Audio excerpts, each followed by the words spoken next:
Hello Sherlock, hello Primo, hi. Hi, hi. Hi, hi.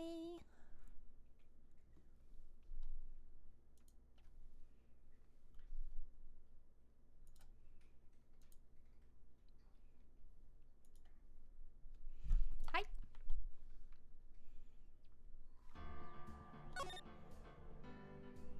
Last case for the first game. Let's go!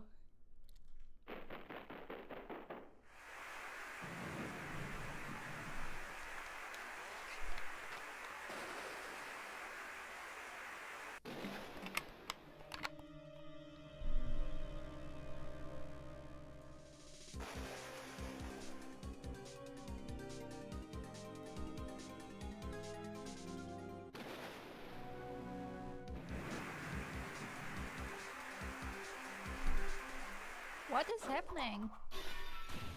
What?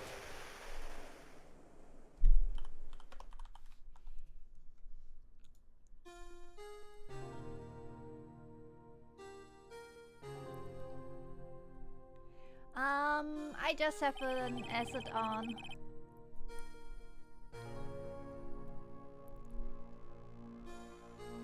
A lot is happening, yeah. I dressed to the occasion of Halloween as a little witch. Hi, Ren! It's been 2 months since Maya left the office. 2 months without a single trail.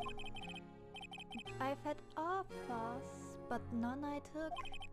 That is until the day that girl showed up.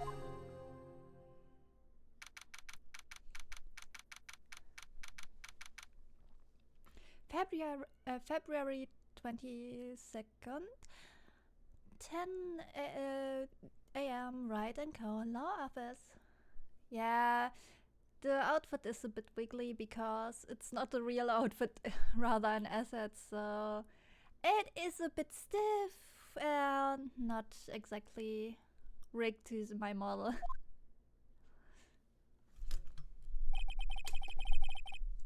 Why do I come here to the office every day?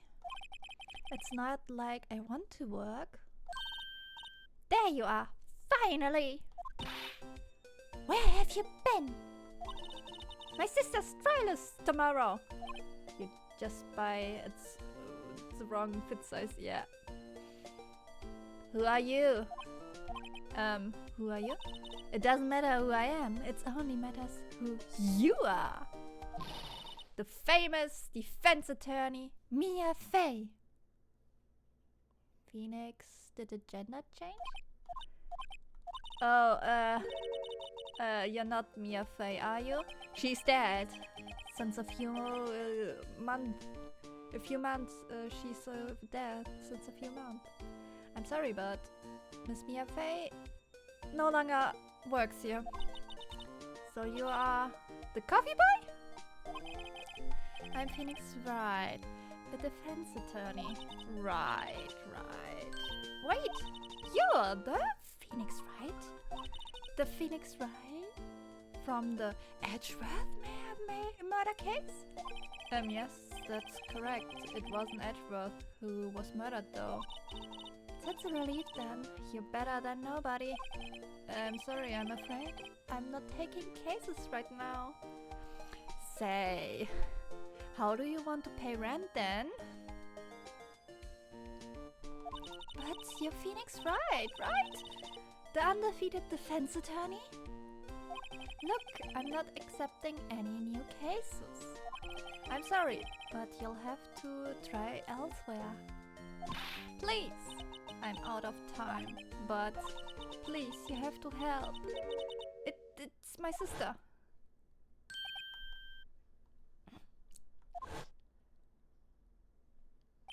Maya? Could it be? Okay, I hear you out. Really? Thank you so much. My name is Emma Sky. I'm a scientific investigator. Scientific investigator?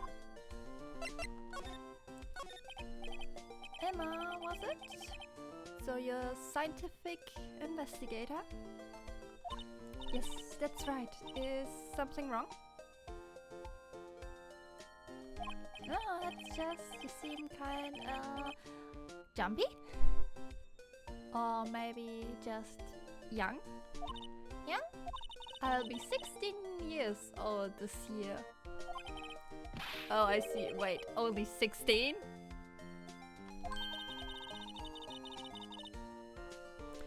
I'm set to be formally assigned to forensics in 3 more years. That is young, yep, exact. My work is becoming quite well known at my age, no less. So, what exactly is your current position then? Well, legally speaking, I guess you can call me an 11th grader. But I'm ready to do my job at my age, no less. Great. Another future professional in training. The case? So what's about the case? You said the trial's tomorrow. My sister didn't do it. She wouldn't stab someone with a knife. She wouldn't! So it's a murder case. I don't care if there's a witness who saw her do it. She didn't do it! She did not hit her! She did not! Oh, hi, Mark. I know she didn't do it. It's a scientific fact. And there's a witness. Just talk to her. You have to talk to her. Right, I suppose I will. I promised her to bring me a fae, but that's interesting. How would she know, Mia? They didn't read the newspaper. How it is called in Dutch, krant.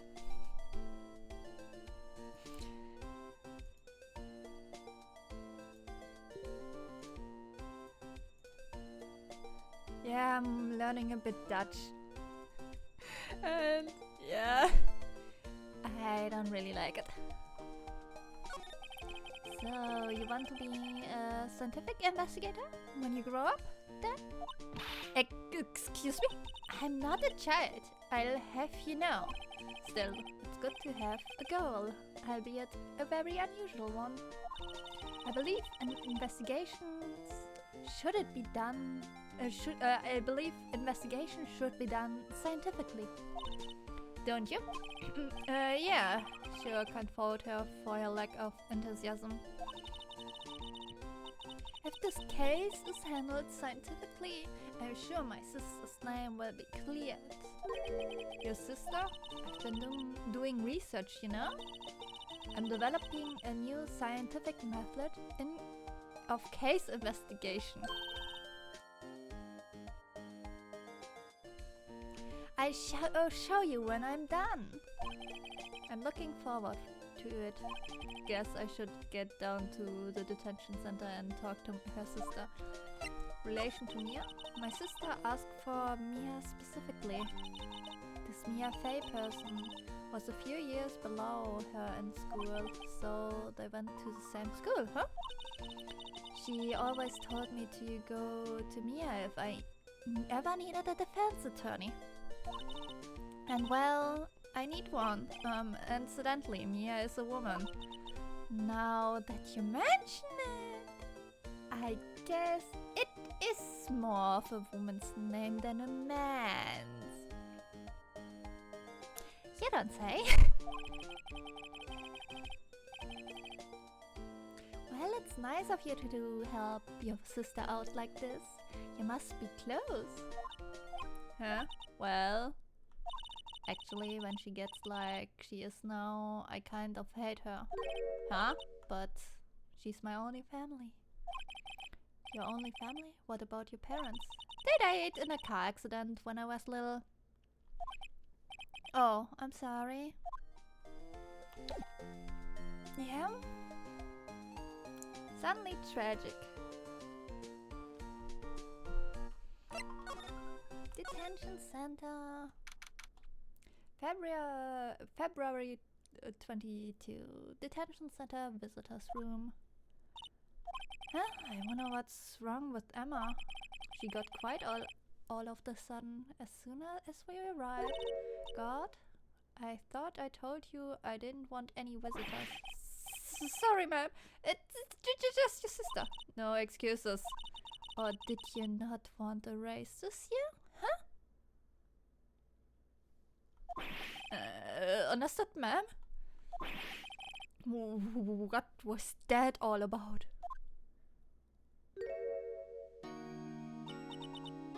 Hi, Lana. Funny. I seem to remember specifically telling you not to come here. Perhaps my memory is failing. Look, I didn't want to come here either, okay? But your trial's tomorrow and you still don't have a defense attorney. I'll be the one in court tomorrow. This has nothing to do with you, Emma.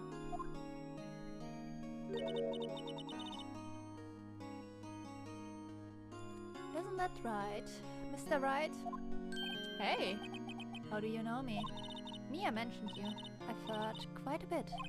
I'm sorry, what exactly is that you do? My name is Lana Sky.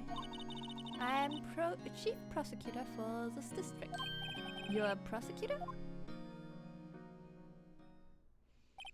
Two sisters, one a lawyer. Could this be a coincidence? Emma, Lana, I mean, they're just like... Is something wrong, Mr. Wright? There's something you should know from the start. Which is it? The suspect in this case has confessed to the crime. Huh? Wait, but the suspect is... Me! I did it! Well, Mr. Wright? Well, why don't you begin by telling me exactly what happened?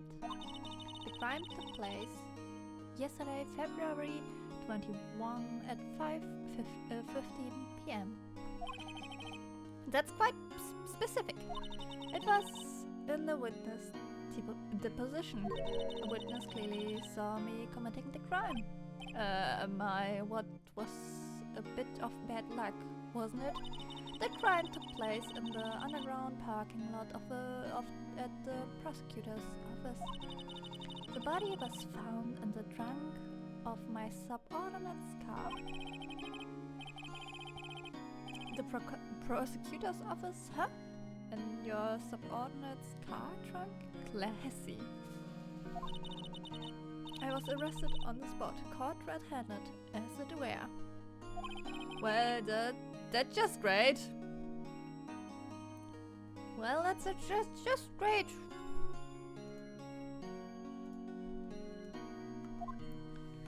Victim? So who was the victim? An investigator with the police department. I suppose the correct term is detective. Not Detective Gamshoe! A detective?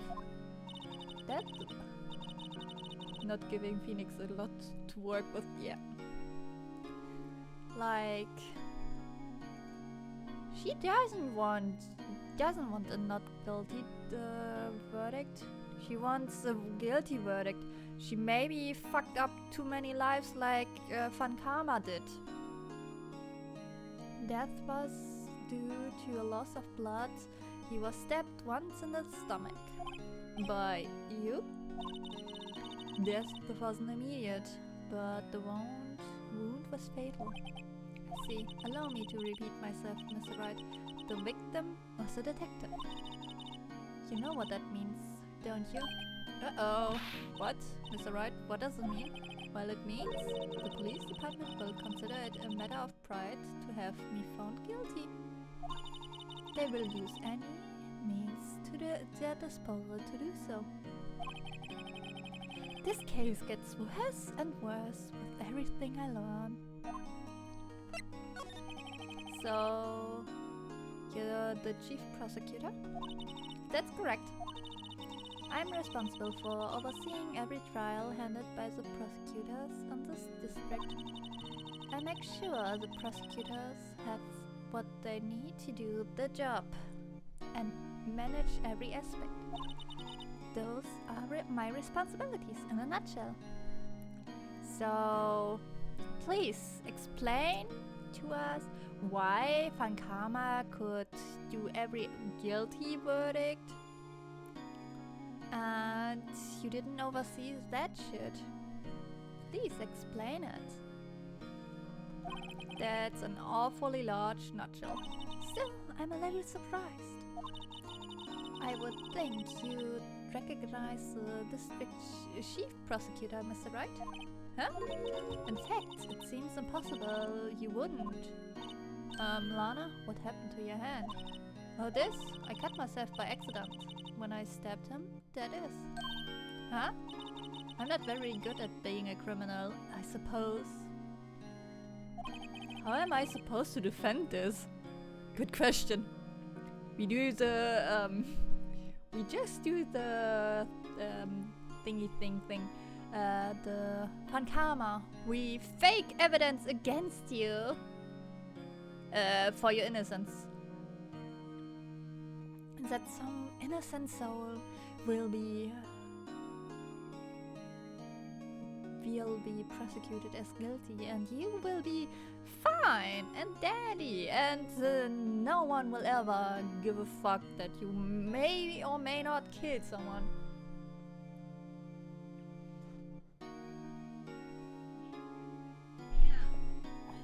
Wait. That was a bit gassy. Yeah.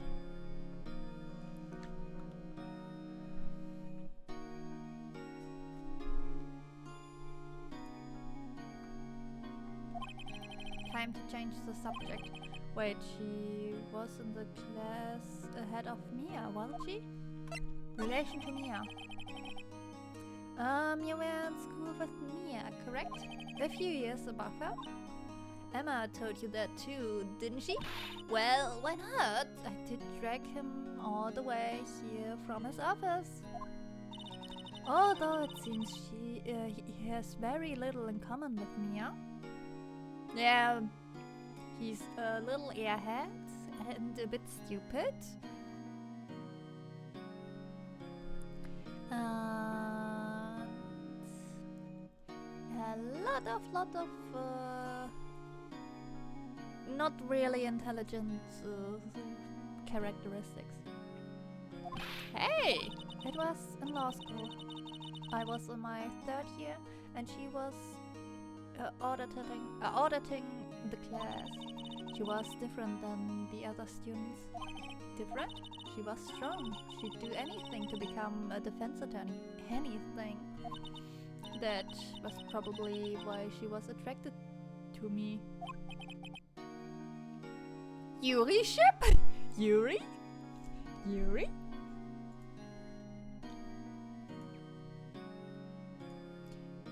Excuse me? Intellectually attracted, Lana was top of her class in school. I was the best there was. Oh, I'm doing pretty good in school too, by the way. It sounds a bit... What is this with defense attorneys and prosecutors? I don't know. How's it called? That opposites will attract each other? It sounds a bit different when Emma says it. Well, Mr. Wright, excuse me? As you can clearly see, I'm admitting my guilt. I think it's safe to say there's no way you can take this case. None. But Lana! Why? Why are you doing this to me? You never think of anyone but yourself. I know you didn't do it, Lana. I know.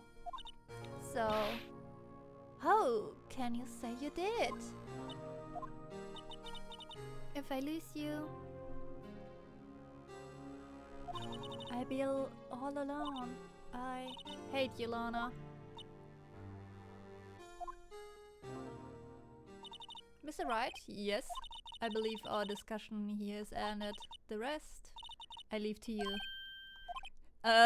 You mean you're requesting my service as your defense? Don't lose any sleep over it. Your client has confessed, after all. The case is over. Right, I'll do what I can to get to the bottom of this.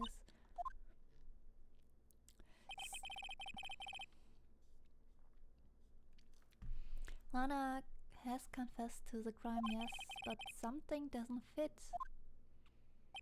It's that look in Emma's eyes.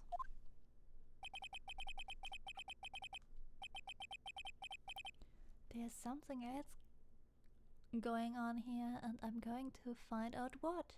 Edgeworth confessed to, and Phoenix got him out. Yeah. Yeah. I'm sorry, Mr. Wright. Huh? About what? My sister. She's not always like that, you know? I just never expected to be defending another prosecutor again. She changed a lot. She used to be so gentle, always smiling. Everybody liked her. I see. Sorry, but I'm having a trouble imagining that. What happened to her? I don't know for certain myself. I think maybe she... Well, maybe not. Sounds like there's something there that defies a simple scientific explanation. Let's go check out this... Kom her. So, it's because of Mia's death. Mia's death was the reason she got cold and be like, I have nothing to live for anymore. Just let me die already. Let's go check this underground parking at the prosecutor's office, shall we? Okay.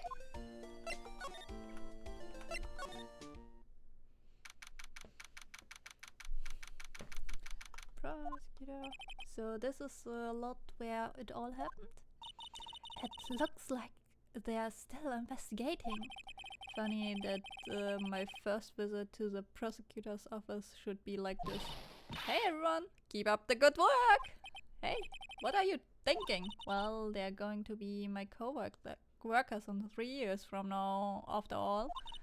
No harm in saying hello. Actually, attorneys aren't supposed to examine crime scenes. I'm trying to not stand out too much here, see? Hey there! You expecting to go unnoticed here, partner? Partner? What do we have here? Looks like a bambina got loose from the ranch and is up to no good. Folks gotta learn to keep them doggies tied down, partner. I don't know. It kinda sounded not good. Kinda sexist and stuff.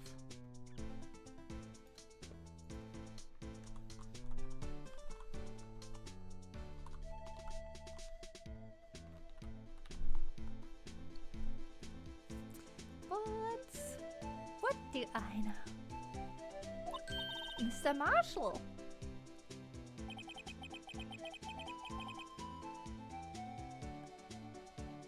What? What? Marshall? Looks like a sheriff to me. Looky here, Bambina.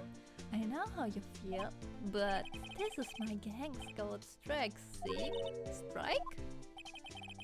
This is our claim, our territory, with the motherload of evidence. If you're fixing to mess with what's ours, you'll regret it, partner. You know what dreams the cacti out in the desert dream?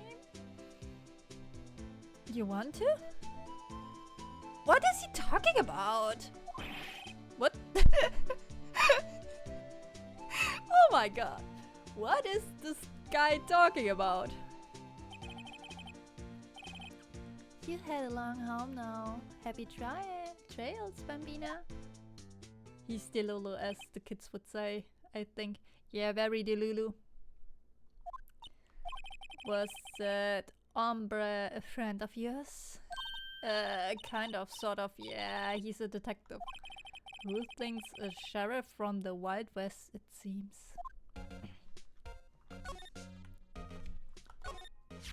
What is this? A wallet? Excuse me, officer. Wait, that's... What are you doing, Wright? What am I doing? I just found this wallet, so I'm handing it over to the police. I don't believe it. This is real basic. Anything at the crime scene is evidence. Let's be scientific about this, please. Just put it in your pocket. How is that scientific? Sounds like theft to me. She's Delulu too.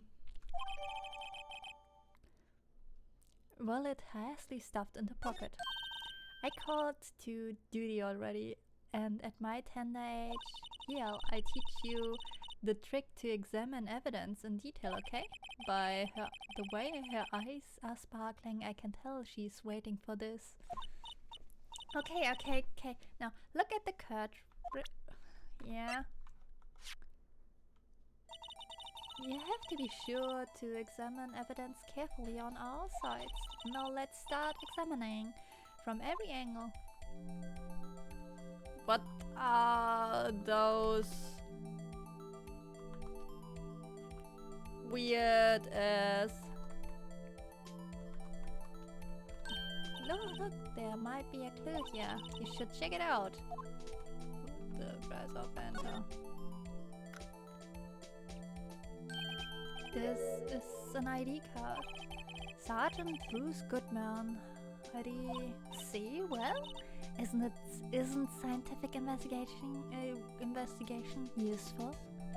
I guess, though I don't see what science has to do with it. Goodman.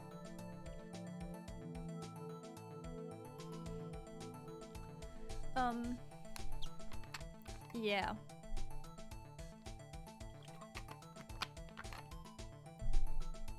Good man.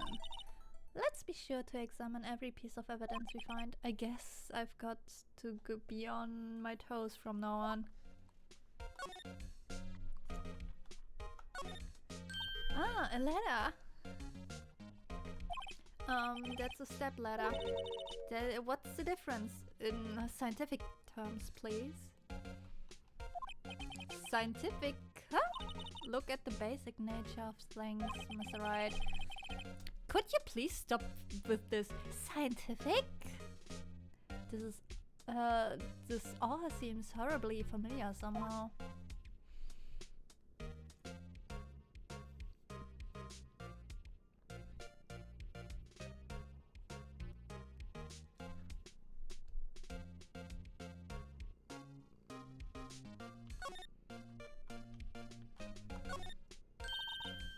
Well, no time to waste. Let's get hunting for clues.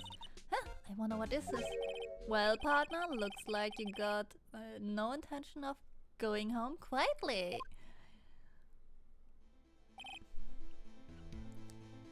Isn't that fucking dangerous?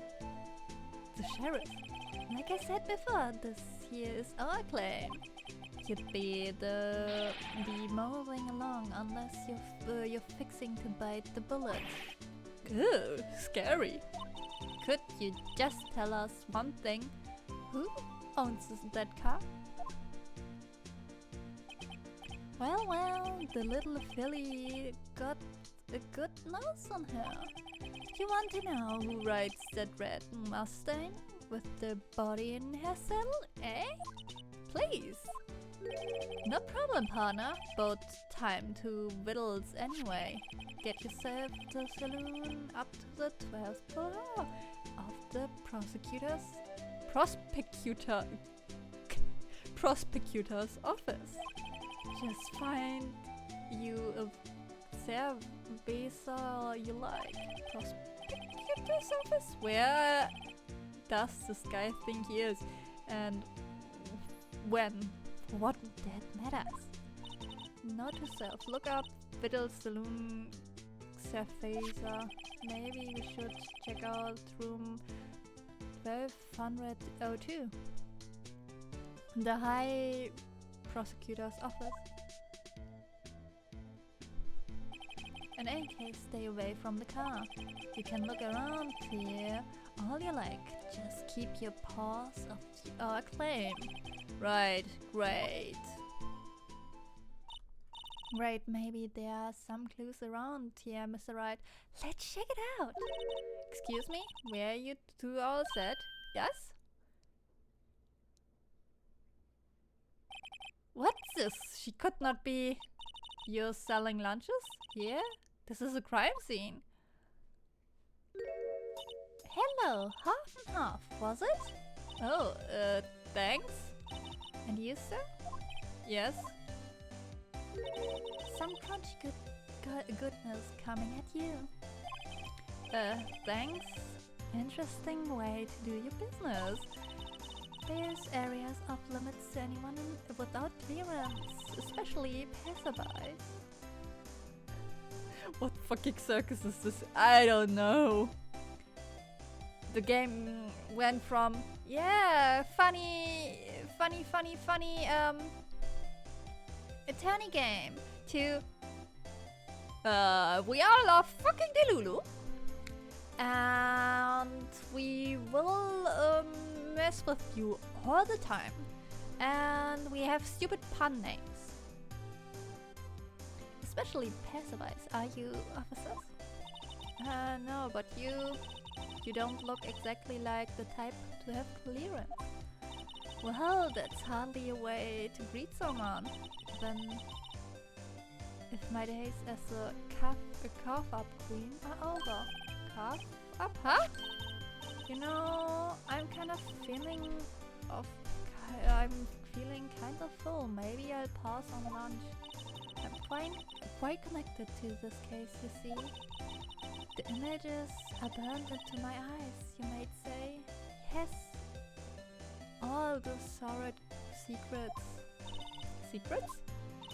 Dear me. You're a slow one, aren't you? I'm referring to the murder, the stabbing of that detective. What? A witness clearly saw me committing the crime. You mean you're the witness my sister was talking about? Please, cough up, Queen. Tell us what happened. My name is Angel Star. Don't you go forgetting it.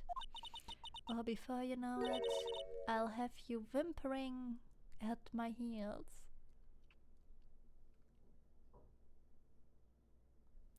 Hi, Al. Yes, ma'am. She means it. She is... she would be very popular with some niche group on the internet. Somehow I knew. Yesterday was the day of destiny. I knew something was going to happen. Just like I know that the daily special on Friday every week is salmon. Destiny? Yesterday special for some reason?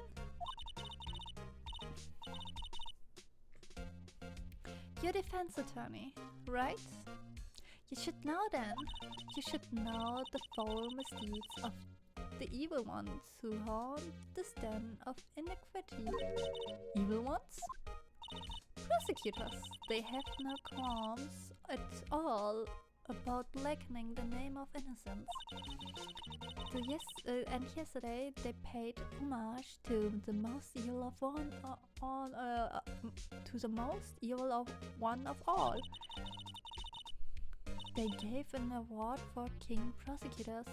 What a farce! So she's saying there was some sort of prosecutors convention yesterday?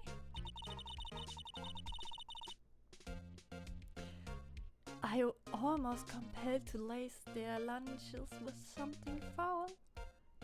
Yeah, just be like, yeah, just tell it in front of an attorney. Yeah, will be good. Do you have a personal grievance against prosecutors or something? Or is there some kind of scientific evidence for this evil? Young miss, mock me at your own risk. You'll soon find out why they call me the cough-up queen. Ew. The most heinous of them all, of all the evil ones they awarded yesterday. It was in his car that they found the body. Proof that he devours the evilest lunch of them all. Really? Really what? I'm totally confused. Come here. One thing is clear. This lunch lady has a thing against prosecutors. She's saying the word evil too much, yeah. Like some scientific queen saying scientific a bit too much, or scientifically, yeah, baby. And I think the car belongs to edgy boy. So what exactly was it that you witnessed, Mr.? It was a fascinating spectacle, to be sure. I know what they say when they talk about a woman's wrath. To see Lana's guy wield that knife, so...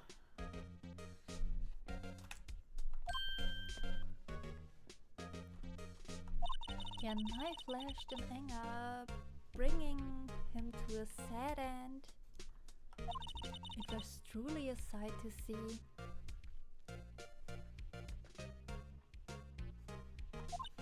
You mean you saw the very moment of the crime? The sound of the silvery ties to this word being cruelly cut still rings in my eyes. She kinda has something from Cynthia from Pokemon. It just a tiny bit, I think. The rhythmic beat of Lana Sky's knife. Wait a second, you know Lana Sky? Huh, of course. She's quite a feat, becoming chief prosecutor. How many lunchboxes of sin did she pack to make that journey, I wonder? She always traveled light. No way should this pretty lunch lady know the chief prosecutor's name. Could we ask you a bit about yourself, Mr.? I come here every day to sell lunches. I import only the freshest and best from the Far East. For some reason, the box lunches are a hit here. Why not make the lunches here rather than import them? Did you say something? No. Only true connoisseurs can understand. The kind of you can only tell someone who has tried General Tso's Trilogy lunch set. Never mind, you win. I don't even want to appreciate part of the Trilogy's flavor. Anyway, I come here every day to sell lunches. My boyfriend works in the security room here at the prosecutor's office. Your boyfriend? see the security room over there? The glass walled booth? I sell my lunches, and since I'm here anyway, I'll drop in to see him. Since you're here anyway, I guess selling lunches is more important than romance. So, scientifically analyze the data available so far, Mr. You, Mr. are a lunch vendor with an ulterior motive for coming here. Useful analysis, not. Did you have a bad Hi, Ariel. Thank you. And I hope you have a nice Saturday evening too. Did you have bad experience with the prosecutor, Mr.?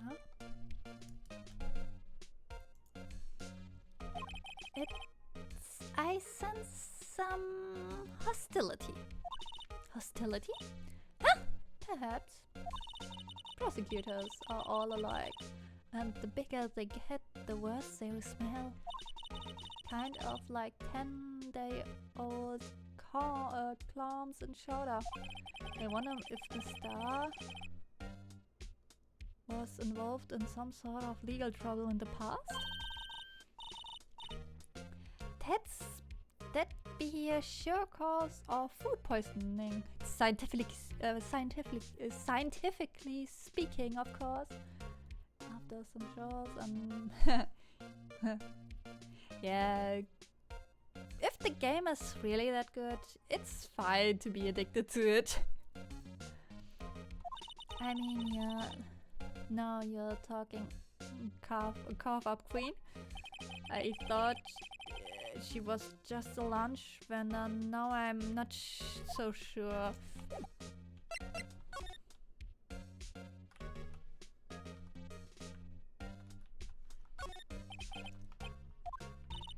Xavier Kent. Wait, I know. Yeah, I think. What? Can't we just? I wanted to the phone.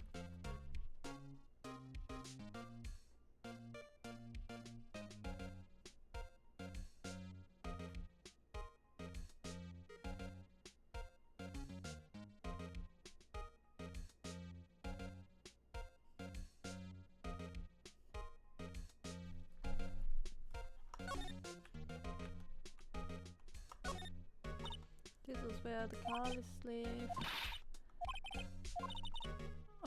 Relativity, okay. Maybe.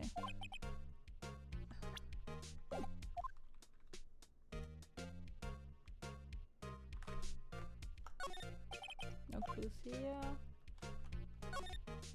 Look, a door. It must mean something. I'm not sure that doors mean something. No, it won't open. It's mysterious lock. I fail to see what's mysterious about it.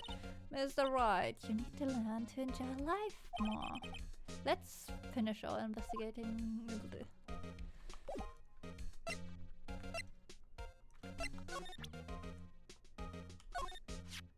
The defense attorney? About tackling this Lunchland Pickle Supreme lunchbox. Whoa, a bunch of pickles? Kind of a sad lunch if you ask me.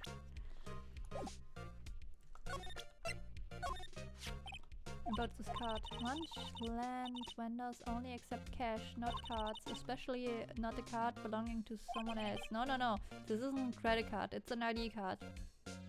It belongs to a detective, and you're showing this to me as Lunch Lady White?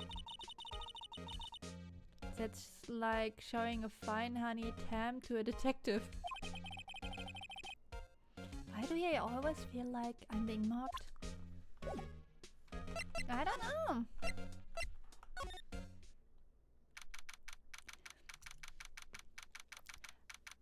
I said it.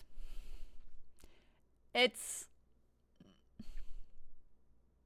fucking Edgeworth office. I said it. I told you. It's Edgeworth. Edgeworth car.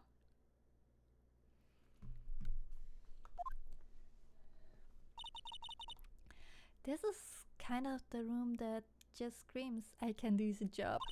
Quite a change from your office, really. Thanks. Oh look, there's a trophy or something here. A trophy? What is that shield? It takes real nerve to display stuff like this. He has an iron samurai on the back. Yeah, I know. Maybe he got fan of it because of the one court case. Whoever's office this is, they must be a real stuck-up jerk. Phoenix, right? You never tire of prying into other people's business, do you? That voice. Edgy boy! Long time no see, Edgeworth. Huh? Ah! Mr. Edgeworth! You know him from somewhere? Of course. Don't talk so badly about Nick's boyfriend, Emma. Yeah. They will someday marry and care about an adopted daughter. Of course, I'm his biggest fan. My sister introduced us once and... Right. Her sister is a chief prosecutor after all. Well, what brings you here? I'll warn you, I've been known to be a real stuck-up jerk. No, not did I? No, it was just Mr. Wright here. Hey, don't blame me. We're just here to investigate a murder case. Murder? A body was found in this nasty bright red sports car in the parking lot. Could you stop stepping on someone's toes? Otherwise you won't be a good investigator. Huh? That would be my car. What of it?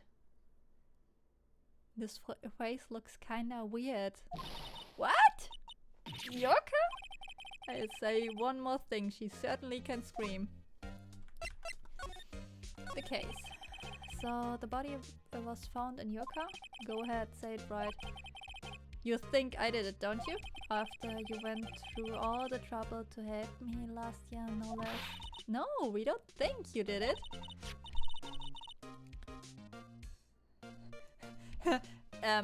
Yeah. Edgeworth gets many insults, but... What about his confidence? What the fuck happened to his cocky confidence? Like... Yeah, he was so confident before, and now he is like, you think I did it, right? You really think I did it? I did it?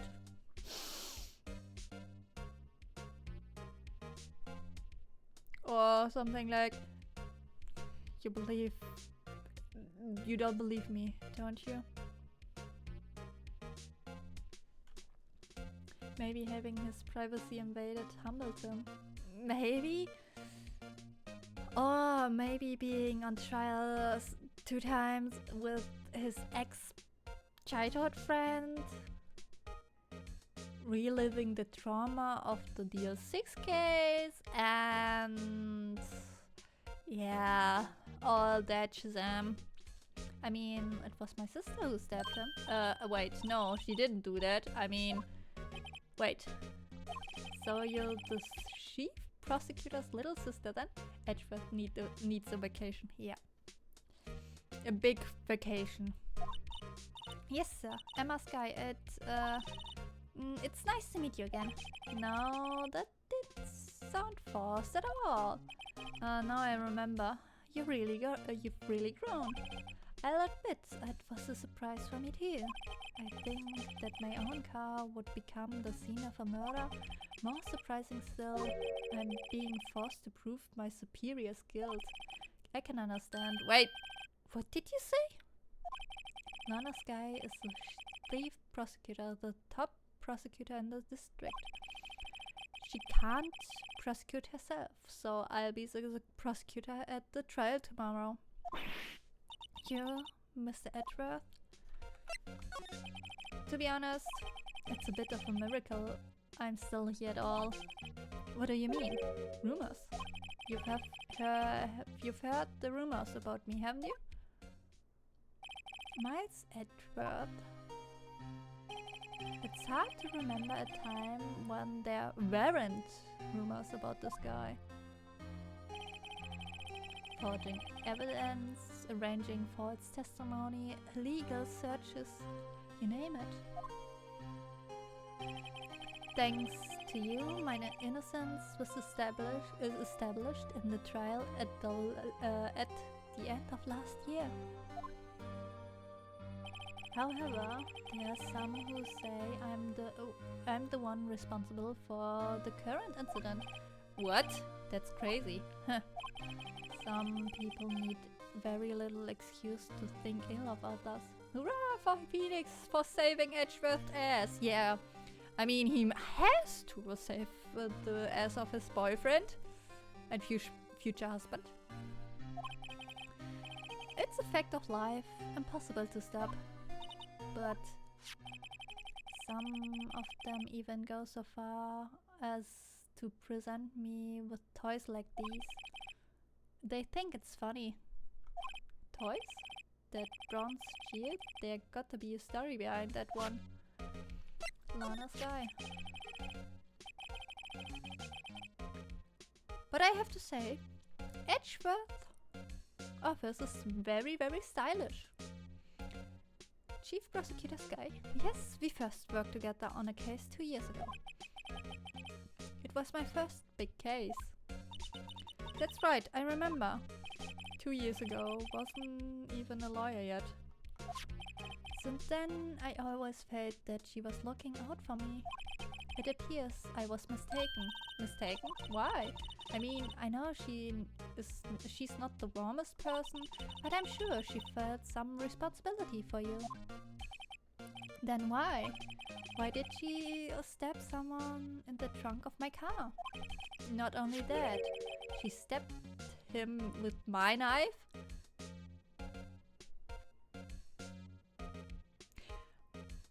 What is happening here in this case? What? What? Mr. Edgeworth, your knife was the murder weapon? To be specific, it was the knife I keep in the toolbox in the trunk of my car. No prints. Edgeworth, what? Are you sure you didn't do it? Phoenix, you deserve a slap. Your boyfriend won't do that. Why has the knife in the toolbox? To maybe cut something? Or stab someone in the belly? Or I don't know. Why don't you have a knife in your toolbox? Come on, can't he take a joke? You have a strange sense of humor, Mr. Wright. Oh, sorry, I got it for the point of false proof is needed. Yeah.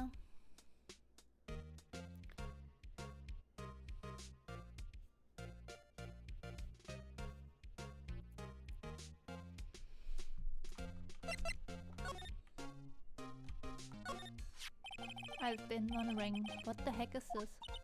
It's a big K on it. Of the prosecutors.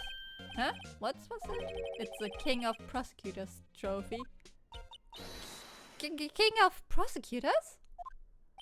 It's a great honor. They send that cheer to the best prosecutors each year. What? So that K, that means K stands for king? Yeah, you got a problem with that? I didn't design the thing. King of Prosecutors. Kind of like Employee of the Month, only better.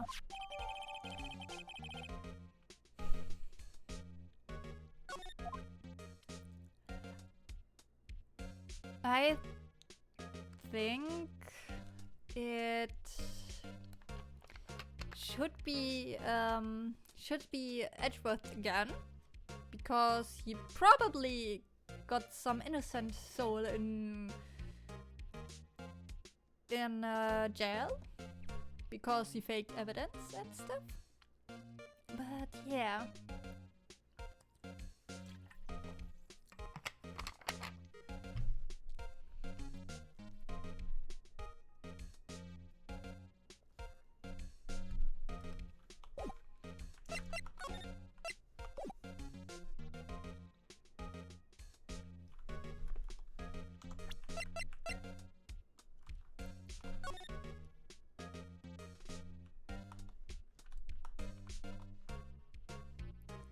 Hi, Peston.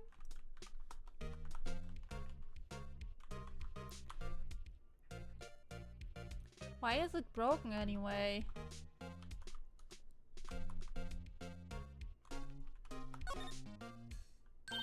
Hey, check it out. There's a metal plate here. Huh, it looks like the names of all the previous recipients are engraved on it. Wow, one guy listed a bunch of times. Fun Karma, I guess he must be a foreigner? Yeah, that's probably it. I'm happy that Fun Karma is in jail. Well, wherever he's from, he must have been an amazing prosecutor. And he's a murderer! I like to meet Mr. Fun Karma sometime. No, you won't! When she says it, his name does have a kind of ring to it. You don't want to meet Fun Karma?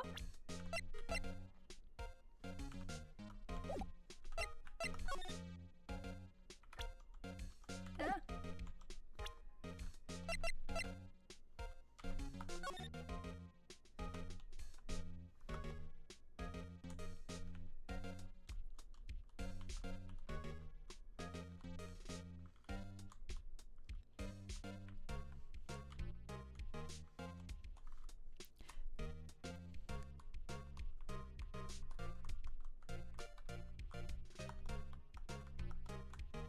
It's really weird.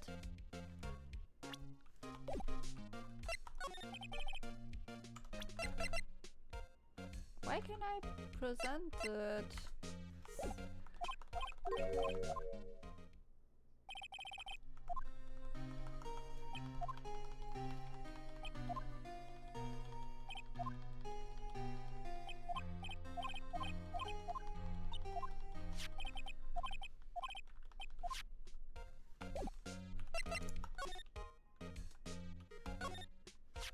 So that's the king of prosecutors, Jill, huh? Well done, Edgeworth. You must be proud of to be the king of prosecutors. Congratulations, king of prosecutors. Please stop saying that. That still doesn't explain one thing. Why is the tip of the shield broken off?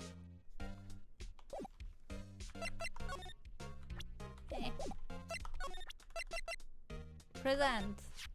So basically it says you were the best of the best last year, huh? You can take that foolish grin elsewhere, Mr. Wright. I lost a day of work to receive the travesty. Huh? Why is that? I had to get to the police department to receive that broken shield.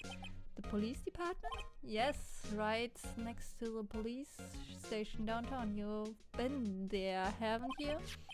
There, where Detective Gumshoe works? Yeah. I was wondering something about your shield. Why is it broken? What does it matter? I've got more important things to worry about. Oh, right. He doesn't seem to be too concerned about this award, for better or for worse. Yesterday I was very busy. Was a very busy day at the prosecutor's office. Maybe we should ask him more about yesterday? Yeah, the day of the crime. Could you tell me more about yesterday, the day of the murder? Yesterday was the annual cleaning day at the prosecutor's office. Cleaning day?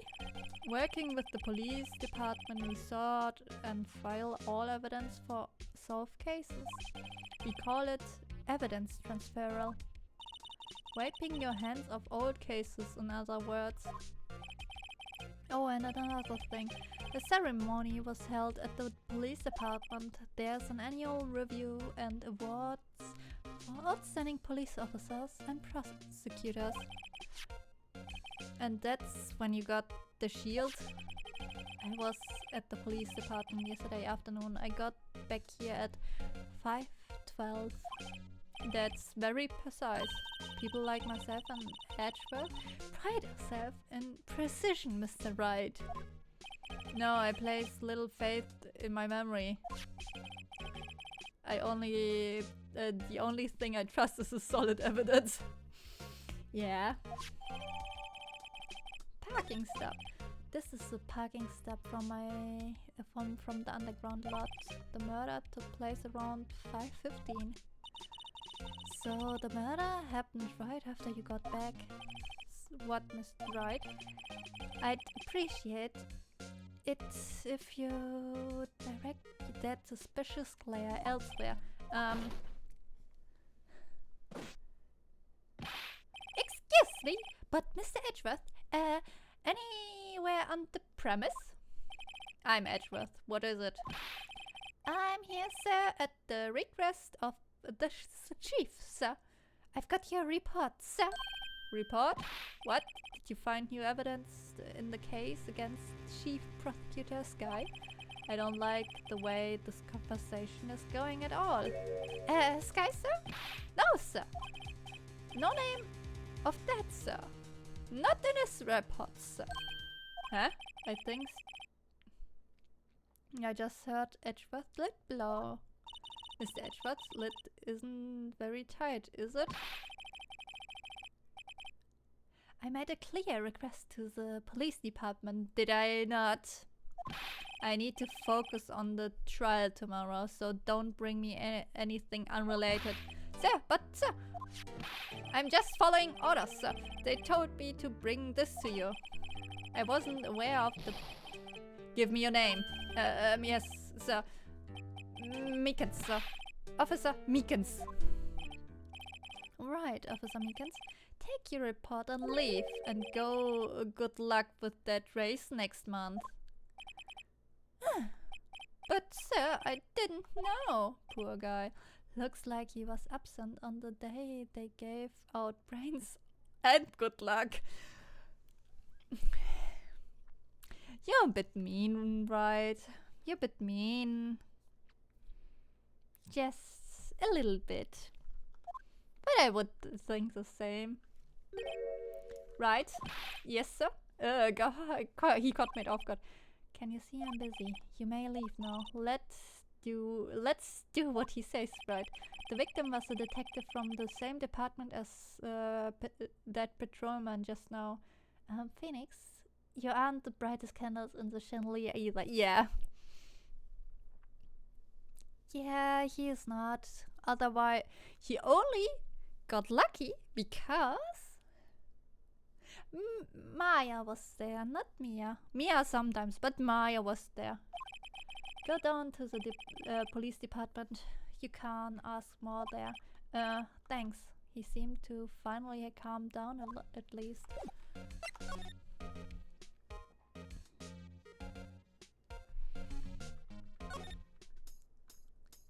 I want to go there again because there was a phone.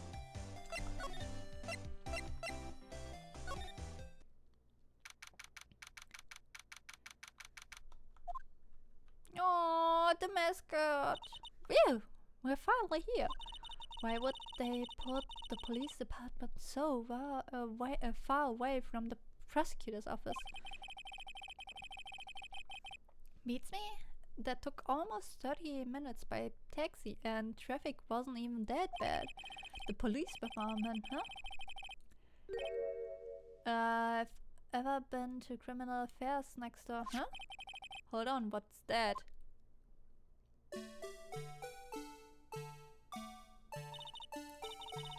Disturbing. Why does it undulate like that? Wait, I know, this is the blue badger. They're trying to make him the police mascot. Oh, wow, Mr. Wright. You sure know a lot about the police. Still, he does seem familiar somehow. Forget the blue badger. Who's next to him? Someone appears to be dancing with the blue badger. Oh, he noticed me. He's sure running over here fast. Hey, Paul, what are you doing here? That's my line, Detective Gumshoe. Specifically, why were you dancing over there? What? Well, Well, at least he doesn't seem to be busy. This is our chance to get information. Hey, I'll have you know, I'm a very busy man, Paul. I'm a very busy man. That's why I dance to the badger mascot. The case. I give you one word of advice, Paul. You better not agree to defend the suspect in this case. Well, why not? Huh? Well, it's just the chief prosecutor has confessed to the crime. She says she summoned the detective to the prosecutor's office and she killed him. But what if she's not telling the truth? Yes, well, no, come on, Paul. There's plenty of evidence against her. But what if the evidence was faked? Hey, Paul, can I speak to you for a second? Huh? Me? Why is this little girl so peeved at me? She's a relative of the suspect. She's Lana's guy's sister. Wow! The chief prosecutor's little sister? Just please investigate this case carefully, okay? Scientifically. Yes, sir. Oh, by the way, you might want to keep your voices down. You don't want to be overheard using the words like fate. Huh? It's a sensitive issue with us these days. I wonder why. Maybe because of Van Karma or Edgeworth before he got to the changed to the good side. The investigation. So what are you doing here, Detective Gumshoe? Me? Oh well, nothing really. They kicked me out of the criminal affairs. Detective Gumshoe, what did you do this time? What do you mean, this time? Then what happened? I know things are busy right now. I mean, with my sister's case and all. It's true, we've never had a chief prosecutor murder anyone before. Only the highest ranked people are being led into criminal affairs now. The lowest ranking guy and there is our chief of detectives. They are not letting any of us ranked and file detective in at all. None of you? I know this is an important trial, but isn't that a little odd? So anyway, I thought I spent the day getting the badger dance down pat. Isn't there anything else you could be doing? The chief of police himself is directing this investigation, Paul. And Officer Marshall was assigned to the underground parking lot. Officer Marshall.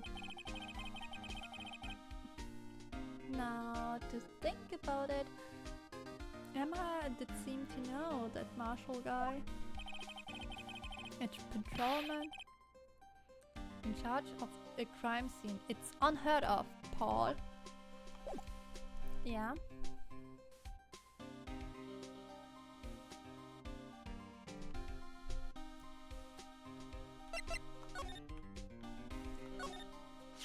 I was wondering about that. What? The dance includes Blue Badger? It's a masterpiece. You made this, Detective Gumshoe? The chief threw together some designs and I just did my thing, Paul. Nice work. It's battery powered, so it can go anywhere. There's no switch, so it just dances and dances until the battery dies. Poor Blue Badger, fated to dance until he drops. He kinda reminds me of some blue mascot.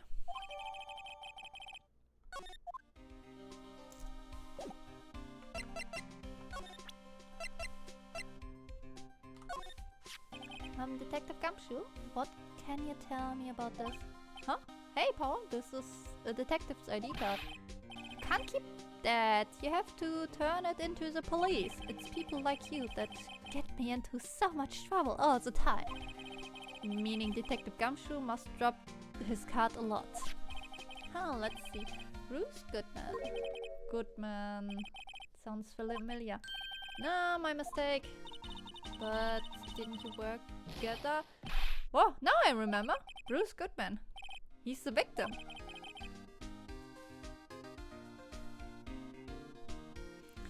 That's what I thought. Can you tell us more, Detective Gumshoe? Bruce Goodman. So this ID card belonged to the victim. He was a detective, like myself. Detective Bruce Goodman. Huh, don't you think it's strange? I mean, why would the victim's ID card lying on the ground where we found it? Well, Detective Goodman should have been at the police department yesterday. There was an evidence transfer for a case he handled 2 years ago. Evidence transfer? Mr. Edgeworth mentioned that too. But Detective Goodman was killed at the prosecutor's office.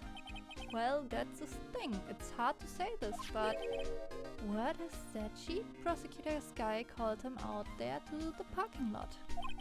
And Lana's confessing as much. Yeah.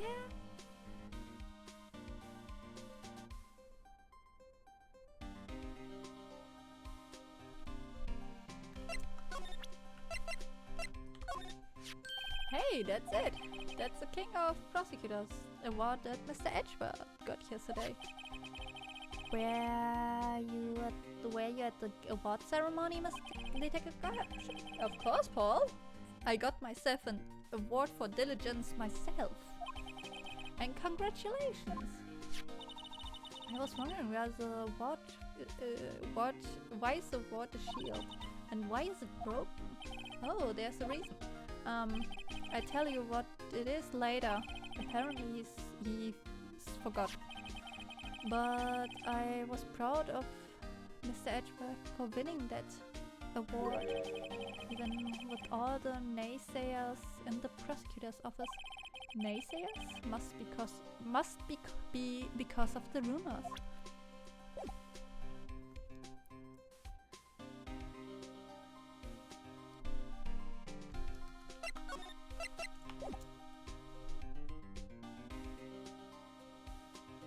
Huh.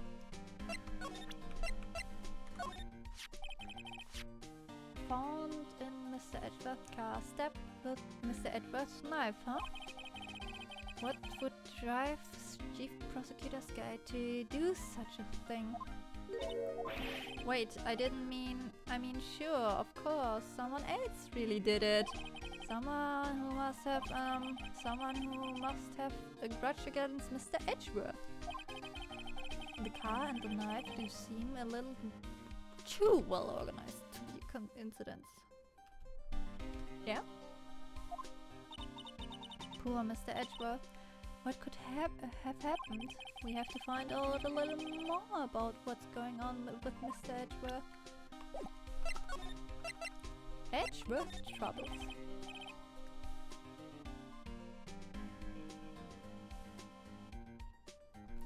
He's in a tough spot again. Again? Yeah, we remember that. Well, it all started with the murder of the defense attorney Hammond. But Mr. Edgeworth was found innocent. Listen, Paul, there have always been rumors about Mr. Edgeworth. Forging evidence, making deals with witnesses, nothing outright, but there were always whispered rumors. Ever since he was accused of murder, no one is whispering. They are practically shouting, but there's no evidence against him. Well, Mr. Edgeworth has always had unusually strong ties to the department higher-ups. It's only natural that people would be suspicious. I had no idea he was under the gun. Anyway, this latest case has started a new rumor. People say it's the only reason he took this case is because he's aiming for chief prosecutor position himself. What? I know the truth, Paul. Nobody wants to be the one who has to prosecute the chief prosecutor. Mr. Edward is biting the bullet on this one. He's doing this all for all of us. And this is all I know about that. I'm not officially on the case, you know? Thank you. Yeah, and why aren't you handling the case, Detective Gumshoe? We meet the guy who is... What was his name? The guy who in the parking lot. That would be Officer Marshall. He was appointed directly by the chief of police. Officer Marshall. Is he some kind of Wild West sheriff or something? No, Jake Marshall is just a regular officer from West LA. For a moment there, I wasn't sure. Look, Paul, let me try to make things a little easier for you.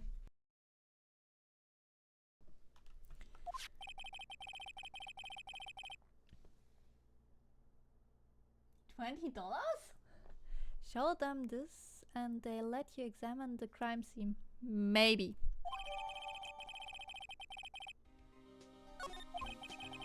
I'll be surprised if this gets us anywhere.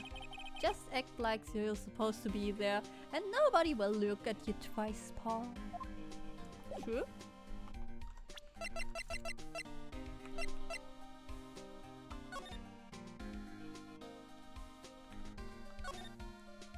Hey, look there, it looks like something has been crossed out. Maybe it was a letter or something to Detective Gumshoe. Let's see. Annual bonus $20. I think a couple zeros are missing. No, that sounds about right. At least in that detective's case. Gumshoe, my beloved. Yeah. And he gets only a bonus of $20. Maybe I should rethink my career as an investigator. Maybe! Especially if you tip on everyone's toes. Looks like the investigation is still going. I have to be getting back to the shop. Sorry, looks like I'll be stuck in this pit till the sun sleeps.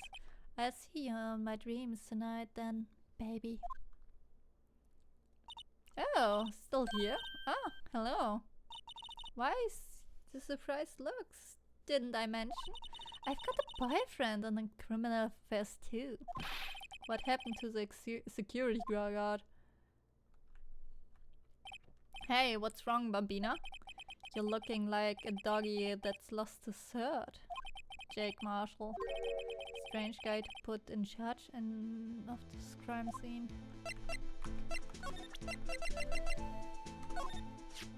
Would you mind reading this for me? What's this? I warn you, fan letters to me go right into the spittoon. It's a letter of introduction from Detective Gumshoe. Maybe investigate Gumshoe. Ah, that old co-dog. Hey, you holding a birthday party or something? Huh? Look, where it should say introduction, it says invitation. I think you just miswrote it.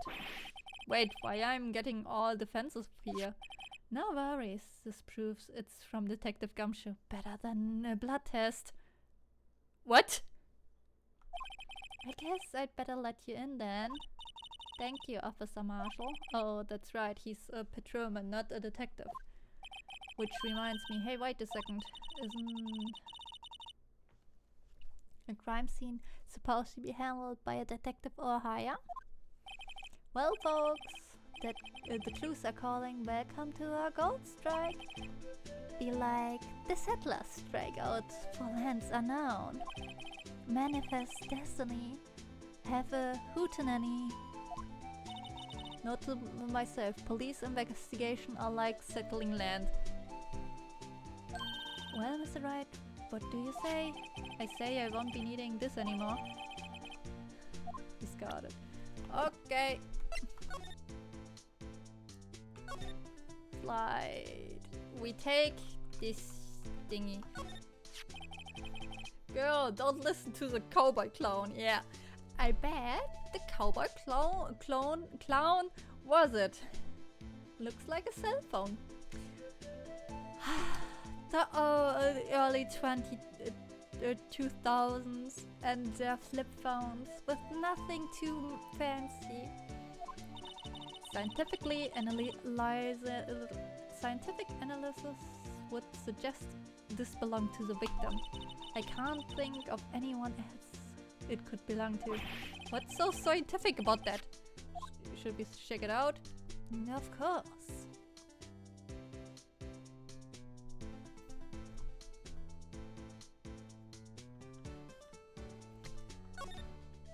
Right, let's check it out.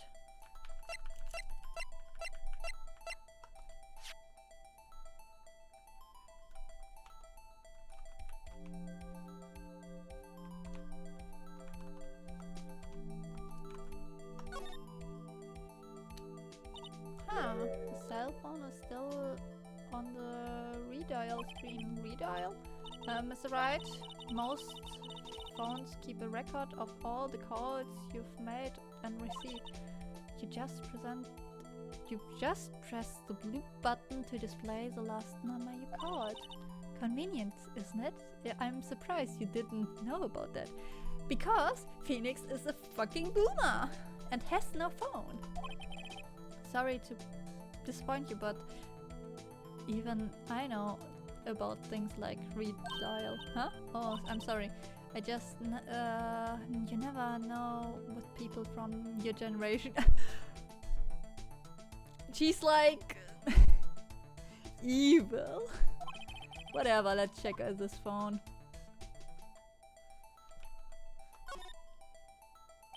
Now to see who the last owner of this phone called last. Notice myself, a defense attorney doesn't think first, he pushes the button.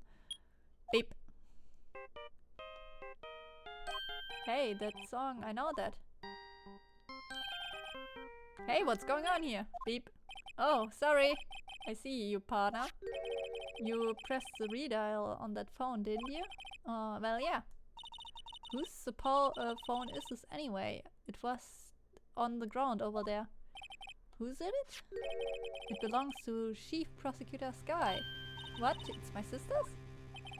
She apparently dropped it when she was taken into custody right after the crime. Look, the last call was made right when the murder occurred. Looks like she was fixing to call someone, except she only spoke for a few seconds according to this. Who did she call? No idea. Sorry, partner. Now I got a question for you, partner. I heard a phone ring just now. One of those newfangled ringtones. Oh, that. Oh. Sorry, that was my phone. What? Your phone? Yeah, it's kind of strange, but someone called me right as we picked up the other phone, a wrong number. I hope you're not lying. They shoot you for that in Texas, partner. But we aren't in Texas. Uh-oh, I incited the wrath of the Lone Star Patrolman.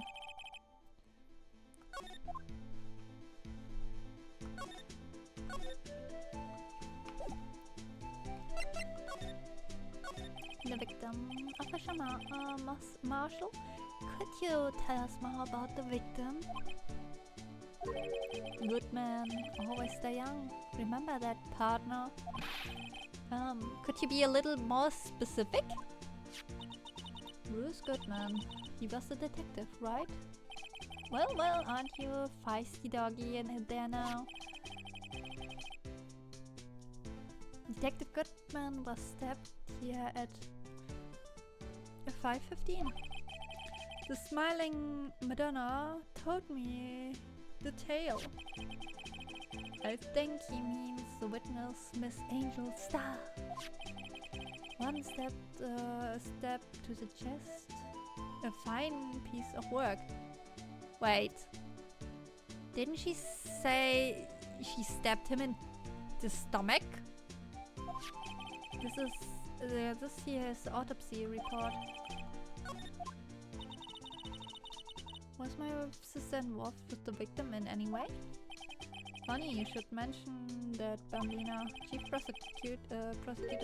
Prosecutor Sky and Detective Goodman had nothing in common at all.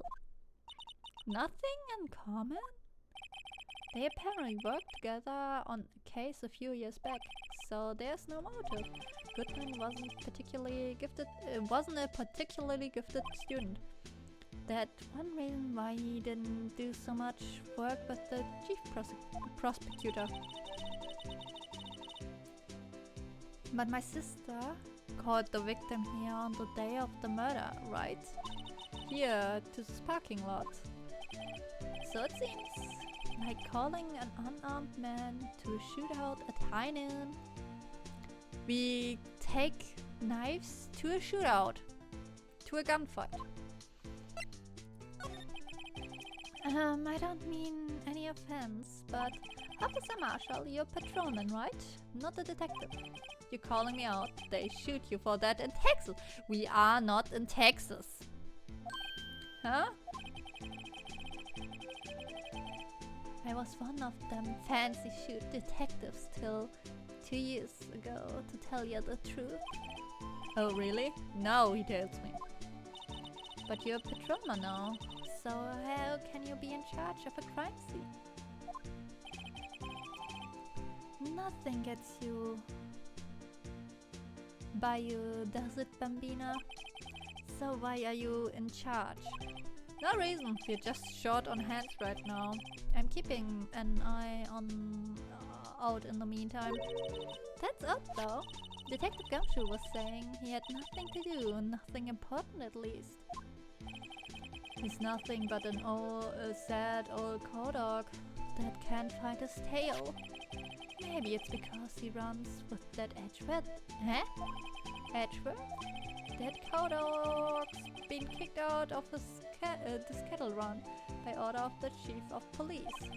Just you don't realize it yet. Detective Gumshoe is kicked out of the investigation.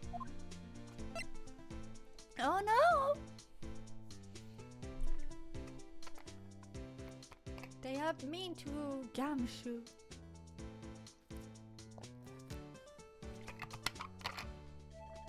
Lana Sky. So there's no connection between Detective Goodman and my sister. That's correct, but there's a goldmine of evidence against her. And the prosecutor tomorrow is none other than Edgeworth himself. I'm afraid your sister's fate is decided, Bambina. Many condolences. Officer Marshall! Yes, Bambina? How can you say that? You and my sister, you were... Is there something between this cop and his sister that I don't know about? I apologize, Bambina. Something must have gotten to me. Maybe that dry wind. It's blowing through the prosecutor's office. Dry wind or ill will. Someone's up to something here, but who? Office atmosphere? Suspicion about Mr. Edgeworth had been flying around for nearly 2 years now. Forged evidence and arranging testimonies, you mean? He was unbeatable because he did whatever it took to be in. Unbeatable, that it's until he met you. But rumors are just rumors, aren't they? Why is no one talking about Van Karma? These prosecutors were talking about it. We're talking about evidence is everything to them. If you follow the rumors about Edgeworth to their source, you find one person, but they are off limits, untouchable, you might say. One person? Who? Hate to say this, but it's your sister Bambina. Chief Prosecutor Lana Sky. What? My sister? Edgeworth couldn't rustle all those cattle by himself. Some people load their guns with bullets. Some people load them with deals. What you're saying? Edgeworth was making deals to win trials? Where there's gunshots, there are bound to be bullets. That's what the old timers say. There's a big old secret hidden around here somewhere. Everyone knows it. Is that why Detective Gumshoe was taken off the case? Did they target him because he was closest to Edgeworth? Alrighty!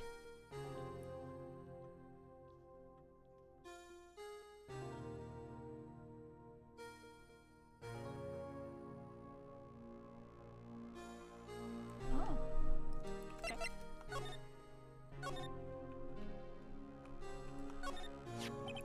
What's this? Looks like a note of some sort. Oh, look, something is written on it.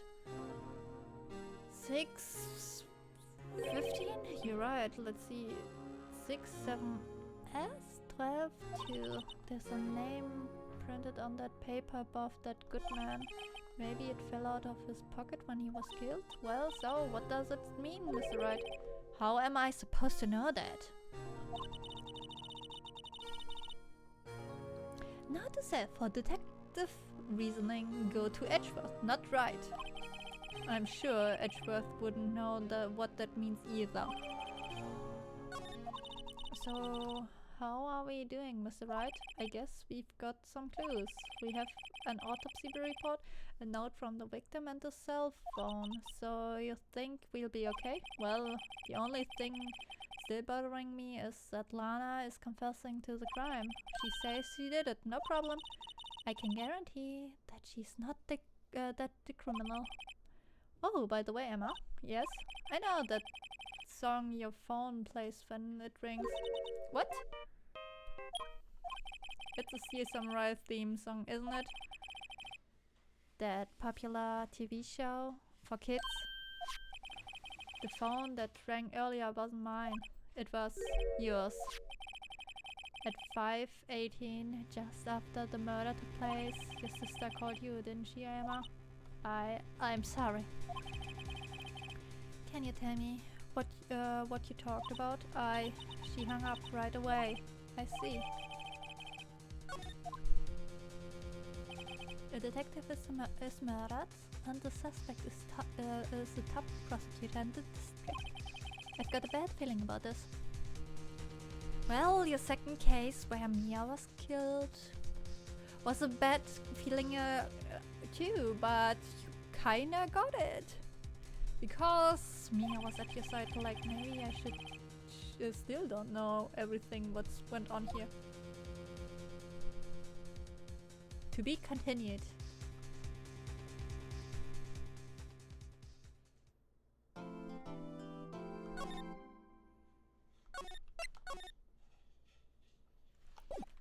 Let's go! February 23rd. 9:34 AM. District Court, Defendant Lobby number 2. How did the investigation go yesterday, Mr. Wright? Frankly, there's still a lot of gray areas. Or rather, the whole thing is one big gray area. Don't worry about me, no matter what the outcome. I'm ready to accept my fate. I believe in you, sis. Mr. Wright, let me offer you a word of advice. Yes, a defense attorney should never believe their client. If a defendant is called to trial because they are suspected of wrongdoing, never forget that. Miss Guy, you remind me a lot of Mia. But there's one decisive difference between you and her, and that is, you're not a defense attorney. I believe it is almost time for the trial. Good luck, Mr. Wright. My first trial without a Fae helping me. No one's going to bail me out of this one this time. I'll be alone in there, so I have to discover the truth all by myself. Let's do it, Mr. Wright. I'll be with you the whole way. Do we want that? Do we want that?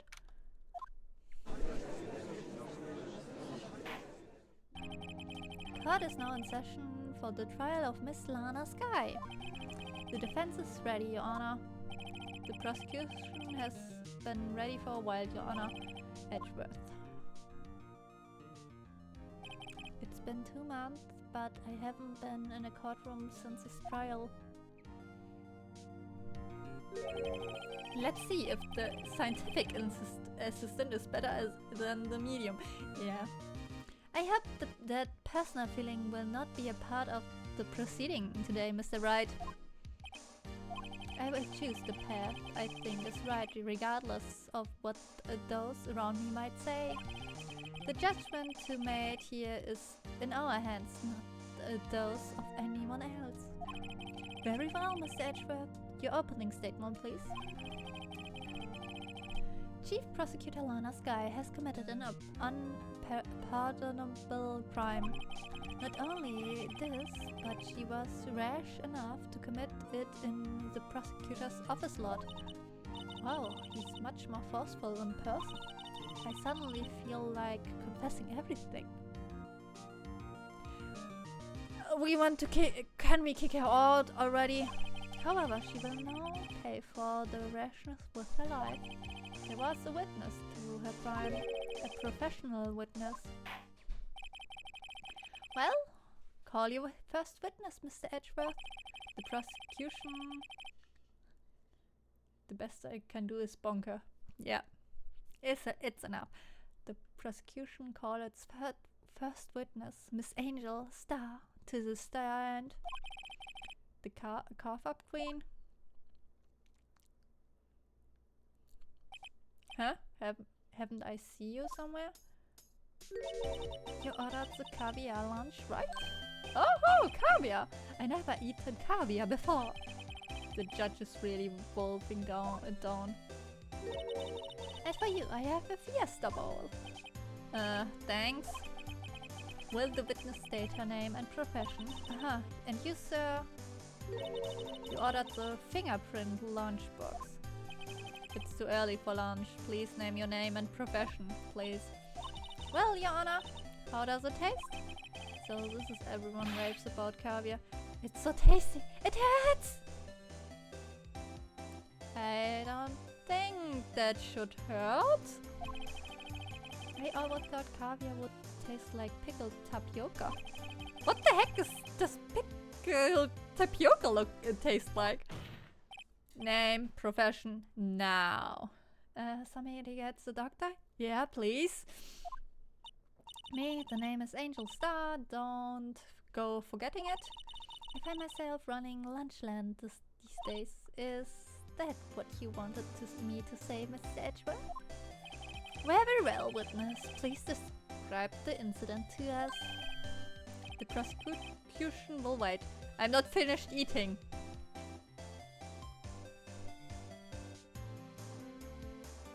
I don't know what I want to fucking say about this.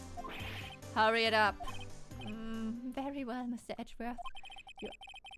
As you know, we usually call the police to provide a description of the crime. Your Honor, as Mr. Edgeworth has said to the court, I am a professional. Huh? What exactly does this mean? Until 2 years ago, Miss Angel Starr was a special investigator with the police. She was a first-rate homicide detective. What? Miss Starr was a detective? It was a big old plot by Marshall, by Starr, and to fucking frame the good old Lana Skye. I call it.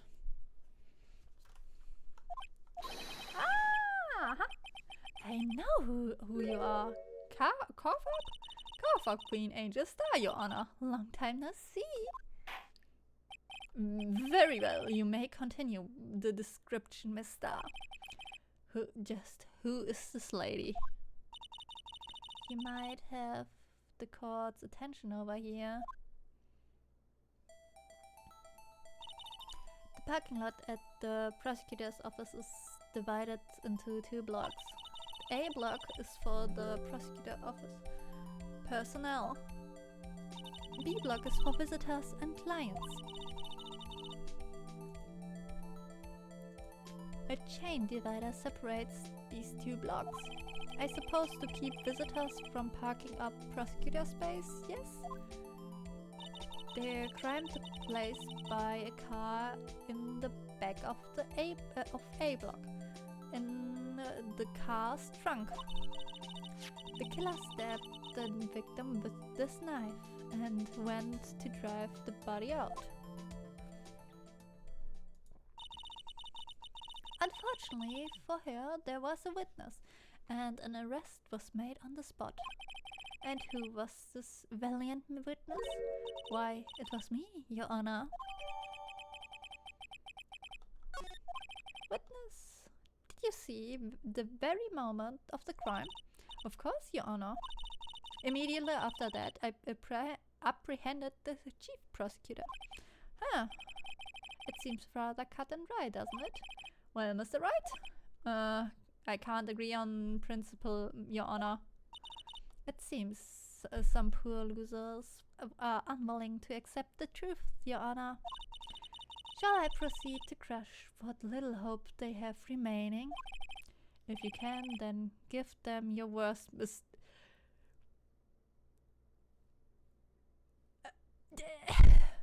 Mr. Wait, are we talking about me?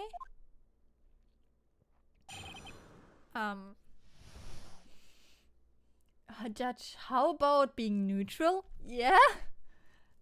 Yeah?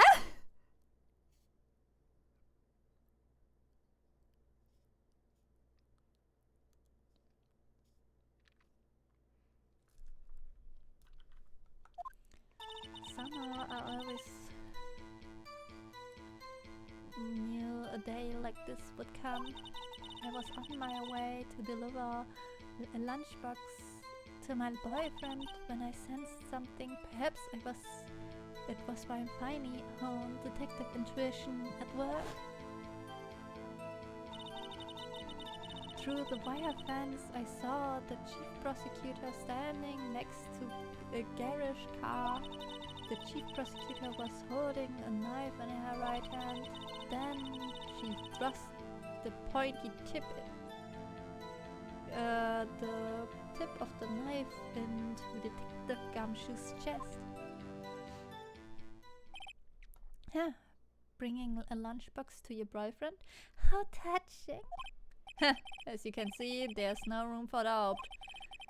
The key point of your testimony seems to be nothing other than the point of the knife which you saw being stabbed into Detective Goodman. So, how does it feel to be so utterly crushed?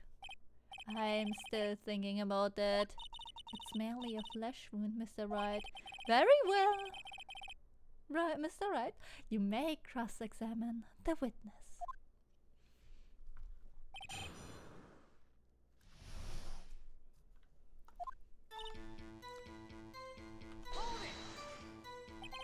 How did you know? I respect the prosecutor's basic abhorrence of crime, yet their methods are ugly and twisted. Twisted method will always lead to tragedy. The lunch lady uninformed opinion is duly noted. Given that they're used to raising inconvenient evidence at their whim. Killing of a detective that knew too much is merely an extension of that. Is this Mr. So you have a personal, something personal against prosecutors? I felt that I had found my dream job when I became an investigator. And if I hadn't been laid off by those prosecutors over there, I'd still be one. Laid off? She was fired.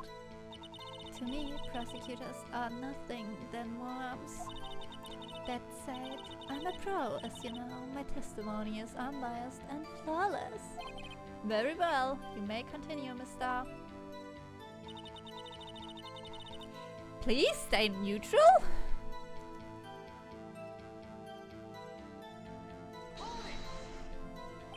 This boyfriend, he's the detective? Not that boyfriend, the security guard. That boyfriend you have several? Yes, this boyfriend, that boyfriend, and the other boyfriend. Care to join? She wants a harem? The yet another boyfriend position is still open for applicants. I think I'll stick with the lunches. Thanks. Note to self. The judge had to think before replying. The security guard room is in a lot in A block. It's up on the second level, so you can see everything from there.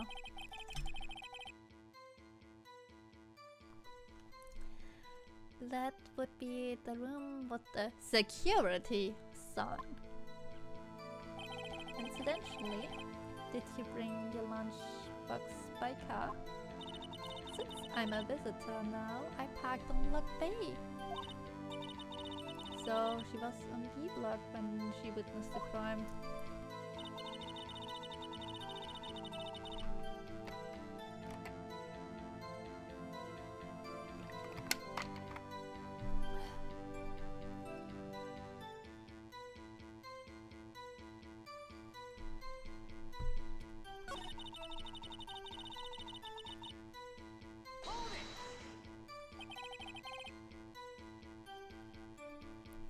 By garage car, you mean? Mr. Edgeworth car, yes. Mr. Edgeworth? Incidentally, the knife with which the victim was stabbed was also Mr. Edgeworth, wasn't it? Indeed, it was. Yeah, what an odd case this is. And the person you saw, you are sure it was the defendant? I saw her no further than 30 feet away.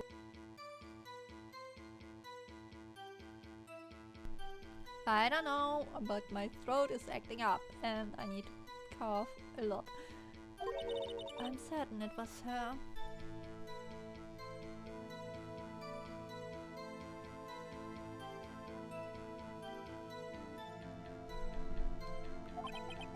If she's telling the truth, we are doomed.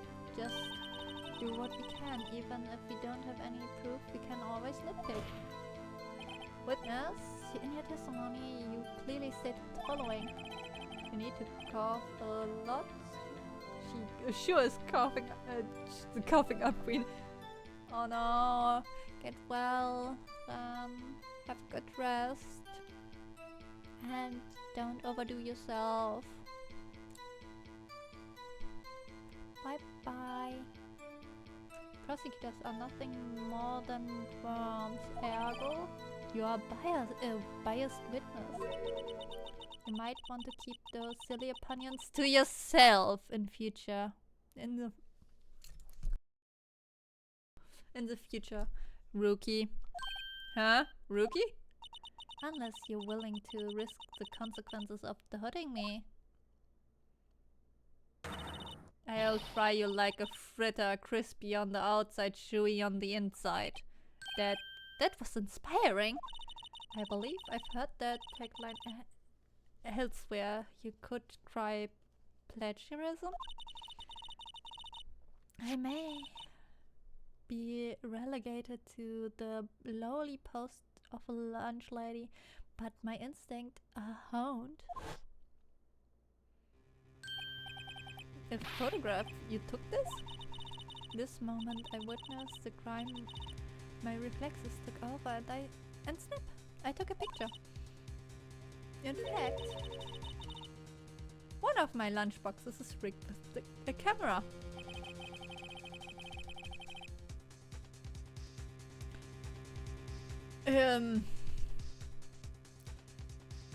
What can we say to that? I suppose that's more exciting than just hanging it around your neck. Witness, why am I only seeing this photograph just now? You think I'd show it to you? A prosecutor? Think again. My boyfriend works in the photography division of criminal affairs. Well, this is most certainly the defendant. Crime photo. Uh-oh, this is unmistakably Lana's guy. So what was the defendant doing at the time?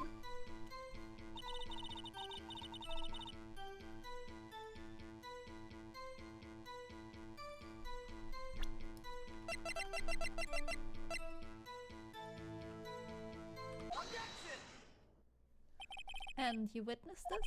You saw Miss Sky stab the victim with a knife? As I've already said, yes, I spared on my finest salmon swirl lunch. Huh! I'm sure that's a fine lunch. But isn't that odd? Look at this photograph. This is the photograph you took of the very moment of the crime, is it not? Then, why is Miss Sky not holding a knife? Mr. Edgeworth, your thoughts? Objection.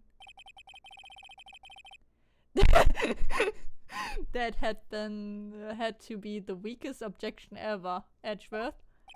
Yet, it was still stronger than your ever feeble mind, Mr. Wright. What do you mean, Mr. Edgeworth? This photograph was not taken the moment before the stabbing. It was taken the moment after the stabbing. And how can you tell that? Blood splatter. Huh? See the dark crimson stain on the chief prosecutor's coat? But that's a black and white photograph. Huh. Yes, it could be. It's hard to tell, but this could be blood. Well, Mr. Wright, I see no problem here. No problem except you, Mr. Wright. Are you going to just sit here and take that kind of abuse?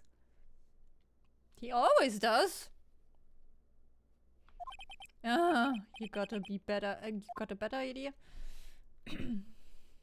That usually is what he does, yes.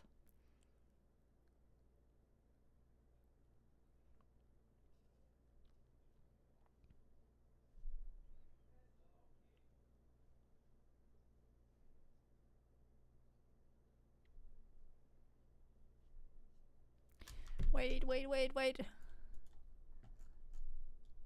Is that really yeah. Okay. Can I just save for a moment?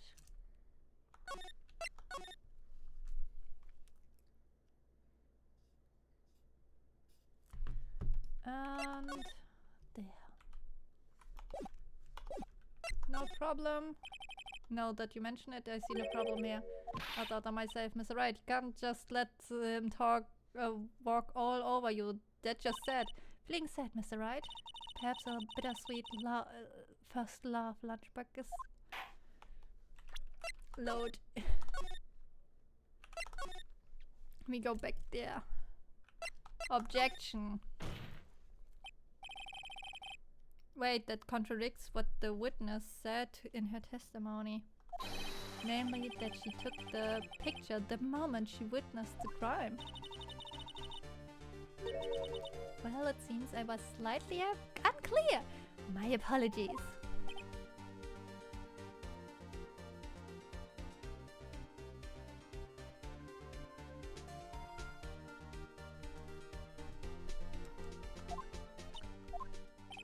That's it. If you run out of lunch, you order seconds. Problem solved. If you don't like it, try ordering a jumbo-sized lunch from the get-go. Good advice. I'm not sure if I understood it, but good advice. I didn't have time to stop her. Prosecutor Sky was cold, calculating like a robot. She killed without pain or remorse. It was a premeditated murder. Premeditated? How did you know? Look at the chief prosecutor's hand in this photograph. Well, are those gloves? Surgical gloves made with thin rubber, most likely. Why would she have those on? If it was not premeditated, she would not be wearing those gloves.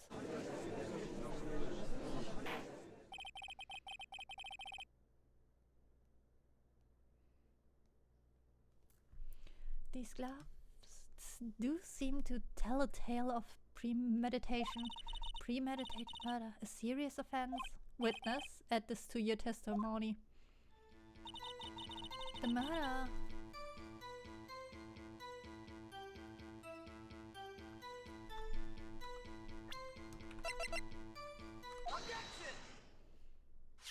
Witness, do you know what this is?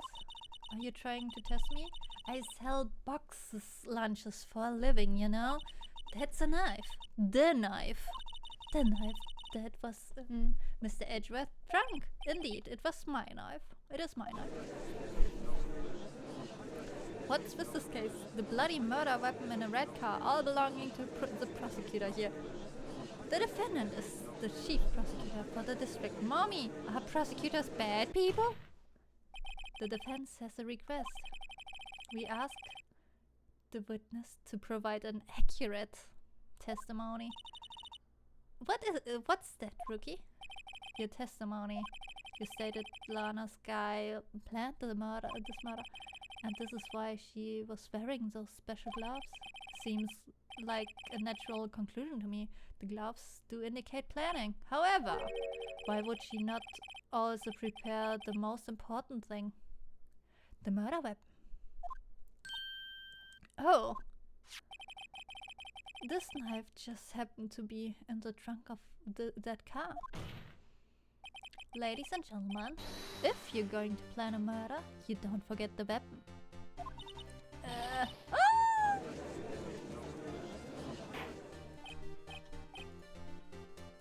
Order! Great. Now the tide is turning in our favor. Great show, Mr. Wright. My sister's as good as free. Right. I believe the next lunch you're eating is humble pie. What? I hope you weren't deluding yourself into thinking the tide has turned. Not over such a trifling detail, but this shoots a hole in the whole premeditatory theory. The prosecution could care less if it was premeditated or not. The only one who seems to care is that lunch lady over there. The defendant, Lana's guy, murdered the detective with the knife. That's the only thing the prosecution needs to prove, nothing else. Very good, Mr. Prosecutor. I suppose you think you're clever now. But you know, as well as I do that she planned the killing, on killing him, it was planned. By you. It wasn't... If it wasn't... I believe I'd like to hear your testimony again. Witness, please tell us only what you saw, not what you thought. How dare you! She's pissed! My powers of deduction are not to be underestimated. Really now?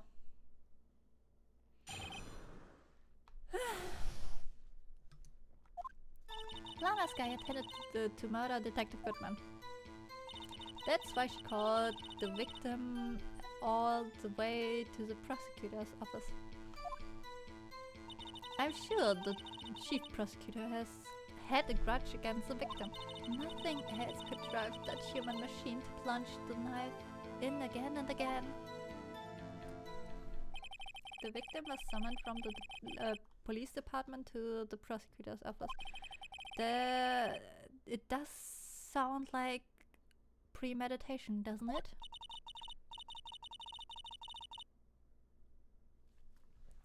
So if I ordered a pizza, does that mean I'm planning to kill the delivery boy? In any case, the defense may now cross-examine the witness.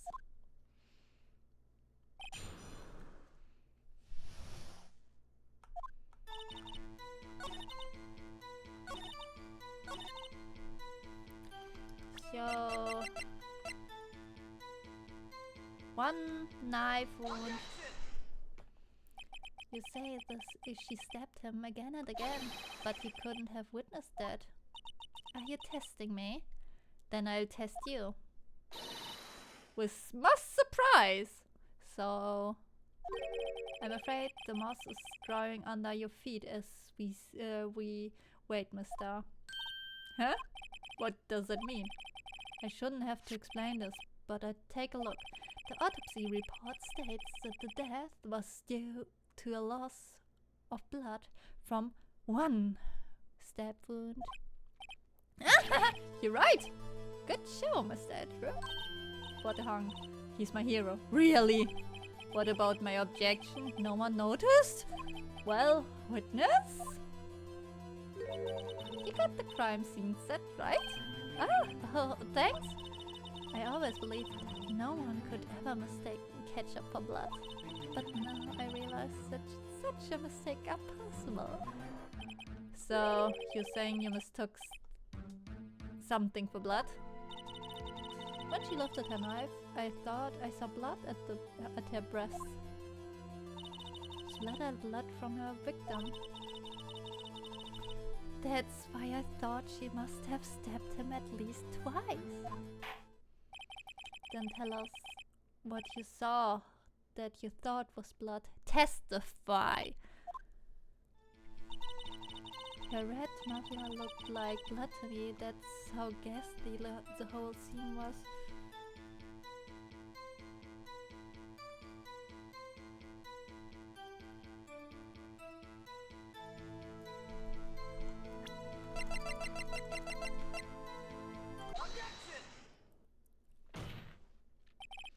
Mister, I demand an explanation. The witness is clearly not suited for detective work. What? The suspect was not wearing a scarf or muffler of any kind when she stabbed the victim, and you proved it yourself with this photograph. Huh? But it can't be. Only a professional lunch lady could be so utterly clueless. Congratulations! Perhaps you finally found your true calling in life. Huh. Harsh words, but good. I love how they all be like, let's gang up on this lunch lady. I don't know. It's the samurai case all over again. Because Edgeworth was ganging up on Oldbeck too. In the end, Mr. Edgeworth prevailed. What was my objection? Chopped liver? But it was there. A scarf. No, not that. But something red. Really? Well, no. Where were we? The witness has given question and plot with so much that we ended right at in the beginning. Yeah.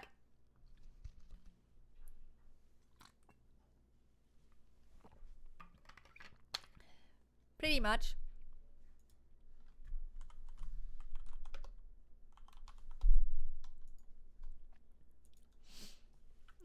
The witness has given us an entertaining interlude. But now back to business. What? Very well, witness, continue your testimony. You saw the crime and apprehended the suspect. Tell us about that. Very well. I do remember some things accurately, at least. Ultimately, we couldn't shake the most important of her testimony. The most important part? The part where your sister stabs the victim. This next testimony might be the moment of truth. Apprehending the suspect. After the murder, the suspect attempted to run behind the partition of her side. I quickly caught her, explained her rights to her, and arrested her on the spot. Ah yes, when I arrested her, she mentioned the muffler. That's what had me confused in my earlier testimony. The chief prosecutor made to escape, but against Angel Star, resistance is futile. You're quite determined about the scarf, aren't you?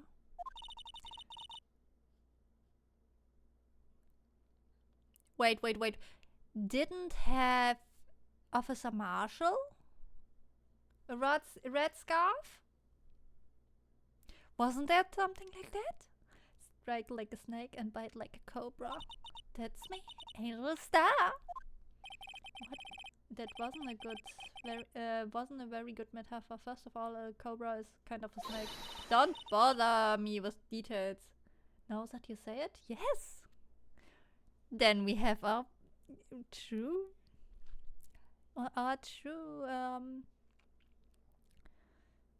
not victim. Gosh, I forgot the word. He did it. Like I predicted. Culprit. Exactly. Thank you.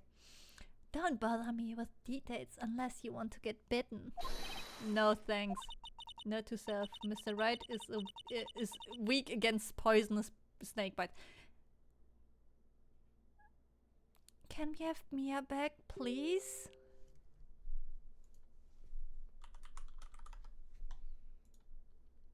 Can we have Mia back, please?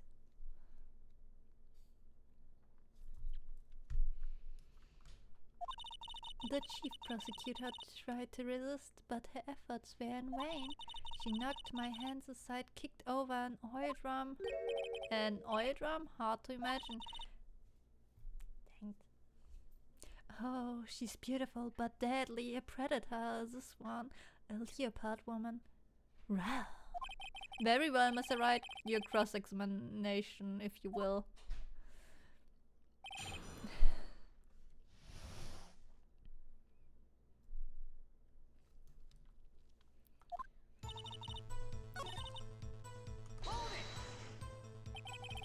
You said quickly you were so close to the suspect.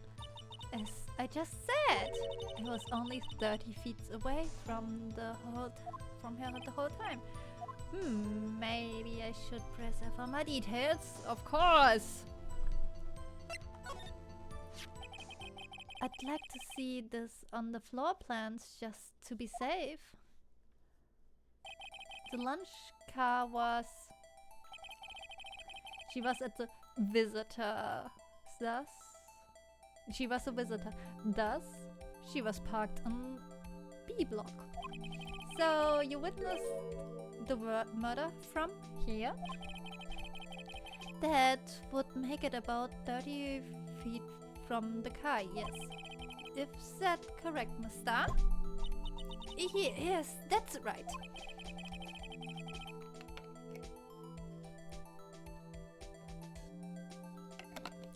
But there was a chain link fence in front of you. I went over it, of course. Amazing! The cough-up queen lunch lady athlete indeed. It would have taken her a little time to climb over the fence, so she couldn't have gotten to my sister that fast. Yeah? Yeah, that fence was about 9 feet high too. So how did Miss Guy not get away? And how did she come down there? Ah, yes, when I arrested her, she mentioned the muffler.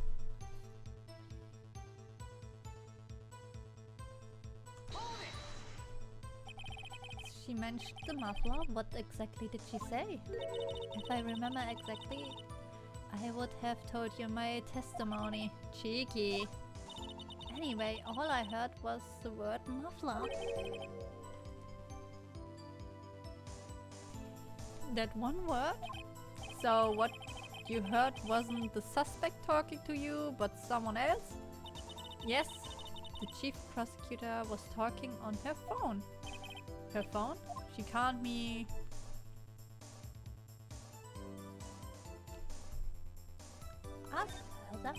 By the phone, do you mean the cell phone discovered at the crime scene? Yes, ultimately. Ultimately? My memory is like a salmon heading upstream, you see. No, the court doesn't see, mister. The chief prosecution first attempting to use the phone hanging on the wall. On the wall? That's right.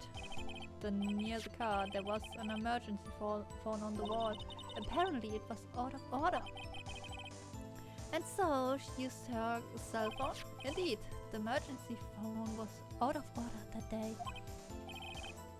Huh, good witnessing, witness. Good witnessing? Whatever happened to good testifying? Good question. You should, of course, add this to your testimony. What? The things I do to please this rookie defense attorney.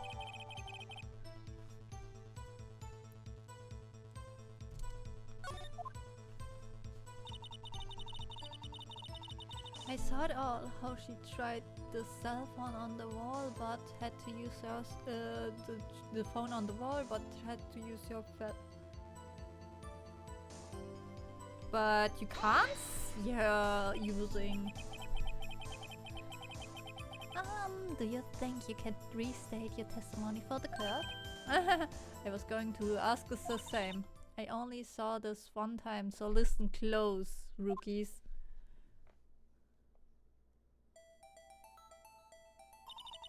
The chief prosecutor stabbed the victim and ran behind the partition.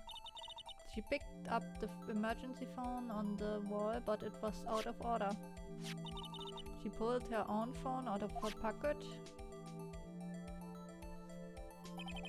And during the time, you climbed over the chain link fence.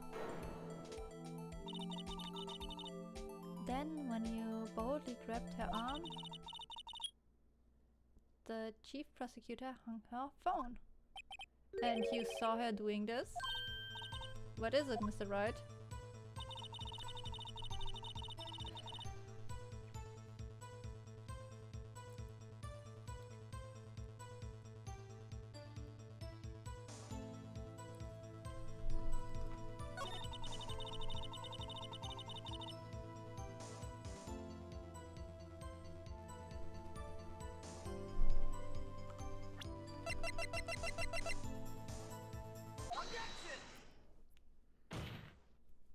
Mister, I have to conclude that you have a personal grudge against Miss Lana Sky. The witness is a former detective. Her testimony is unmarred by personal bias. Well, who would have thought you would have be my knight in shining armor, prosecutor? You who, together with the chief prosecutor, kicked me out 2 years ago. Well, mister, this is a fatal contradiction with your testimony. How do you explain this? Huh? I don't know what you're talking about. Mess with me and I make you cough it all up. Ahem. Look at the floor plans. You said you witnessed the crime from this point. However, if that's true, you couldn't possibly have seen Miss Sky making that phone call. I believe you see what I'm getting at. The emergency phone was at the back side of this partition. If indeed you were in B block, you couldn't have seen it. What? Ah! Order, order, order! What's the meaning of this? It's simple, Your Honor. She's not coughing up lunch, she's coughing up lies. That's quite a claim, Mr. Wright. Perhaps you will allow me to a question. Tell us exactly what lie this witness has told the court. Here's where the counterattacks begin. I can't afford to get this wrong. The witness lied about...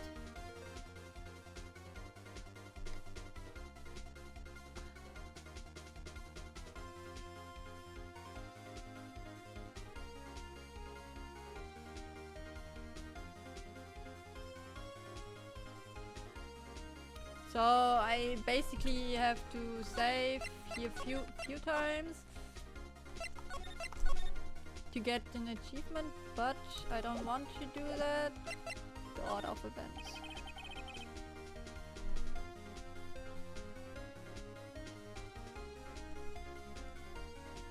She lies about the order of events. Miss Guy used that emergency phone before the murder. I see. I have thought of that. That took the wind out of her sails. Mr. Wright, I hate to bother you while you're celebrating your victory, but why would anyone use the emergency phone before the murder? Huh? Just when you think he can't sink any lower, he mazes us. I applaud you, Mr. Wright.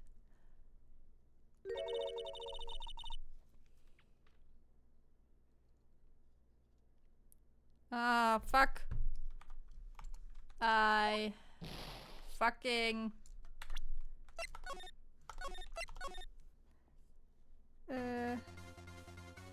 where she saw it. Miss Guy tried to use the emergency phone, but it was out of order. What's significant about this fact? Nothing. Therefore, it would be pointless for Mr. to lie about it. Pointless to lie, I see. But hey, the witness did actually see Miss Guy using the emergency phone. That it would mean Mr. witnessed the crime from a different location. A different location? Now that's a pointless lie if I heard ever one. Before you call my lie pointless, at least let me tell it. Let me ask a question to our clever wordsmith, Mr. Wright. Just where was the witness when she saw the crime? All the testimony I heard until this point in one direction.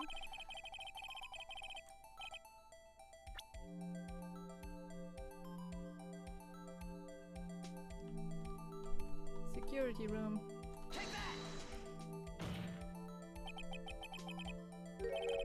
This is the only place where she could have been. The security guard room? Indeed, the security guard room in the underground parking lot is well positioned.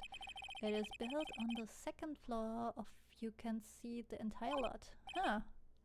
She would have been able to see the emergency phone from there. But why there?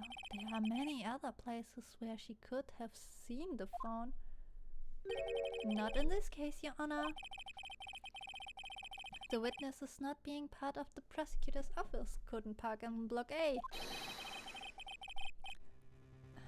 The only place where she could have seen the crime and the back of the partition is here. I remember in your testimony you said you brought lunch to your boyfriend.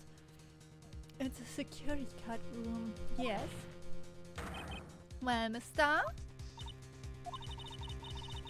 How many years I have been getting the better of man? Had to think that the tables could be turned. Today a man has gotten the better of Angel Star.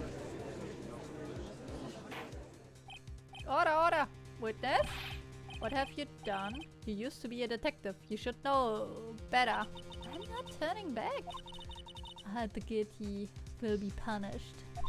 And I'll do what I must to make sure justice prevails. The guilty? Is she talking about this guy? Right? Doesn't this strike you as odd? Why did Star lie? That doesn't make any sense, huh? She could have just said she saw the crime from the security guard station. It wouldn't change anything. Exactly. This photograph tells us all. It was the defendant who stabbed the victim. Good God, that Angel Star annoys the heck out of me. She really is an old bag level of yuck. Yeah. Same with in the last case there was someone who was really annoying too, but I don't know. I forgot it. Van Karma. Van Karma was super annoying. And that truth still stands. It still stands. I disagree, Mr. Edgeworth. What? If a witness is found to be lying, they're guilty of perjury. You know, she knows this. She wouldn't risk that without a good reason. So tell us what her reason was, Mr. Wright.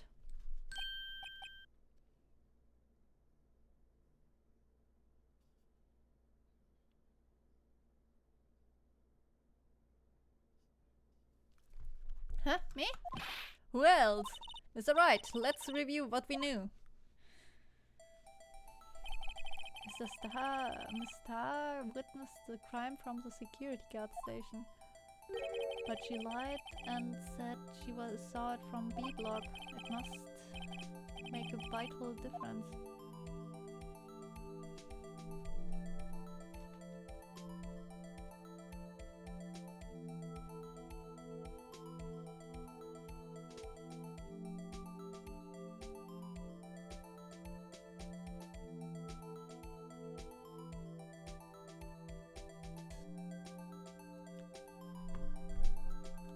Distance.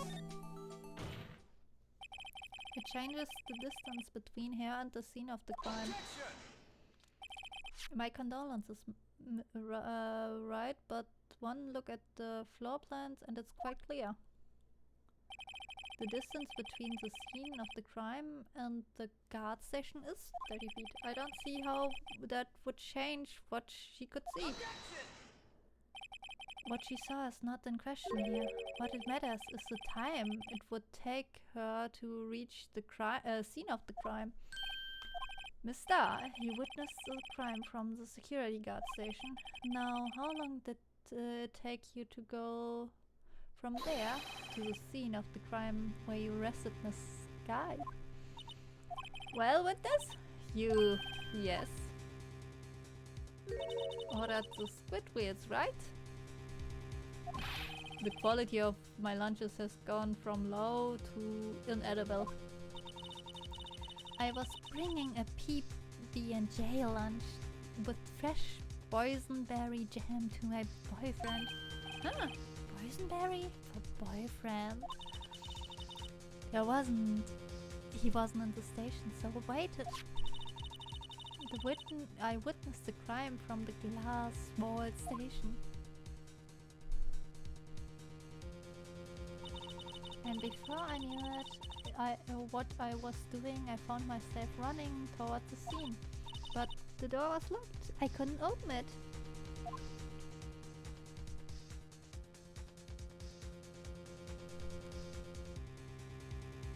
Bullshit!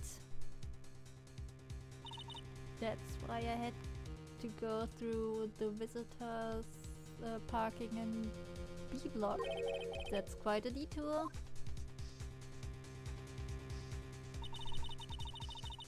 It probably took me at least 5 minutes to get to the scene of the crime. 5 minutes?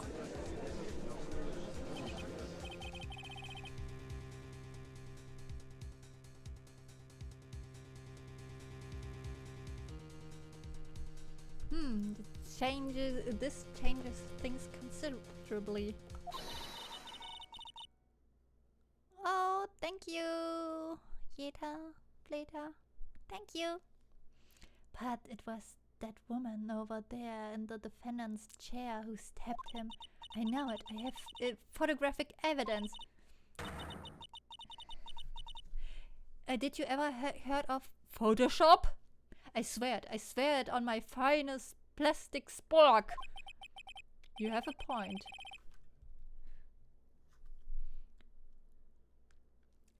And the spork is a wonderful invention. Would you like another caviar lunch? Absolutely! Uh-oh, it's alright. You have to do something. Do I have evidence? Raise an objection. Objection!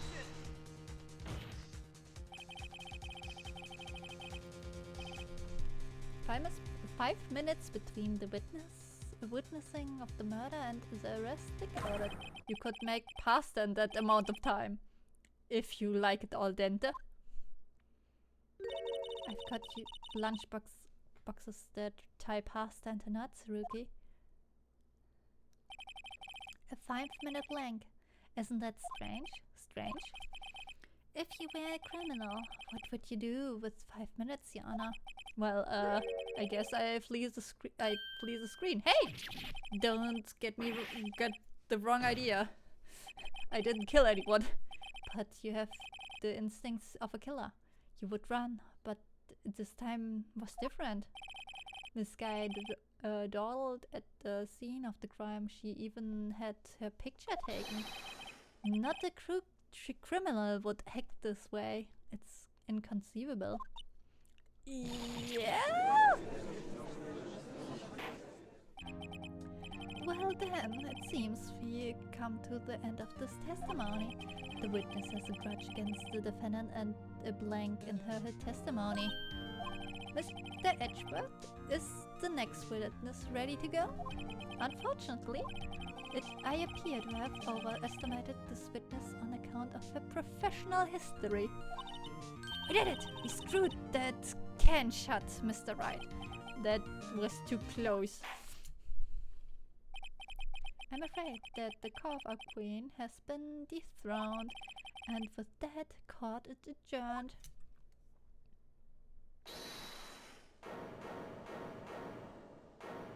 What? Mr. Edgeworth, you ordered the squid wheels, right? That one she tried to foist off me. I'd prefer not take the defense team's leftovers. Anything else you say? I might be able to save you. I have decisive evidence. What is that? Is that another of the trick lunch boxes?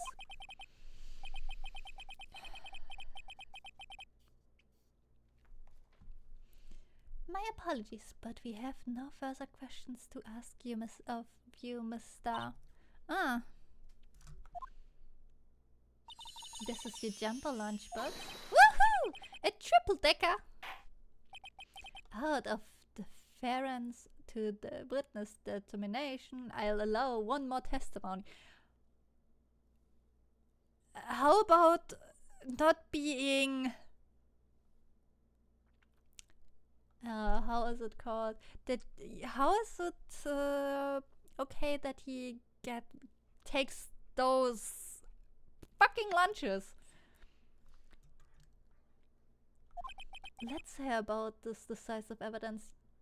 Guy shouldn't be so poor to be bribed with food. Yeah, exactly.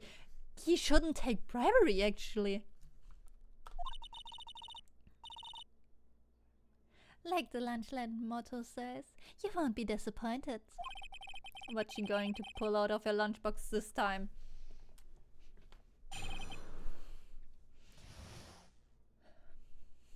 I hate her. She has such a slappable face. But I hate a lot of characters from this game. Especially from Karma. I should have mentioned those 5 minutes when I wasn't looking at the crime scene. And now... to the matter of the victim's shoe. Did I not bring this up? 2 types of blood were found on this one. The one was of course from the victim, and the other blood type matched that one of the defendant, Miss Lana's guy. This shoes prove us. It's flawless, decisive evidence. What? There was blood found on that shoe? Try Lunchland for all your lunches and decisive evidence needs.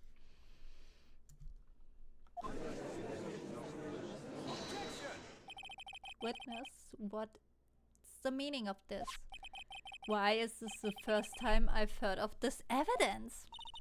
Simple, as I've already said. I don't trust you with evidence, Mr. Edgeworth. That's why I took the liberty of investigating this myself. And you had blood tests performed. Didn't I mention? I have 3 boyfriends in forensics. In any case, Your Honor, I can't accept this as evidence. What? You must know 2 rules of evidence law. Rule 1, no evidence shall be shown without the approval of the police department. In other words, this shoe is illegal evidence, at least for the time being. Is that right, Mr. Wright? It seems so. Edgeworth Shoe is celebrating. Not so fast, Mr. Edgeworth. Don't forget, I've used to be a detective, and as I mentioned previously, this shoe has already been tested by a member of the forensics department.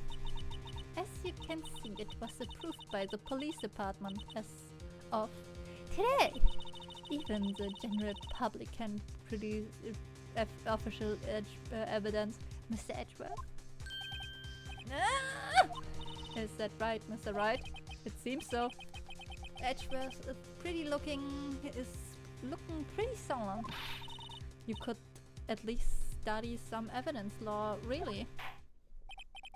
The prosecution complains, notwithstanding, it appears that this evidence satisfies the first rule of evidence law. However, it seems you have yet another count against you, Miss Witness. Anything to ensure that the guilty are properly judged. Very well, Mr. Wright. You may cross-examine the witness. Decisive evidence.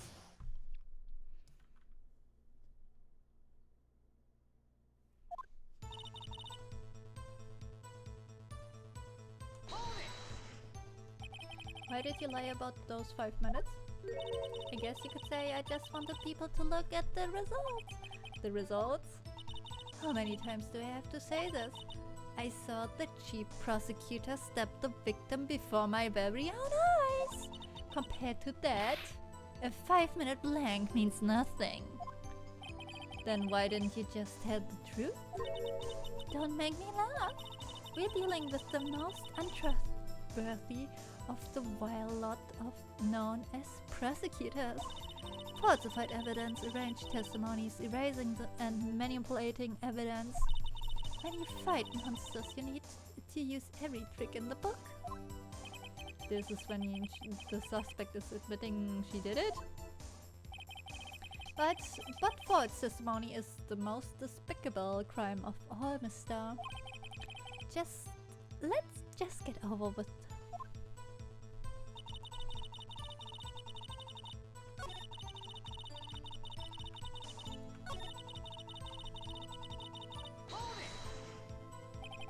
And you found the shoe at the scene of the crime. I detained the chief prosecutor and notified the police department. I wanted to make myself useful while I was waiting for the police to arrive. So like an ill-trained pooch, you stuck off with the Jew. I love that he let her burn. I was afraid someone would erase the chief prosecutor's crime. This shoe was my secret weapon, if that should happen. See this fashionable basket I have here? It carries more than lunchboxes, gentlemen. So she tampered with the crime scene. Isn't that yet another crime? Yeah. Yeah. And if you... I think maybe 2 crimes, because tampering with the crime scene and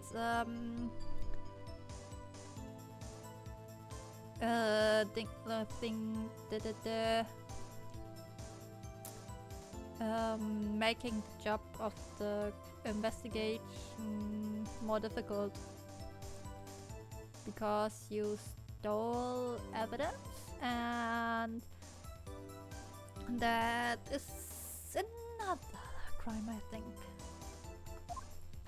I'm happy for you and your lunchbox bag, really. In any case, you removed valuable evidence from the scene of the crime. Now tell us what you did next.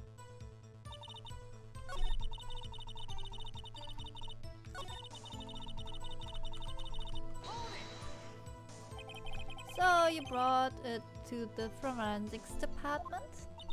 If you're going to submit something as evidence in court, you need to prove. To do that, evidence must be analyzed by a forensic expert. And she got away with her little coup because she used to be a detective. The shoe does appear to have bloodstains on it. Well, the man was stabbed after all. And the blood belonged to the victim, Detective Goodman. As I said, there were 2 types of blood found on the shoe. And the other blood type matched that of the defendant, Miss Lana's guy. You can't say for sure the blood belonged to the defendant with the blood test. You claim to know something about blood tests, rookie. Huh? Well, speak up! Well, blood comes in 4 types, A, B, O, and AB. However, you can't tell from a blood test whether a murder was committed in cold blood. Just a figure of speech, Mr. Wright. Actually, we can differentiate between millions of types with all the blood tests out of there, which means that we can more or less narrow the sample of blood down to just 1 person. So I heard.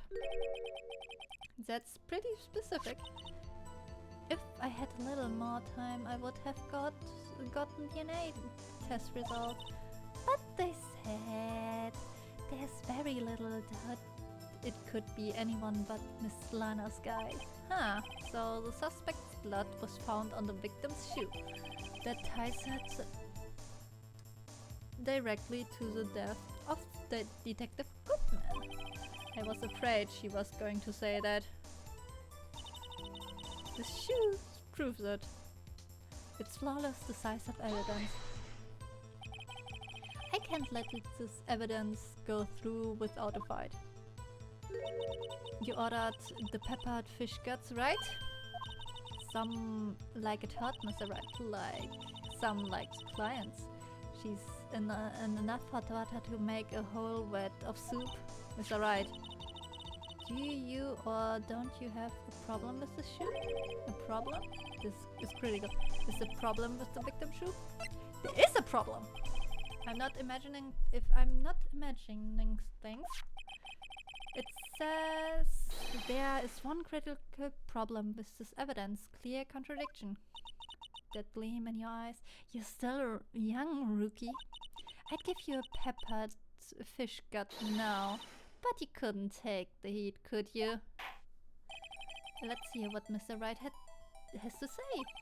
What is contradictory about the victim's shoe? Show us the problem with this evidence.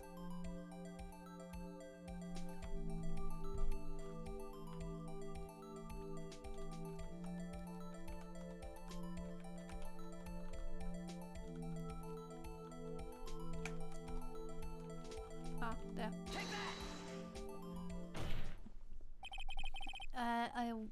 I wonder if you noticed, there's blood on the bottom of the shoe. Don't mess with me, rookie, or it will be your blood on the bottom of my shoe. Huh, indeed, there's quite a bit of blood on the bottom of the shoe. It makes sense, the victim was stabbed with a knife.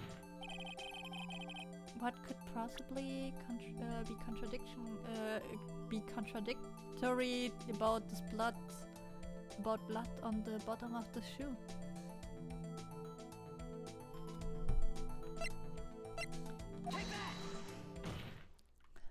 The problem lies in the footprint.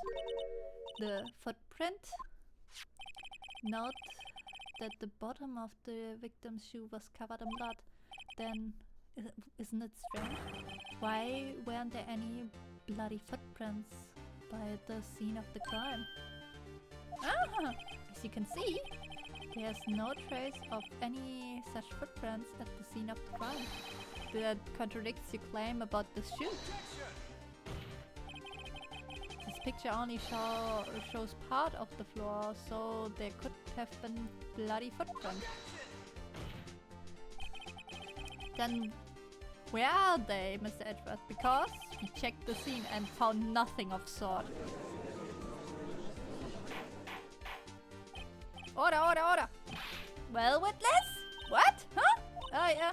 You're great doing, Mr. Wright, but is that true? The lack of footprint is a contradiction, but Then we have to ask why there wasn't a footprint.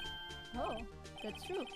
There has to be a reason why there was no footprint. Think, Mr. Wright. Think. Hey, I don't know why there is not just.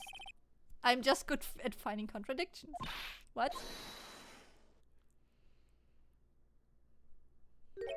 I see. Now I get it. Get what? Our witness is more devious than I gave her credit for. We were hoodwinked to the very end, but she slipped. There's one vital hint to the truth in her testimony.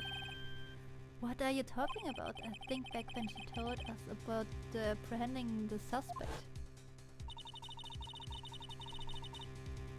The chief prosecutor tried to resist, but her efforts were in vain. She knocked my hands aside, kicked over an oil drum. Oh, she's beautiful, but deadly a predator. This one, a leopard woman. Rah.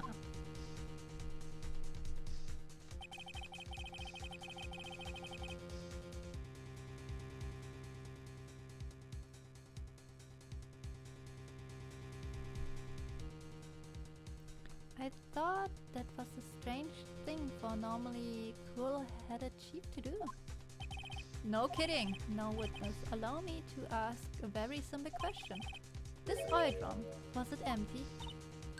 Oh, that? Huh? Not sure. I like your attitude, Mr. Edgeworth.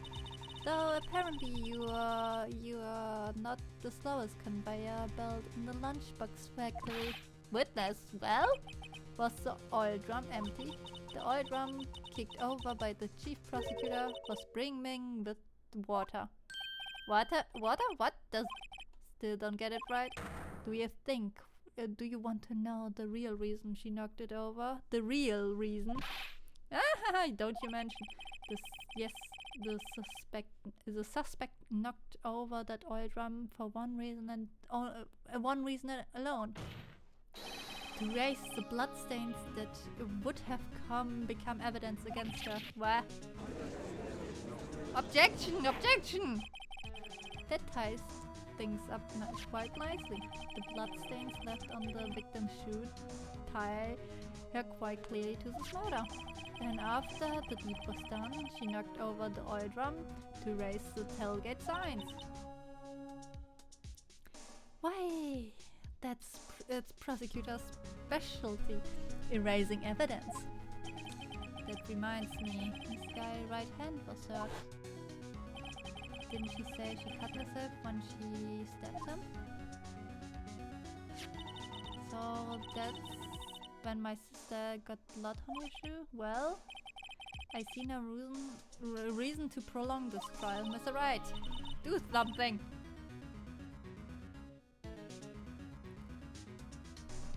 Do something, please. What can I do? Your sister has confessed to the crime and she tried to conceal it. But enough, there's no need for further debate. Your verdict, Your Honor. Very well. But Angel Star is on the prosecution side. She could have been lying about the water. The courts find the defendant, Miss Lana Sky.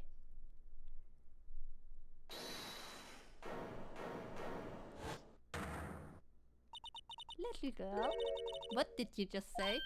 Huh? Me? Did you say that I, Angel Star, was on the prosecution side? Well, yeah, you are. You're saying my sister hid evidence by erasing the bloody footprints, well? I thought you had your fill, but here you are, demanding second helping. Another lunchbox called evidence. Wait, witness, don't tell me you have something else. The time for deliberation is past. Any further comments will be held in contempt of court. Your threats don't scare the cough-up queen. Look at this. A photograph? I just had it just in case anyone had the gall to suggest that the white shoe didn't belong to the victim. Huh. I see no room for error in this evidence. Mr. Wright, wait. Look at the asphalt in this photo. Hey, it's clearly wet. Erasing the last trace of doubt from the court's mind, immediately after the murder, the crime scene was washed with water. I'm sorry, Mr. Wright. I guess I couldn't help after all. It's not your fault. I knew I couldn't win this case from the beginning. And it seems this is what your sister wanted anyway. Mia! Not suspicious at all. She has photos of the body, yeah. I'm sorry, Mia. Right, wet or not, don't be so quick to throw in the towel. Get yourself up off the asphalt and take another good look. Don't give up. Not until the bitter end. This is the last piece of evidence. Very well. At this time I'd like to declare the verdict for good. Objection! Objection!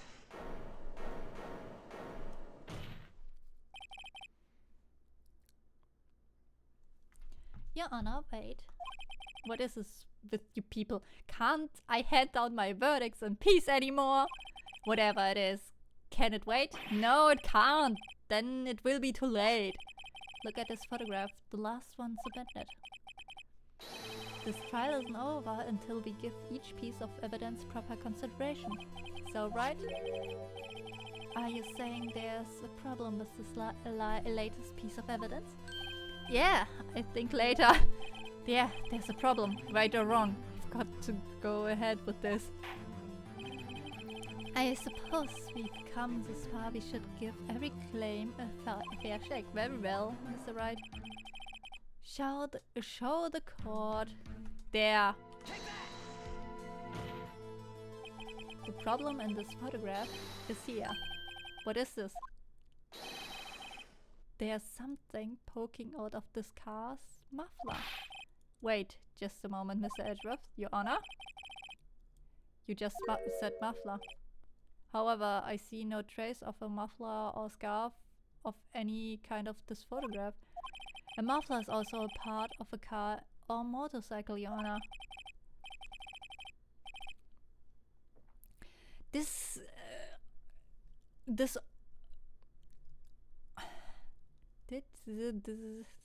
just think of it as a part of the exhaust system, a pipe. The judge is... how the fuck did he get the job when he doesn't know what a muffler is? I see. That's suspicious looking cloth sticking out of the car muffler, huh?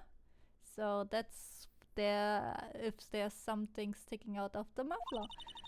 What does that have to do with this case? Nothing. Absolutely nothing. Objection! Sorry, Miss Starr, but it is not going to be that easy. In fact, you already told us why this is important to the case. You said as much in your testimony. What? Let's hear what Mr. Wright has on his mind. Tell us what you think this piece of cloth in the muffler relates to this case. On a cell phone. Miss Starr, you recall your testimony for the court. Ah yes, when I arrested her, she mentioned the muffler. That's what had me confused in my earlier testimony. Muffler. Ah! Ah! Could it be that the muffler you heard mentioned was actually this exhaust pipe? If so, that means this piece of cloth is vital evidence. Oh, ah!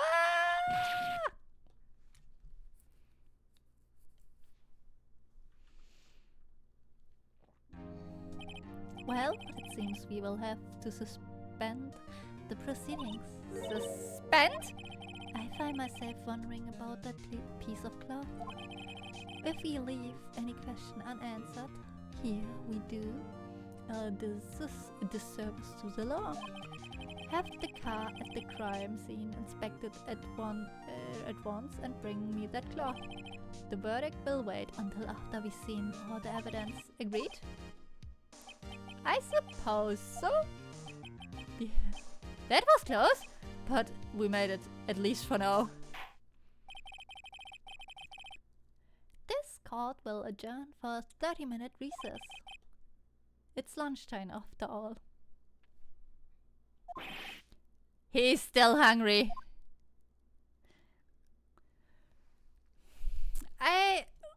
I don't think Maya's a real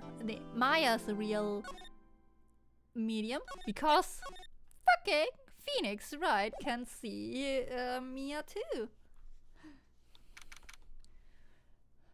Wait, that nearly took 2 hours? That felt like more. Mr. Wright, huh? What? I try it's always like this with you. Like you're swimming up from the bottom of a lake about to reach the surface. Or Mia's such a strong medium, she projects herself from the afterlife or life or something. Yeah. Possible. Possible. We don't know. But no matter how hard you pedal, you never seem to get there. Pretty much, except today we're swimming in quicksand. So what happened to your sister anyway? Apparently she got called to off to the judge's chambers. Huh, probably something to do with that piece of cloth. So this is where we turn this trial around, right? Our only weapon is this tiny insignificant piece of cloth. I'm the one who's starting to feel tiny and insignificant. I've to feel tiny and insignificant, to tell the truth. Hola, partner.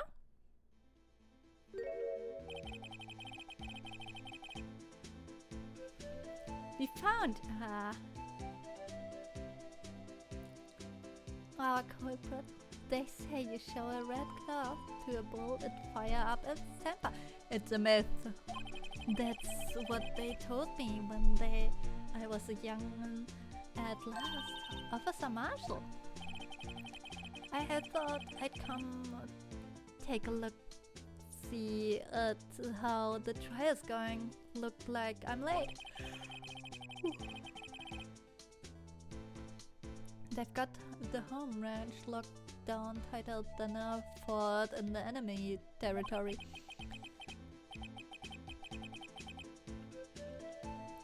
I have a question. As you know, I'm female, and I don't know if you could just shave your beard with a knife without a mirror. Isn't that super dangerous? That hard to slip out, huh?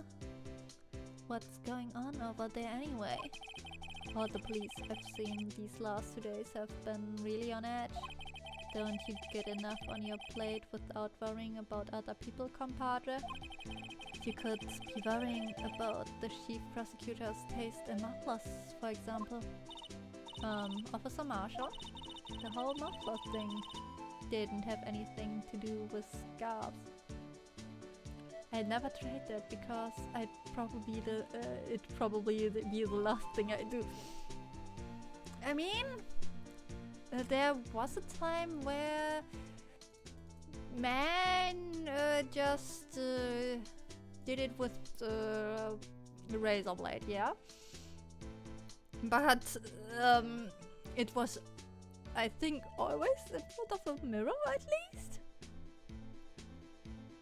The whole muffler thing didn't have anything to do with scarves. She wasn't even wearing a scarf. You don't say?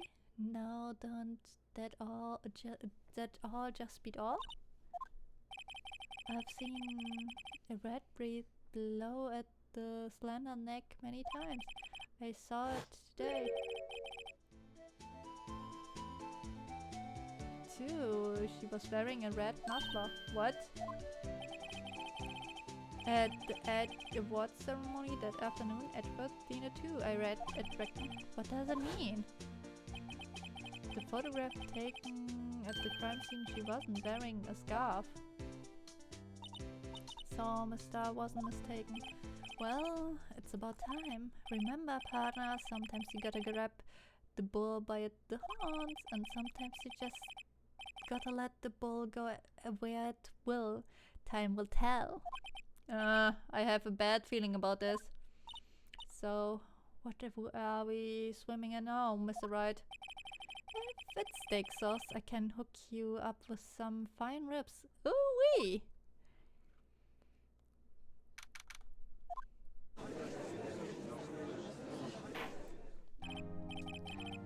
I'd like to resume.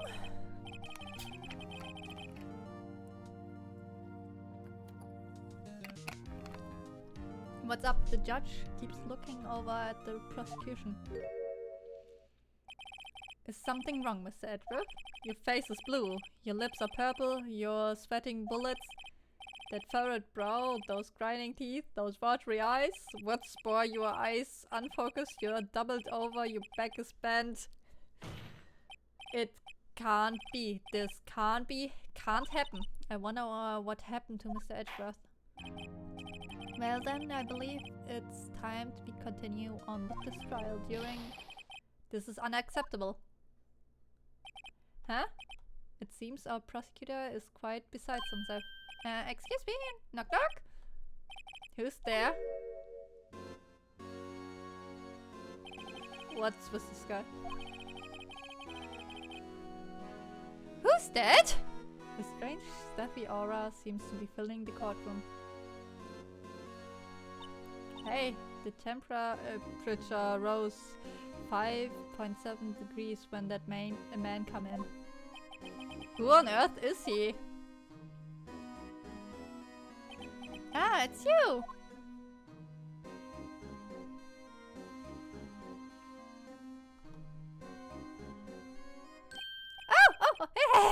Sorry, I'm late. Okay, the roads were packed. It's just me. Long time to see. Yeah, okay. How you been? Swim much these days? Ah, hello. No, I've been so busy. Busy, smizzy. Okay, my boy, you have to make time to relax. Yes, indeed. Okay seems to be his nickname for the judge. I'm afraid you're right. Very afraid. Sorry, but who are you? Ah, so you're Wright, the attorney. I've heard good things about you, son. Thanks. I'm sorry about you, our little worthy, giving you all the trouble, eh? The second orange... this is the second orange person I see after Trump. Hey, Jessie! We're doing fine. Yeah.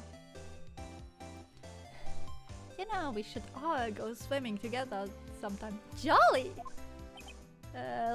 Little worthy? We trying to not get another prosecutor with the guilty guilty. And yeah, we are doing, I think, fine enough. Little worthy? Mr. Wright? You don't know the district chief of police? Chief of police? He's the another prosecutor? First Edward? Oh great, First Edward, I know this, yeah. He's the top-ranking police officer in the entire district.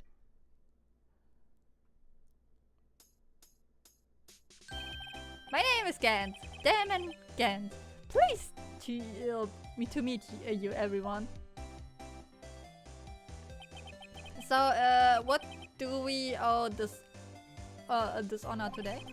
It's been over 2 years since you last come to this courtroom, hasn't it? Well, it's worthy here. Look at this poor fellow. I just thought I'd help out by bringing this. Hey, that's my sister's muffler. So Miss Star wasn't just seeing things. When the crime occurred, Miss Guy was wearing that muffler. But to think that it was stuffed into that exhaust pipe on little Worthy's car, no less.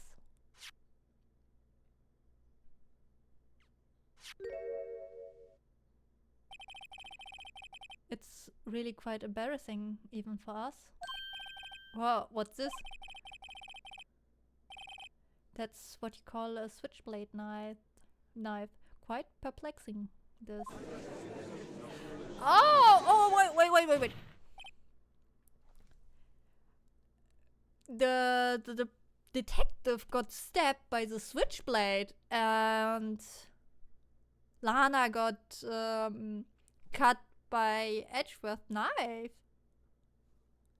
It was planned. Chief, what kind of outfit are you running? Mr. Edgeworth? How could they miss such a vital piece of evidence? If you investigators are this lax, how do you expect us to do our job? No, wait a minute, Worthy. I have no desire to hear you out. I'm telling you to wait.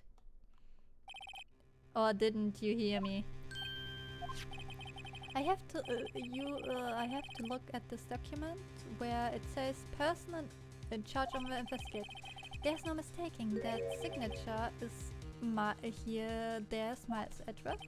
That's not fair. On the day of the crime, I had your head in the clouds because you got that award. I know how that feels, but you're the person in charge. I'd expect a written apology. What? Are you serious? Don't be upset. We'll find a way to clean up this mess that you made. This is the first time I've seen Mr. Edgeworth at a loss for words. This kind of major blunder is unlike you, Mr. Edgeworth. The court accepts this new evidence, but I'd like to ask the defense a favor first, yes? Just to be sure. I'd like to take a look at the blade of this knife. The blade, Your Honor? Well, I don't see why not. Could you open it up for me, I wonder? Yes, well, I think you all have to push that switch and... I cut my fingers, Mr. Wright. I wouldn't be open to pound my gavel anymore. Yeah, but if I cut my finger, I wouldn't be able to point it at people anymore. It's rude to point at people, Phoenix. Come on, just hurry up and open it.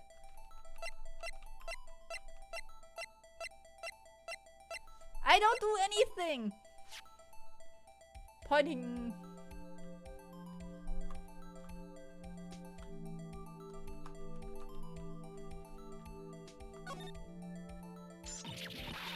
Don't scare me like that. Plotting is very important in court, yep. Well, don't scare me. I'm the one who is scared. Look at this knife blade. The tip is broken off. And it's this dark red stain. Oh, wait. I think they wanted to kill Lana too. But she got away, kinda. This doesn't excuse the action of the police department. I would like to hear an explanation from the chief of police himself. I'm terribly sorry, but could I ask you to testify for us about the split between the prosecutors and the police and this knife? Sure thing, sure. Not a problem, not even a little one, really.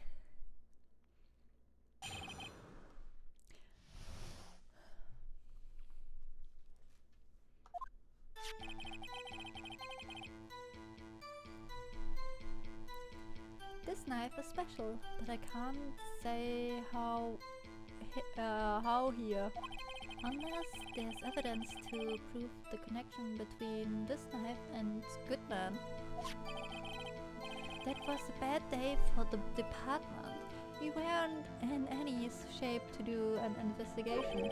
The detective was killed, the police department see what a mess. The time of the crime? 5:15. Scary coincidence, huh?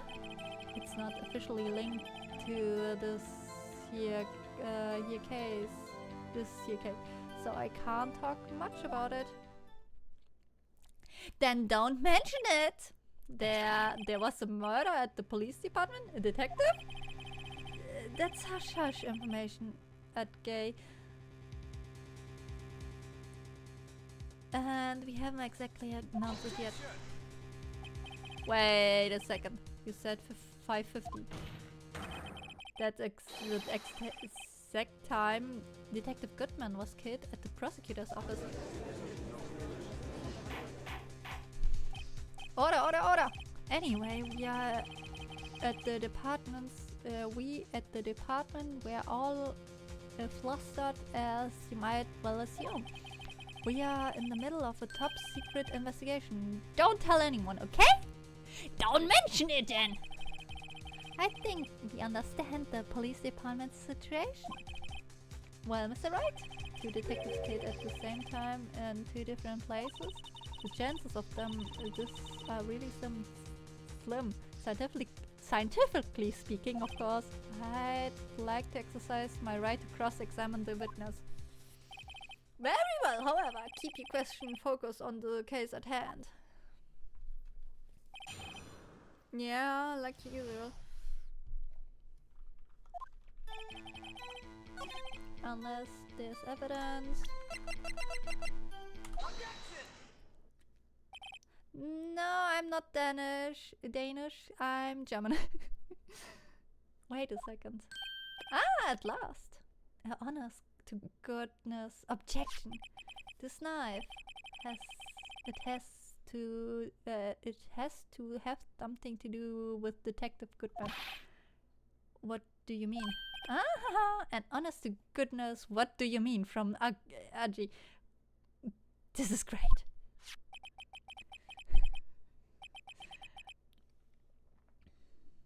Look at this tag on the knife. It reads SL92.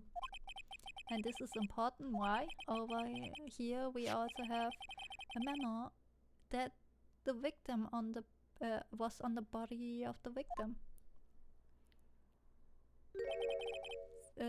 What is 6 minus 7s 12 2? No, Your Honor. It's upside down. Upside? The printed name on the memo makes it look like it's right side up. But turn it around and what do you get? Ah! Whoever wrote this note was holding the paper upside down. SL9. That's the same thing that is written on the knife's tag. Order! Well, Chief? Oh well, I guess the cat is out of the bag. You win, right though? I win? What game is this guy playing? I don't know. This knife was evidence in a case. It was stolen from the department's evidence room. Press. So this knife was stolen? Yes, but on the day of the murder. It was evidence, you say. Was it in fact a murder weapon? Nice! Good show, little worthy. It was a murder weapon as it happens.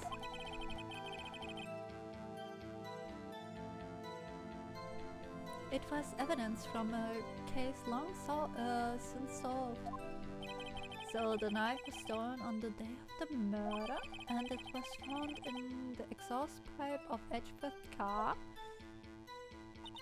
Hard to think there isn't a connection here. It was a bad day for the department. We weren't in any shape to do an investigation. A detective was killed in the...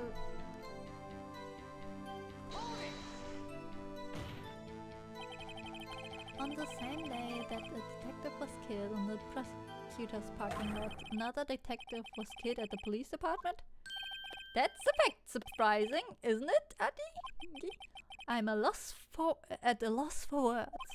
And the perpetrator? Do you have a suspect? Well, there was a suspect. Just arrested them, in fact. Just arrested? That was quick. But there's still a lot of unanswered questions. Maybe you could help, Writer. I suppose I could help if you help me by giving me data on your case. Oh, good one. This kid's sharp. Okay, here's the deal. I tell you one thing and one thing only.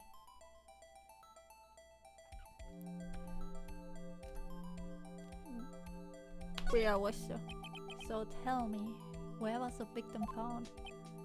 Well, I can't speak on where the corpse was found, but I can say the crime took place in the evidence room at the police department. The evidence room? Wait a second, I've heard of that. The evidence room? Didn't he mention that in his testimony just right now? This knife was evidence in a case. It was stolen from the department evidence room. There's a connection between those cases. You seem happy, Mr. Wright. Happy? Happy?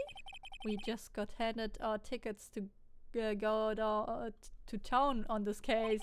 With the link between those two cases established, we finally have some leverage. No, we can we get Gan to testify about the details? It's not officially linked to this here, so I can't talk much about it.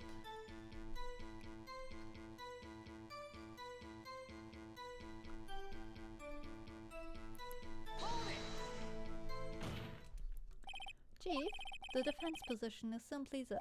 The connection between these two cases has already been proven. Huh? You don't say? Well, out with it, Writer. What's connection? Yes, out with it, Mr. Wright. The connection is a place mentioned in the testimony we just heard. The knife was found in the lot was stolen from the police department's evidence room. Not to mention the victim had on her the case number of the knife's evidence tag. Edgeworth is now helping us again. And we also know that the detective murdered at the police department was killed in that very same evidence room. Indeed, there do seem to be many connections for it to be a coincidence.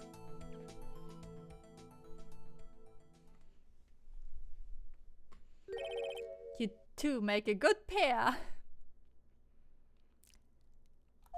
It took my man 2 days to find out what you deducted right here.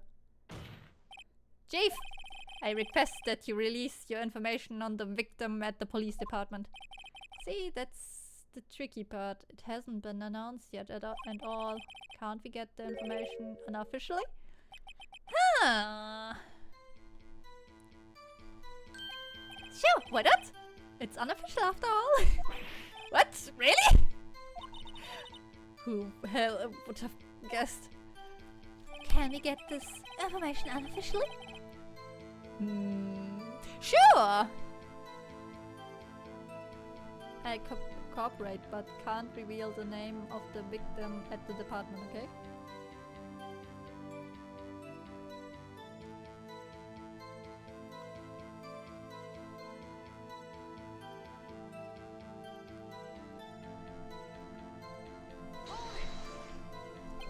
If you're going to tell us little, why not tell us everything?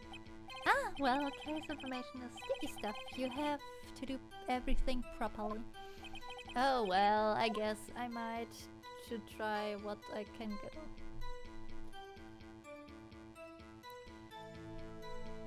Thank you for watching, and have a good night. Bye bye. The victim's ID number. Okay, how about you tell me the victim's ID number? Oh sure, why not? It's not like you'll be able to tell who it is from that. Of course not, you won't tell me their name after all. Well, I keep a tight lid on ID numbers, so I don't, don't go get your hopes up. The number is 54. Ha! Well, that's quite long. And we have to remember these. It drives me nuts. A2, I can't do that. You didn't even get the first number right. Hello, Mr. Wright. Does this tell you anything? This tells me something. Actually, it does, Your Honor, it does. I think. Meaning? It has to be what I think it is. But what does it mean? Well, let's hear what the defense has to say. You say the ID number is one of the detectives who was murdered at the police department. Tells you something? What does it tell you? This one. Witness? What is it, Mr. Wright? You're grinning like a schoolgirl on prom night. No, it's just I got confused. And what's the news? Huh? Just come out with both guns blazing, like you always do. The police department's prosecution. In 2 places, 2 detectives murdered at one time. Actually, I happen to have a police ID number here. Oh, is it yours? No, Your Honor, I'm defense attorney. Remember?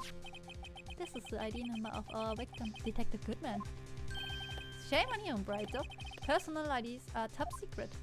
Detective Goodman's ID number is 5842189.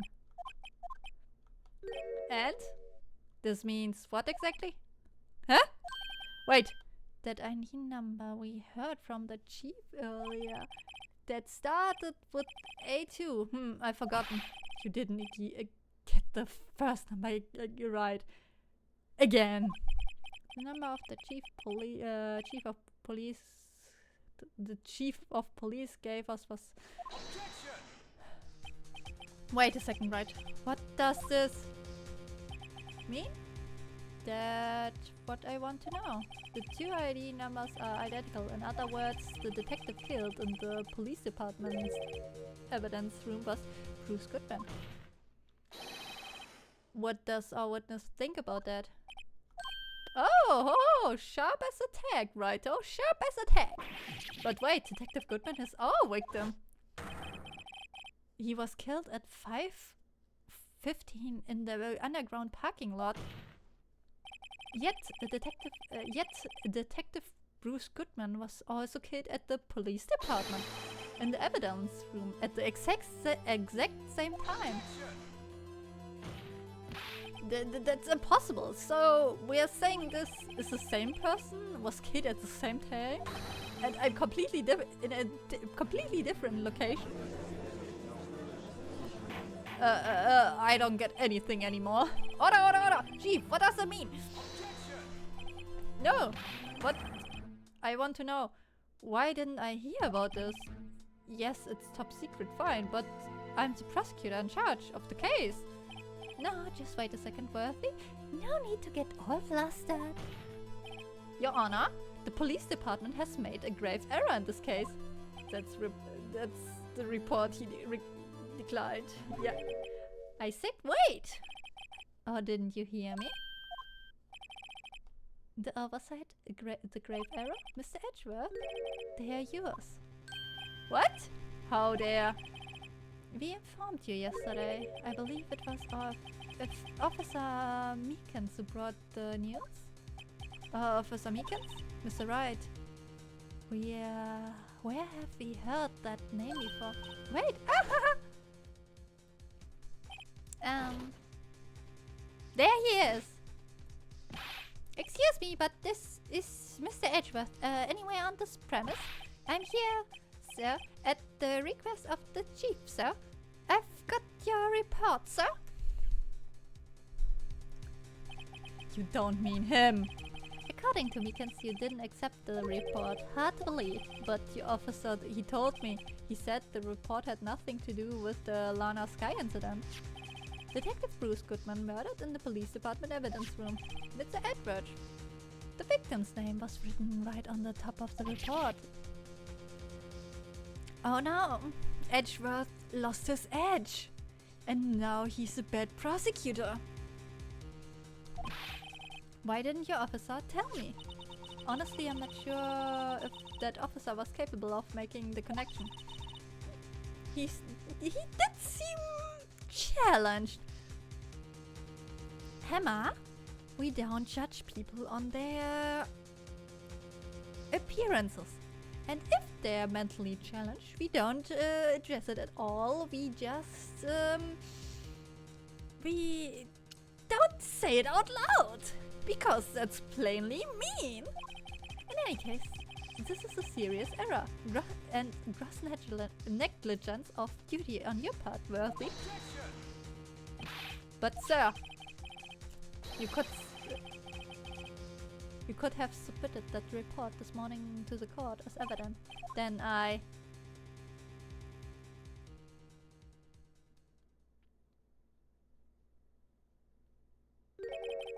No such luck this time, Worthy, or should I say, unworthy. What? No, what was the second rule of evidence law? Huh? Am I right? Huh? Oh well, it's rule 2. Unregistered evidence present must be relevant to the case on trial. And how is this rule relevant? Normally, you submit the list of evidence to be used in the court before the trial. This report wasn't on that list. So, what does it mean? I couldn't submit this evidence until a connection was proven in court. The connection was just proven by Wright over here. Good job, Wright, my boy! Huh? No. No! Edgeworth needs a vacation and a lot of therapy. Hi, Phoebe. It seems we have come to an end of this trial. I know you're going through a tough time, Worthy, but with all those rumors, you were even in the defendant's chair just this past summer. I apologize for the terrible lack of due diligence on my part, Mr. Edgeworth. Please, just give me one more day. I get to the bottom of what happened if this is the last thing I do. You better get results this time, really. You have my profound apologies, sir. Poor Mr. Edgeworth. I don't think there's ever been an error this serious in the history of this court. I will grant one further day, as the prosecution has requested. Will that be sufficient, Mr. Edgeworth? Yes, Your Honor. Thank you. Whatever your punishment for this is, for your sake, I hope it's not decisive. Very well, court is adjourned. I hope you enjoy my cat purring and cuddling the microphone.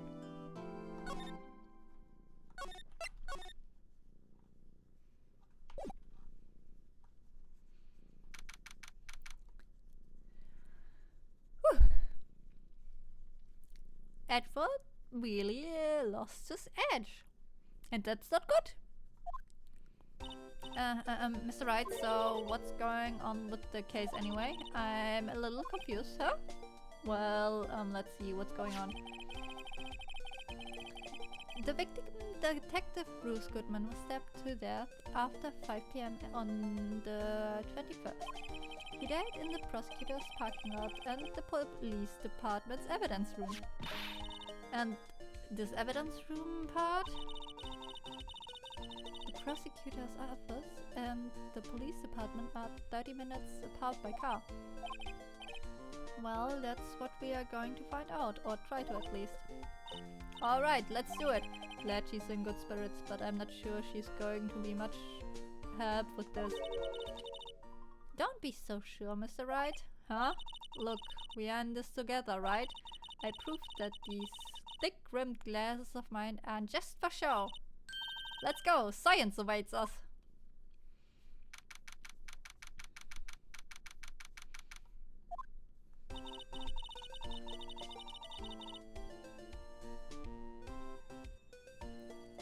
You know, I really don't think we should worry about the police department's murder. There wasn't even a body found here.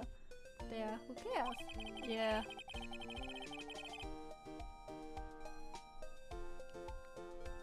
Thank you for watching, Aida. And have a good day, evening, or whatever your time zone is. Bye bye! Yeah, it was only your victim who was killed in their evidence room. No biggie! Besides, my sister would never do such a thing. I know it.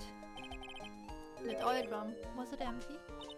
The oil drum, kicked over by the chief prosecutor, was brimming with water. My sister raising evidence at the crime scene? Never. Even though she says she didn't get along, Emma really likes her sister. They don't get along. That's not it at all. We're both professional at what we do, and I trust her. Big words for a high school student. Can she read minds? Well, whether there was blood on the floor or not, the water in that oil drum washed it all away. Ignore the strength of my science at your own peril, Mr. Wright. Huh? What's the grin for? This situation calls for one thing, and that is luminal testing fluid. Luminal? Blood is sticky stuff, you know? You can't just wash it away with a little water. Even if you can't see it, it's still here, there. But wouldn't the police have already done those tests? Never trust anyone's eyes but your own, Mr. Wright. Just give it a try.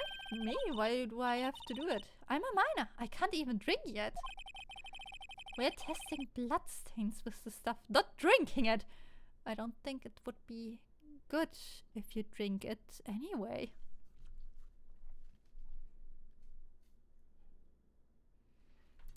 So yeah.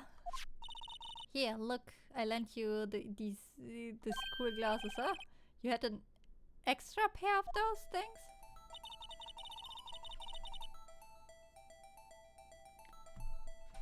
To test for blood reaction, just to spray luminol on it. Like this, see? Please. Okay.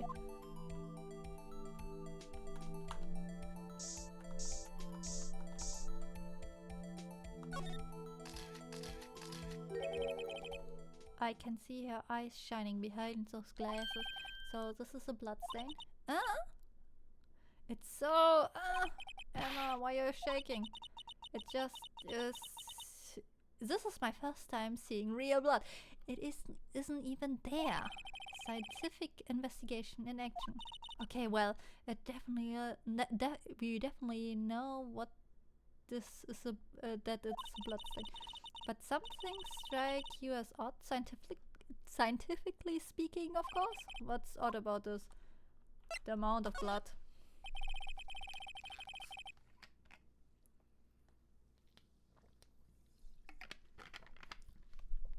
The perpetrator and Detective Goodman fought here, right?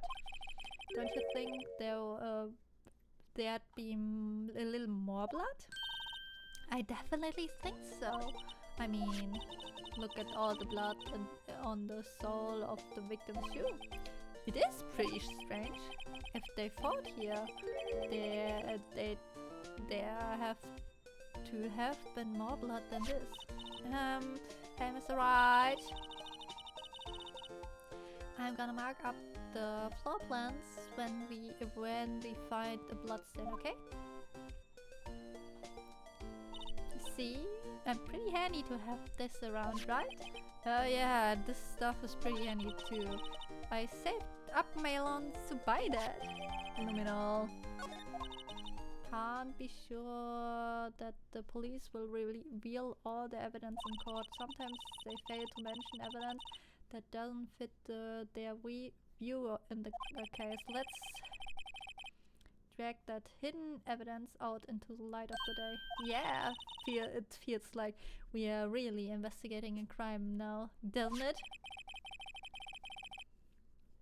I guess I should give it a spray on anything suspicious. Ha! I wonder how that fluid of yours would react to a nice deli box. Mister! You only trust your own eyes, huh? Not bad, you two. Old deli box is on the house. Sorry, just that kind of old lead is... It doesn't really get in my mouth watering. Can we kick her?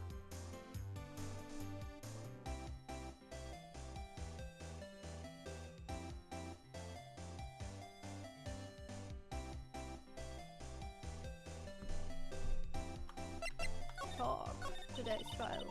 You certainly put me on a tight spot today. My apologies, Mr. But no, it's okay. It was my fault. Oh, we know. I witnessed everything from that security room right there, but I was afraid it wouldn't sound convincing enough, you see. I was wrong to think that. I'm sorry. Sorry? You lied on the witness stand. That's unforgivable. Little girl, don't forget what's important here. Even if the place I witnessed the events from was different, I still saw what I saw. I saw Chief Prosecutor Sky stab a man in cold blood. That testimony still stands. Uh-huh. I swear it on my honor as a detective. She stabbed Goodman. I know this photograph has something important to tell us, but what? So, you were a detective, weren't you, mister? Yes, it was a long time ago. Well, 2 years ago. No matter how hardened the criminal, when they faced me, they coughed it up. They confessed. They bobbled like babies. You know, many seem like a demon sometimes, but I can be an angel too. I wouldn't doubt it. Every day I drag the dirt out of the mouth of the suspect after suspect. And before long they called me the cough-up queen. Oh, and here I thought someone had gotten food poisoning from your lunches. And you were let go, fired? I felt that I had found my dream job when I became an investigator. And if these prim and proper prosecutors hadn't let me go, I'd still be one today. All because of that case, the SL9 incident. SL9? Wait, she doesn't mean...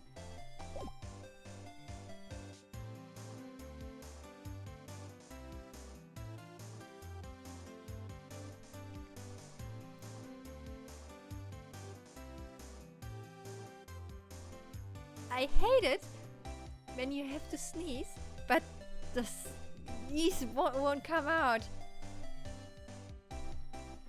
I hate it.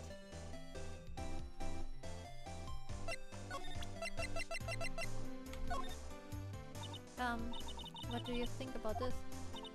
The SL9 incident, it's written on that knife. And on that note, Goodman was the head detective on that case, you know? Really? That knife was evidence from the case, the murder weapon. It was due the transferal the very day that Goodman was killed. As I suspected, SL9 isn't over, not yet. Do you think you could tell us more about the SL9 incident?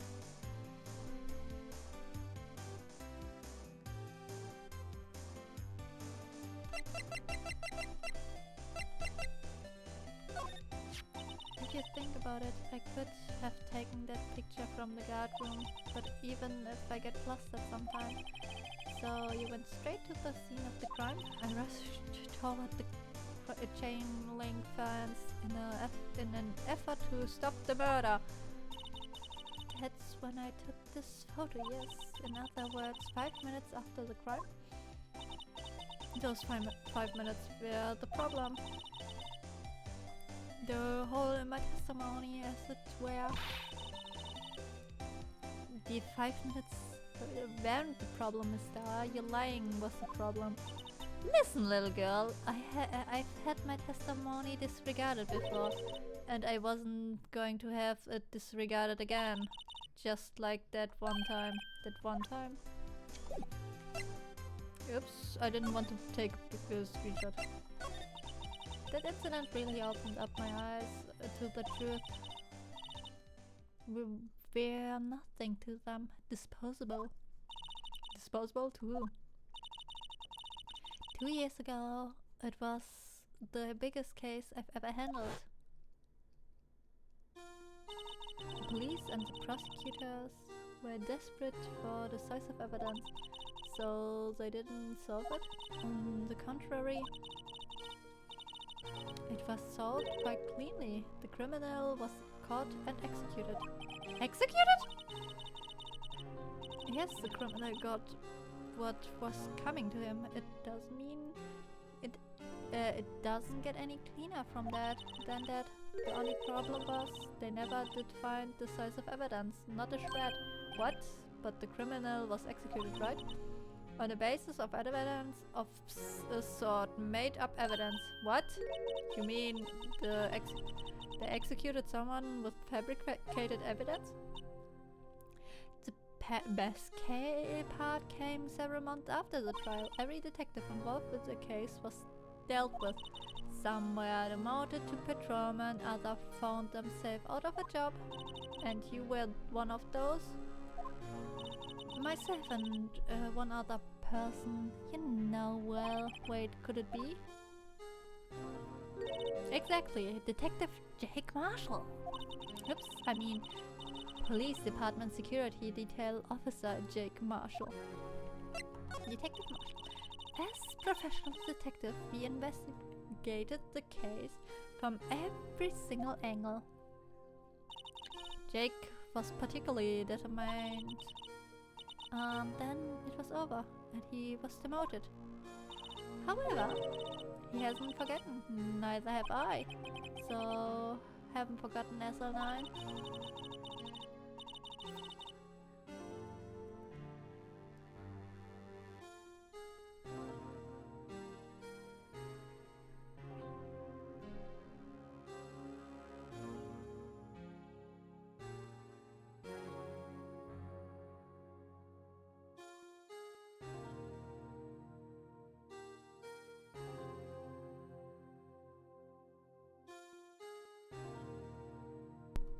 Some strange noises came from the apartment, and I don't like it. There was another side to that case, a hidden side. That's what we're after now. And no one up in their fancy offices can't stop us. Wait, those lunches you sell.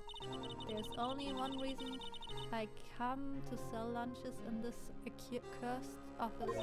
I come here to meet old friends, boyfriends that can help me investigate. Miss Star's old boyfriends, how many does she have anyway? Just when all the detectives on SL9 have disappeared, we find new evidence. There has to be a connection. So, Rookie, what? It seems like you're serious about investigating this case, yes. Then you should take this. Salisbury steak lunch. I know a certain guy who might help you with you if you tempt him with this street. Mr. Officer Marshall, is he your, are you going out? Why do you want to know? I'm just wondering what happened to him. A long time ago, when he was helping my sister do cases, he was so nice. He got along so well with my sister, it made me jealous. And he was nice to me too back then. This would be when Officer Marshall was a detective. But now? Now he's so cold. Jake and I are merely cooperating on this investigation.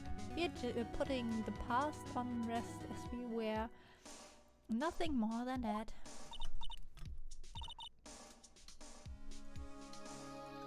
I see. Thank you. Officer Jake Marshall, huh?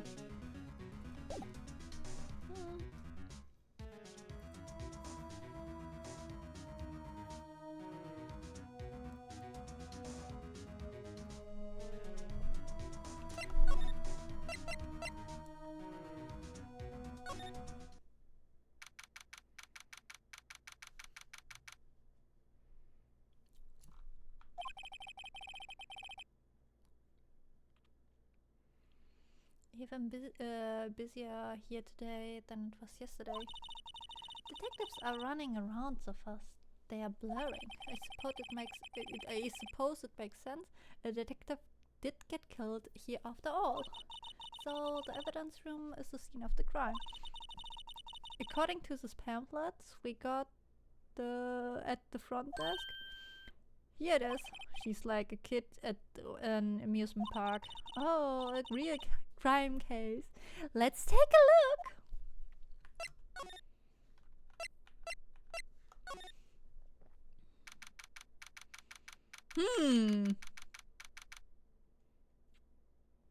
Wait, why is there a news? What's with this decor in this place? It's very eccentric.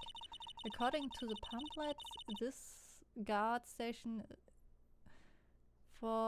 this is a guard station for the evidence room. So beyond that door is the evidence room, the scene of the crime. It sure seems that way. Oh, what's wrong? Those cacti, they are so prickly, so imposing. It's hard to think straight. If you can't handle cacti, stay out of the desert. What I want to know is if this is a guard station. Where's the guard? I have a feeling I know who he is already. I don't know.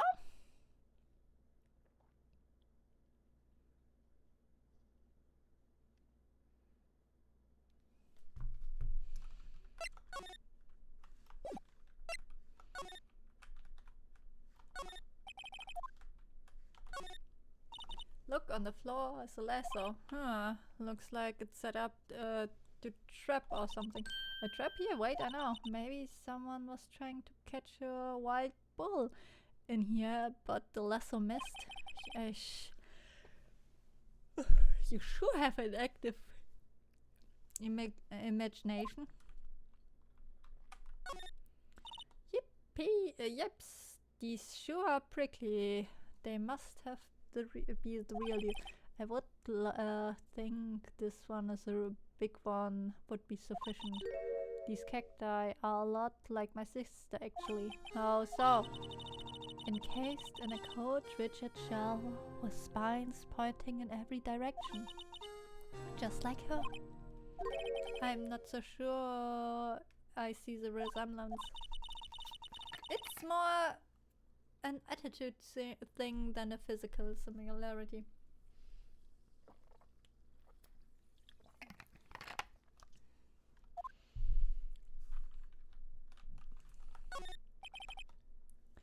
It looks like there's video feed from the evidence room here. There's a light blinking below the monitor. It says recording. I bet we could use this computer to check on who went in and out there.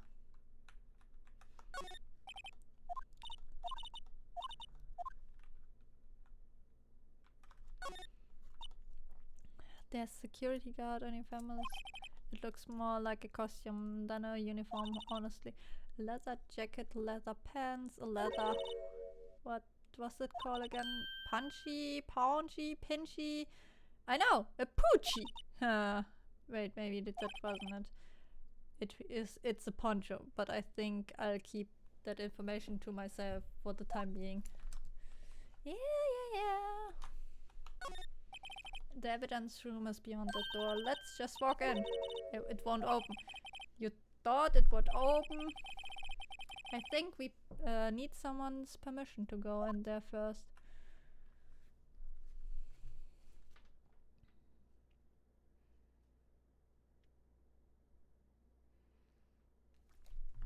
Well, we can't go there anymore. This place is charged with frantic energy as always. Please, huh? What was that? One steak lunch, please. Oh, it's you! Detective Gumshoe. No, it's not time for chit-chat. Paul, I'm a busy man. What I really need is a steak lunch from Lunchland. Oh, you mean one of these? Actually, it's not for sale. I think I just heard the sound of his heart breaking. Aww. Now it's not time for despair. I caught our criminal. No, we need evidence. Criminal, you mean? I heard about the stabbing in the police department evidence room, right, Paul? On the same day, the detective was killed in the prosecutor's parking lot. Another detective was killed in the police department.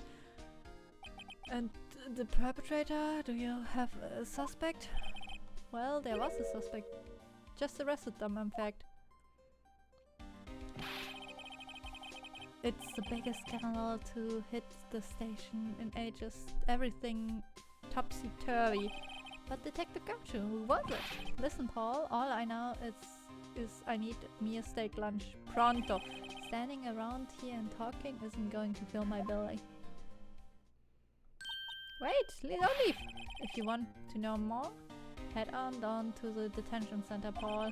Questioning should be over, so I figure he's down. They're having a good cry. Later! He ran off to the evidence room. Well, this investigation is off to a running start.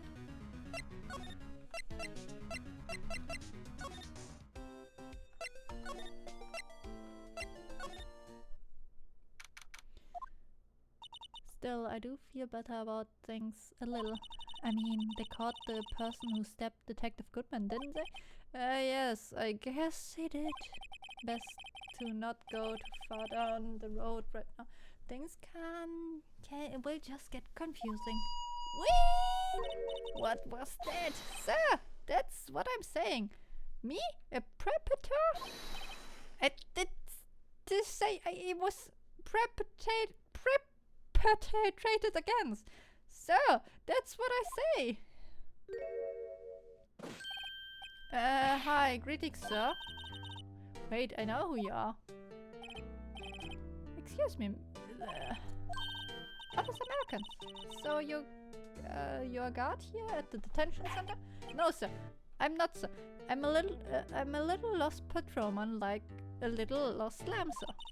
Oh, I get it. You're here on to deliver a report. To deliver a report. No, sir. How should I say this? Wait, he isn't he? Is he? You, Officer Meekins. You didn't do it. Perpetrator, Officer Merkins reporting, sir. What? What? Now this is an unexpected turn of events.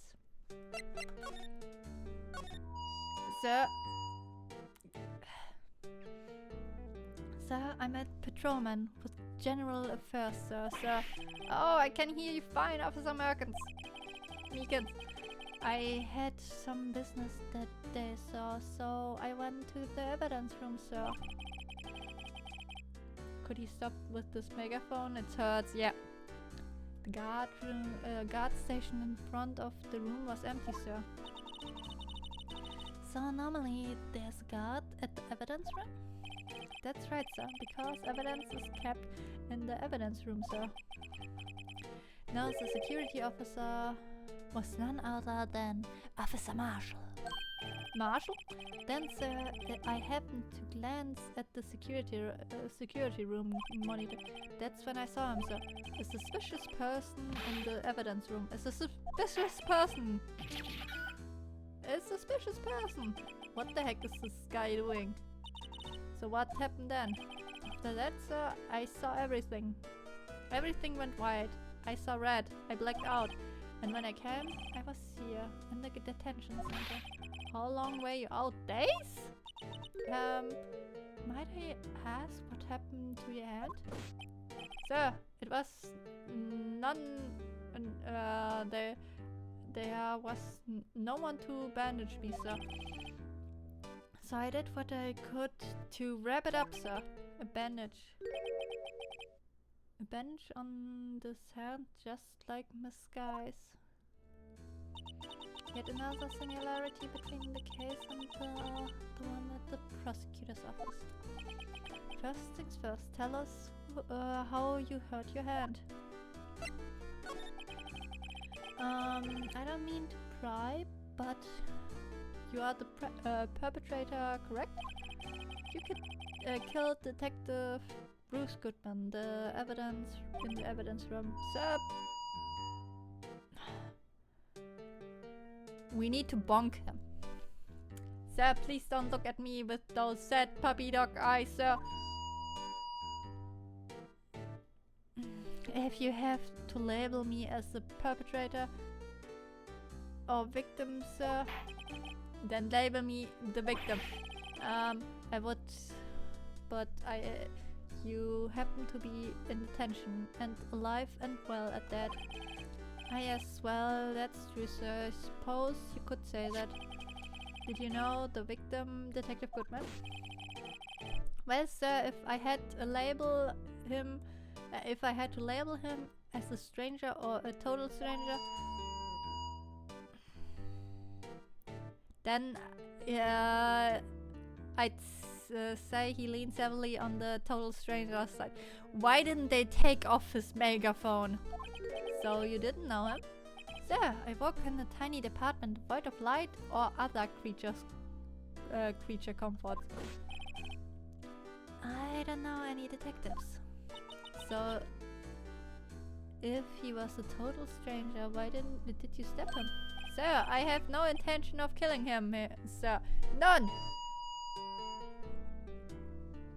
Nor do I have any recollection of killing him, sir. At least someone around here is more confused than I am. About your hand. Did that happen during the course of the crime? Well, you see, sir, don't you think you should just confess? Sir, but there was nothing I could do. Nothing you could do? Sir, to tell you the truth, sir, when it happened, when the detective pointed that knife at me, I just hollered, sir. And the next thing I knew, I was unconscious. The next thing you knew, you were, huh? Then, when I opened my eyes, I was alone in the evidence room, sir, all alone. Alone because Detective Gumshoe had disappeared. What? Then I looked down and I was gushing blood from my hand, sir. Oh, the shock. The sorrow, sir. Can you imagine how it feels? The victim's body disappeared? Huh, that's some story.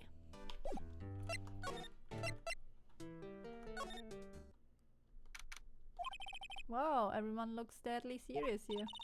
Well, there was a vicious murder of a detective down at the police department. Yes, but the same detective...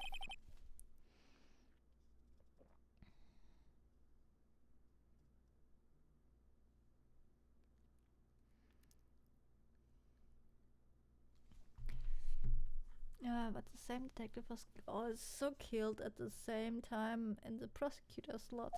It makes my head hurt. Well, first things first, let's check out the police department crime scene. Yes, you should. You sounds dead set on investigating. But don't mess up, or we could wind up dead.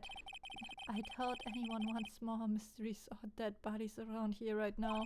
But it doesn't look like anyone's going to help us much either. I need to go with their book.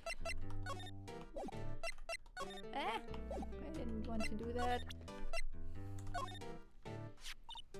Do you think you could take a look at this? Hey, that's it, sir. That's it. What is that? My head was blank until this very moment. But sir, now I remember, sir. You mean you remember what happened? Correct, that card was the cause of it all. This ID card? Exactly, sir. That's exactly it. Nothing could more exact, not better, not prior to this crime details. Can you tell me what it is you remember? Well, sir, you might say I'm a lost little patrolman. I didn't know Detective Goodman, who was in the don't know Mr. Detective Goodman, who was in the evidence room, and that's why you thought he looked suspicious. So I entered the evidence room, asked the man to show me his ID card. Well, that sounds pretty much by the book so far. And that's right, sir. That's what I've been trying to tell you. So you asked the Detective Goodman to show his ID card. What did he do? That's the thing. Suddenly he pointed a knife at me. What? Sir, I assure you that was I was as flustered as you are right now. So I whooped and leapt at him. Detective Goodman pointed a knife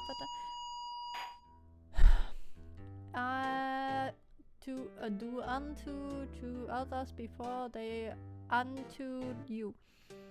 My own father's words, sir. What happened then? Well, my eyes saw everything went white, and when I woke, I was here. Right. Officer Meekins, why was it there? Is it you? What do you mean, Emma? Let's look at what we have. No. No, Officer Meekins didn't know Detective Goodman. And the victim who he met at the crime of the scene of the crime didn't show his ID card. In other words, we have no way of knowing if the victim was really the victim. And if this body just disappeared from the evidence room, we didn't know if anyone actually died. That's it, sir! That's what I wanted to say! That's it. I say something along those lines. Huh? But you still are not up here? They told me that it had to be him, sir. On that day, that time, Detective Goodman was definitely in the evidence room. That's what I say. But you don't remember the events clearly, no. But the videotape is quite clear. Huh? Videotape? From the security camera. The crime, my crime, the crime I swear to stamp out. It's there. It's me on the tape. And you waited until now to tell us? Sorry, real sorry. So I hand over my badge. I don't deserve it. No thanks, I have my own. Well, better check out the crime scene.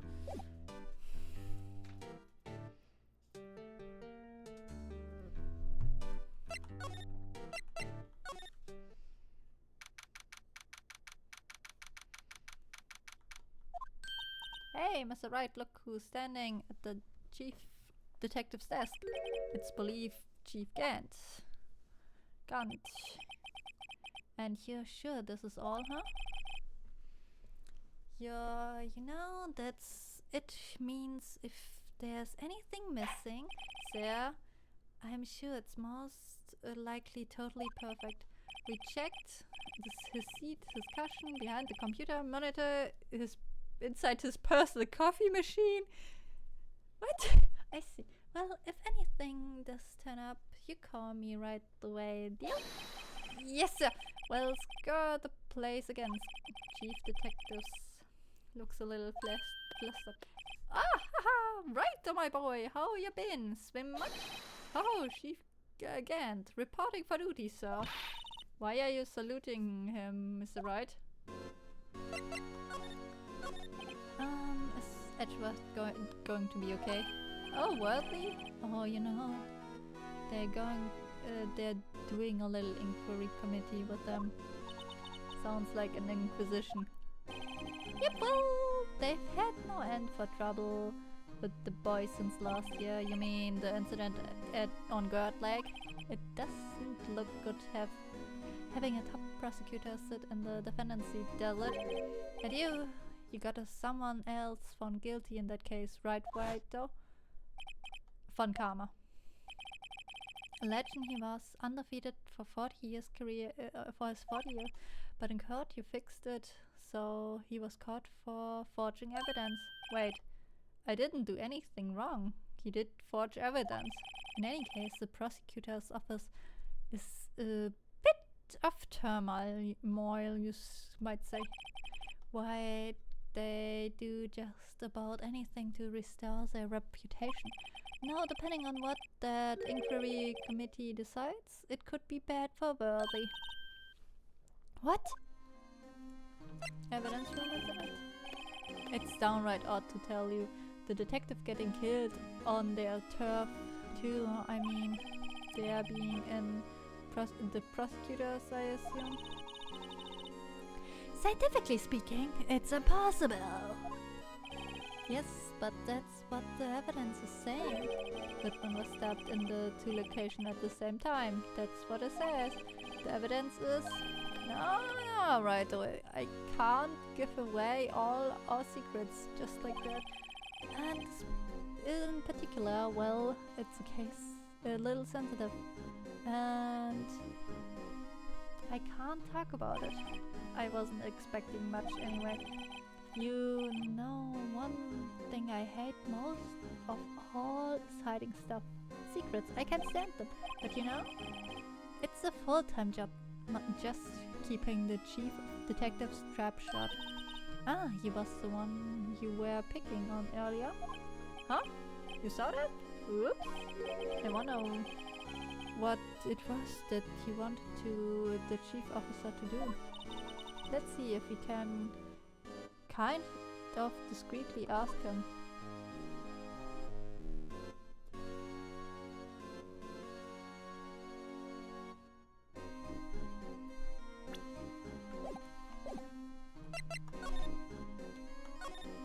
Oh, sorry you had to see that.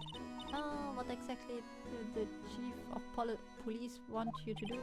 Well, you see over there, that's Goodman's desk. He wanted me to check for anything that might be a clue. They took away every last piece of garbage in the trash can. So, nothing belonging to the detective Goodman is still here? Of course not. Well, except for this. But you keep something? Kept something? Sure, why not? This is not important. He didn't even finish writing it. It's a lost item report, but it only half complete. A lost item? Did Detective Goodman lose something? Date on this is February 21st. Better make a note of that in case. I should really go back to...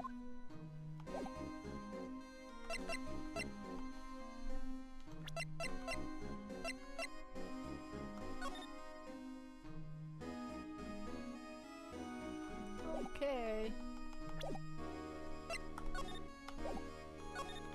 Permission to enter. Actually, I was wondering if I could ask you for a favor, huh? Well, I never thought the day would come when Wright to ask me to help. I was wondering if we could investigate the evidence room.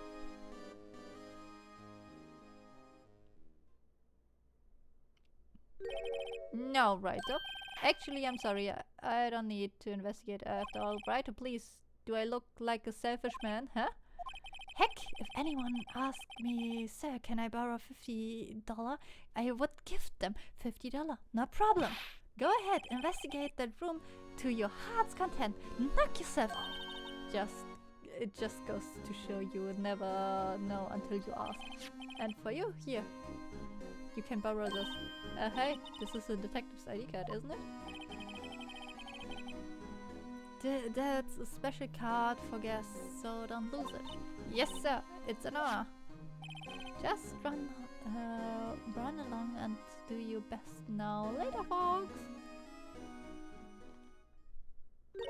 It looks pretty cool on my lapel, doesn't it? Just think it's a real idea. You seem happy. Yes, sir, because we got to go into the evidence room now, sir. I think this place is a bad influence for this girl. You think so?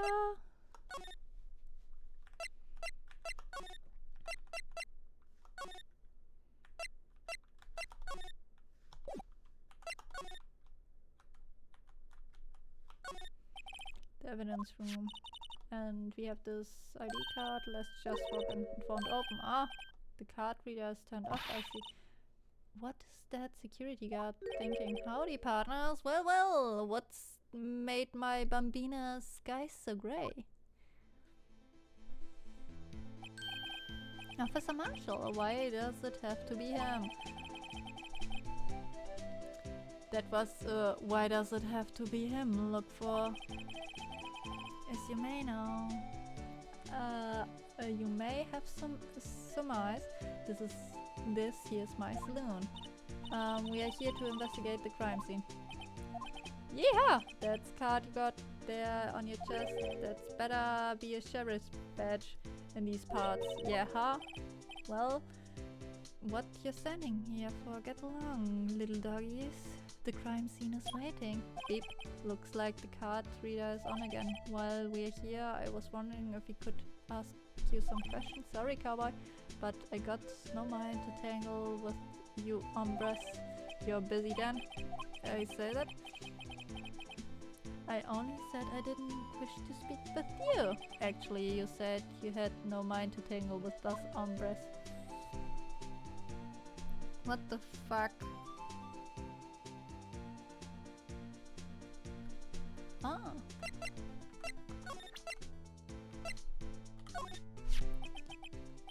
That smell, reminds me of Texas. Oh, so Officer Marshall, you're from Texas? No, I just saw a special on television on the other day. Is this from my baby? Ah yeah, Mister. What is this? What's wrong? Filet steak lunch. I see. I don't see. What? I wonder what this means. Alright, Bambina, you win. Anything. Finally, it seems like he's willing to talk. Guard station. Officer Marshall, you're in the charge of the security for the evidence room, right? You got a good eye, partner. It's an easy job, and I'm grateful for it. Actually, Officer Meekins at the detention center told us. Ah, that poor little doggy. Poor guy, he kept getting his name wrong and calling him neatly. He told us something. He said that when the stabbing occurred, you weren't at your station. Well, maybe I shouldn't be telling you this, but since I got demoted from detective 2 years ago, well, I might not look like it, but I lost my fire for the job, you know? So what were you doing around 5:15 when the murder took place? Well, I reckon I was galloping down the highway on the back of my steed, Sippy. No, he was riding down and there's no need for people here anyhow. These newfangled machines to do a bang up job, keeping an eye on the place. You mean the security camera system? don't take machines much. Kinda like that stewed broccoli they sneak in next to your steak, you know? Mr. told us something. She said you were a detective until 2 years ago. It was always my dream to be a rawhide wrangler on the scene of crime.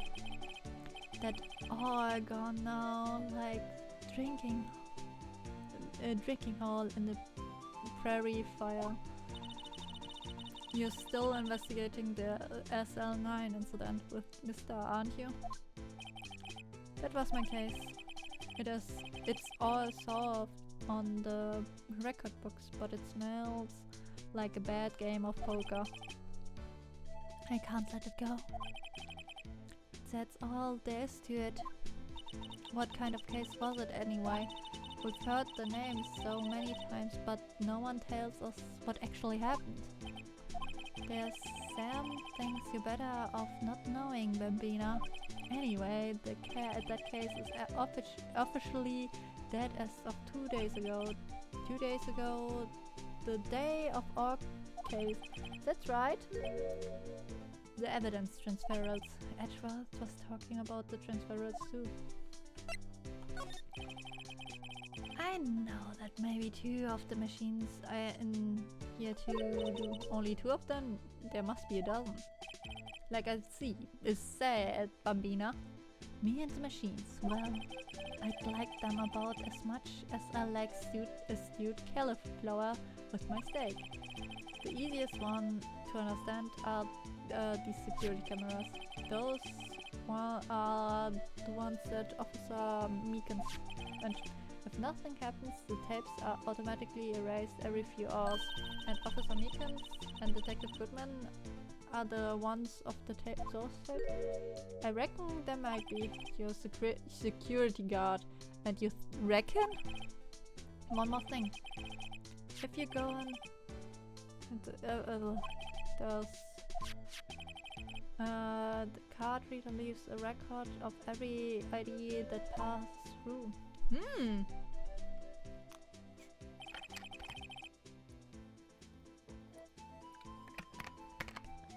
So this ID card record.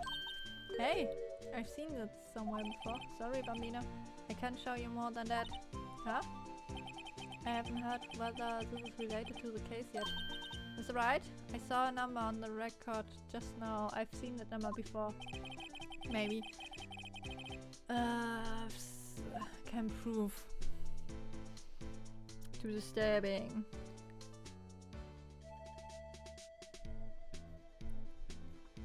Transferal. Sorry, but could you explain that whole transferal thing about? We keep only evidence from solved cases in this room. They are kept under the presiding detective's supervision for 2 years. So we can re-investigate them if it turns out there was a mistake, see? So that means the evidence after what happened to them. It goes to sleep forever in the underground vault at the country sheriff's department. That's what we call a transferal. We do it every February. I see now. Transferal is like a funeral for old cases. 2 years after the case is solved, it's closed, forever, dead. Never to be reopened again, never to be re-investigated.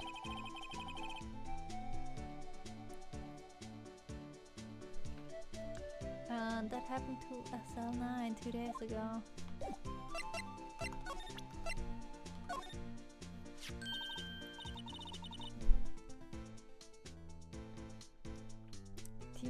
See this? This is the victim's ID card. Ah, the one that opens the ground in the parking lot? The number on this is Officer Marshall. Show us the ID card protocol again. Look at the fourth number. It's a perfect match. It was used right before the stabbing. What's more, there's only one of them cards in the world.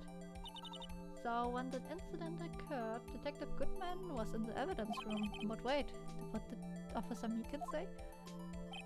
So I entered the evidence room and asked the man to display his ID card. So you asked Detective Goodman to show his ID card. What did he do? That's the thing. Suddenly he pointed a knife at me. If he had his ID card, then why would he have pointed a knife at Officer Meekins? Alright, compadre, you win. I guess I can give you this ID card record. Yay! I've got an idea. Maybe I should show this to other people with IDs here.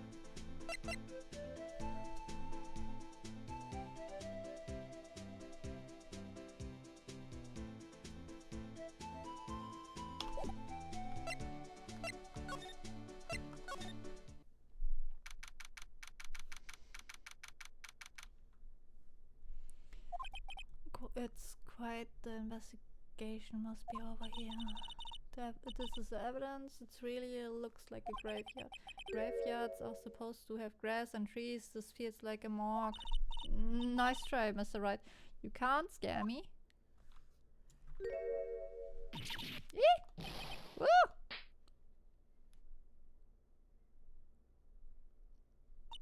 Sorry, I thought you were a ghost. I wouldn't recommend going around smacking ghosts on the head, Paul. So it's true what I heard. Right, the police. Do I look like a selfish man? Go ahead, investigate. Yeah, it's true. So Chief Police Gan will loan anyone $50, even me!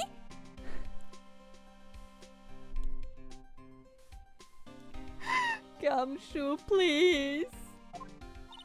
Oh, that's what you were talking about. Actually, I was put in charge of investigation for today. Just for today, boss for a day. But guess what? You got permission from the chief, so now you're boss for a day. Gee, thanks. First of all, I want you to have to do this. Whee! Boss for a day? So, Detective Gumshoe, your boss for the day? That's right, it's an honor. After all, the murder took place right here in the police department. But if you're the boss, why are you all alone? Where are your underlings? They're using yesterday's finding to prepare for tomorrow's trial. In other words, you got kicked out of the investigation. Again.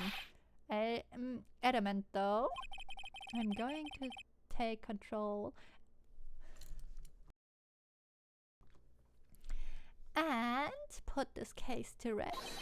I'm my own evidence locker, Paul. Do you have a locker in here too, Gumshoe? Of course. I'm a detective after all. They gave me a locker that only I can open, Paul. Only you can open? I always believe in Mr. Edgeworth, no matter what happens. So, Mr. Edgeworth is with the inquiry committee right now, right? They are trying to figure out who's responsible for the mess up in court today. I see, I guess this is what you call fate. Mr. Edgeworth just can't get away from that case. That case? Yeah, the case. The SL9 incident, of course. That was the beginning of the end for Mr. Edgeworth. Maybe we can get him to tell us more about the case. This place is more like high-tech than you might think. Every locker is fixed so that only one detective can open it. Using the ID card? Well, that's the thing. IDs can be lost. Why I'm on my third card since entering the fourth already. That sounds like a lot. Yeah, but even I can't lose my own right hand. Right hand? Oh, you mean fingerprint? Exactly, Paul. The locker for each lock is coded with a fingerprint. So the only locker we can open is our own. Funny, they look like normal lockers. These are the latest model. There's a trick to the handles. See? The handles? On the other side of these handles is a sand, so if the wrong person touches, zip, a shock. If that happens, my hand would be black and smoking every day. In any case, the locks aren't that obvious. There are even some people on the force that don't know about the fingerprint locks.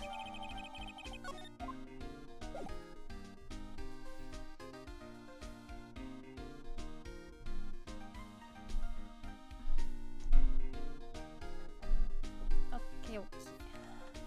Present. Detective Goodman's note. The switchblade knife. I bet Edgeworth was the most surprised of anyone because of the SL9 connections. That's what Mr. Edgeworth's first big case. That was Mr. Edgeworth's first big case, you know, 2 years ago. That was the first time the world knew Edgeworth was a man to be feared. But why would evidence from that case turn up now? I guess it's not over. It's not over, Paul. Maybe there's some loose ends left on that case. No, that was a bloody violent case. Violence? So it was a murder? A serial killing? A serial killing? Maybe I don't want to get involved in this after all. But the killer made a mistake, and Mr. Edgeworth built his case around that and nabbed him. And this was 2 years ago? That put Mr. Edgeworth right on the spotlight and started the rumor mill. Rumors about forged evidence? It was supposed to be all cleaned up with the transferal the other day. It was the last job he ever did. Detective Goodman, that is. Huh? What do you mean? Detective Goodman was the detective in charge of the SL9 incident, see? So that switchblade, like the victim took the knife.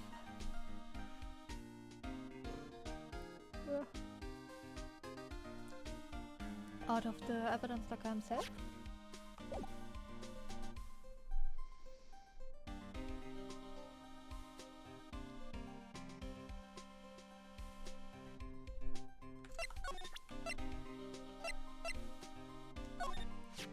Could you take a look at this?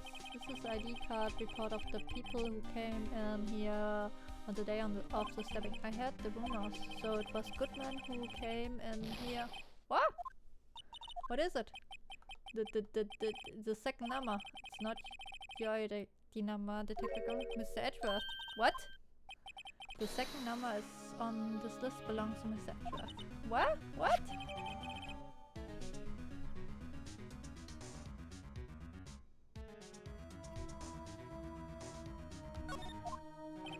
Why would...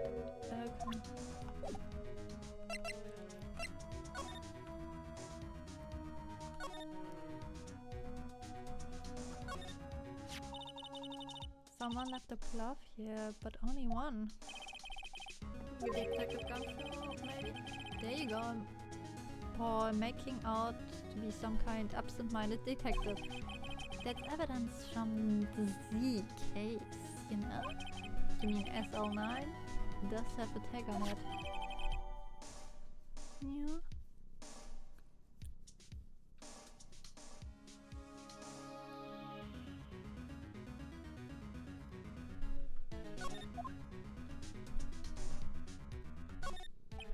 What is this blood? It's a little worn, but it's definitely a handprint here. Looks like someone tried to wipe it off. Mr. Wright? What if there's another bloodstain left in the room? Should we... Look, this one is open and the red indicator light is above the door's lit. The lock car is coated with Detective Goodman's fingerprint. Detective Goodman's locker. Are you sure? It's okay to leave it open like that? Well, it'd be hard to open it again if we closed it. It's empty. They must have taken the contents elsewhere. Contents. Wow. They must have broken something big to make all these pieces. Detective Gumshoe perhaps? There you go, Paul, making me out to be some kind of hooligan. Apparently it's from the case. The case SL9 incident, Paul. See the sticker on one of the pieces here? Another piece. Take a closer look. I wonder what shape these pieces were. Haha, good luck, Paul. There's no job. I spent a good 3 hours on that before I had give up. That's why I always carry around a tube of glue. Well, that piece looks like a bottom. Let's try putting the rest in place.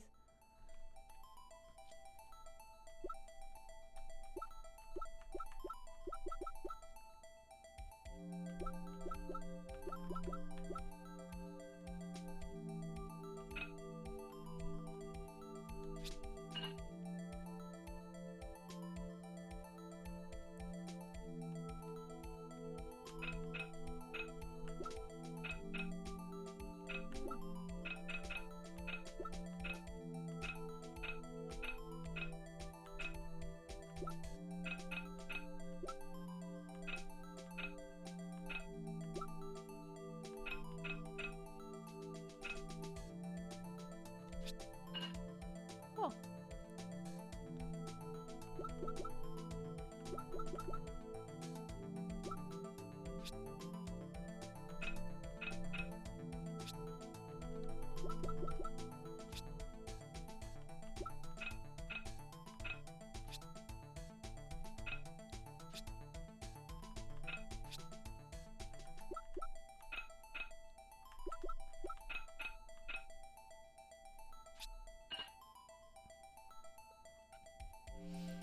I'm doing all right.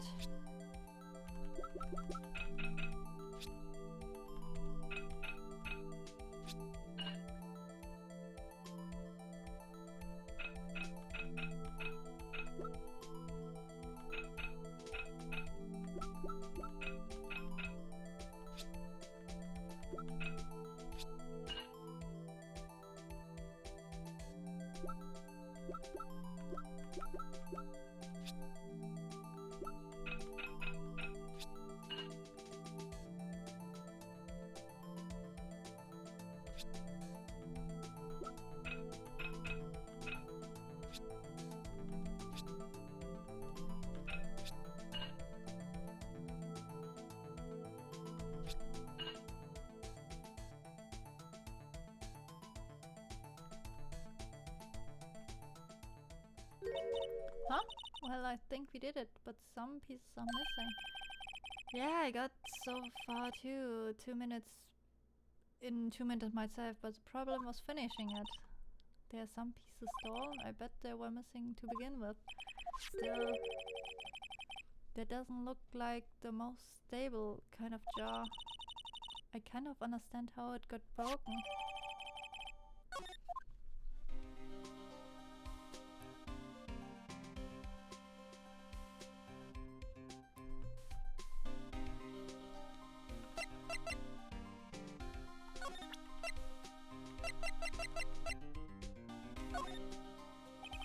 Allow me to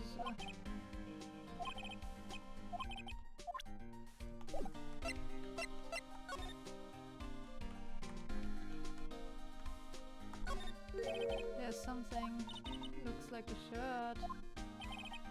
Ah. There you go, Paul, making me out to be kind of slob. I'm not responsible for evidence here. That's that. I bet that. How do you know?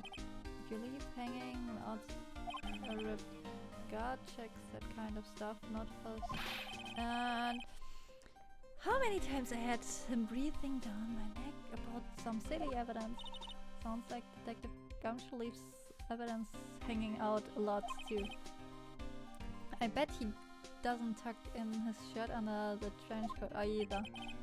I'm sure if you're going to talk behind someone's back, don't do it right in front of them, Paul.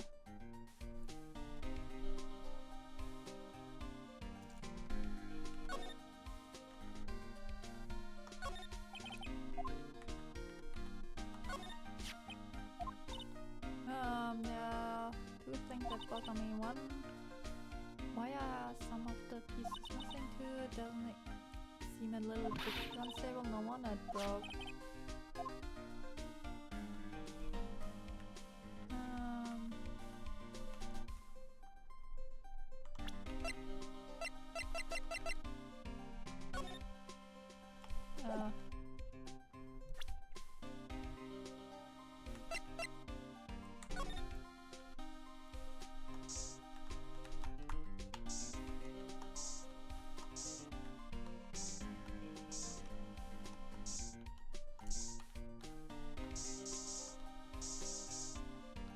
Oh!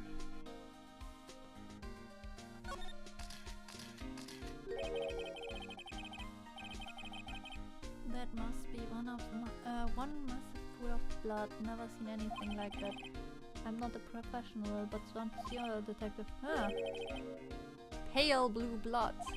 Maybe Detective Goodman was actually a alien. This proves that something really happened in front of this locker.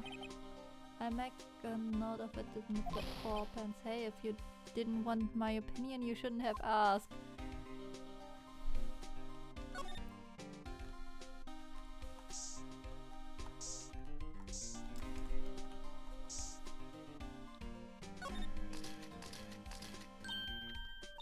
Why am I getting no reaction here?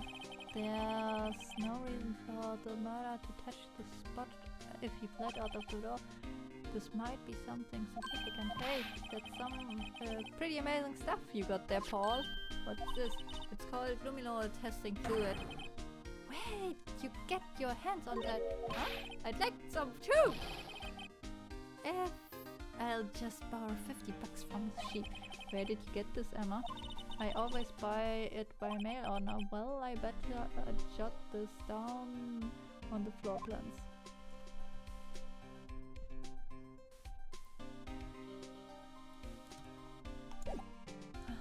Okay.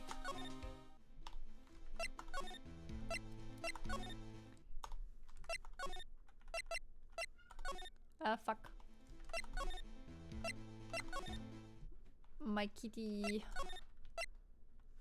just confused me for a moment. No, I wanted to move.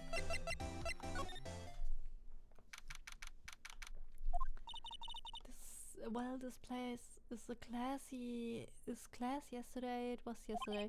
I'm sure it'll still be just as classy tomorrow, Emma.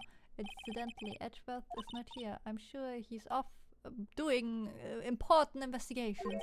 I hope that's what's he doing. I guess we'll have to come back.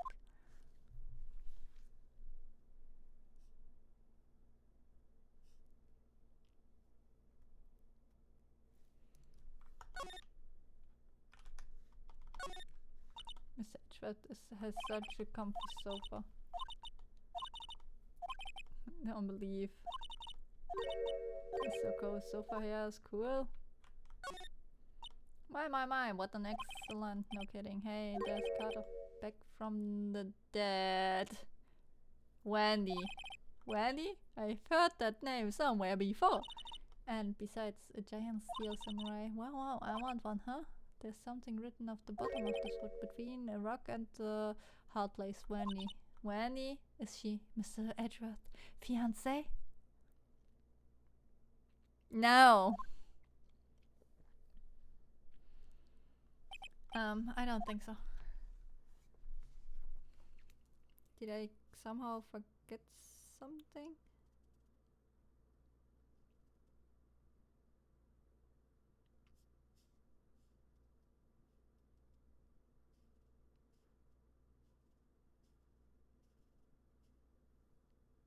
Impossible. Edgeworth would never cheat on Phoenix. Yeah.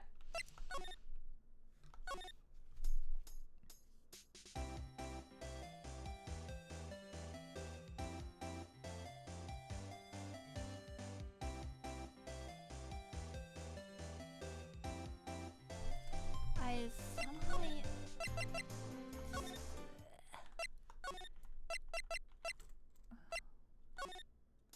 fuck. I want to go there.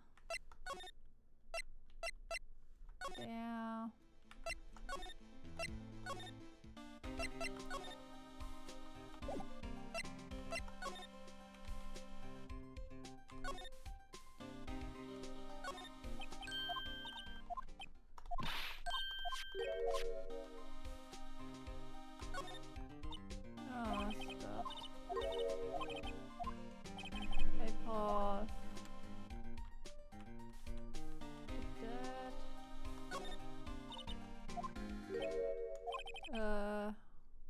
part has always been a war against oppression.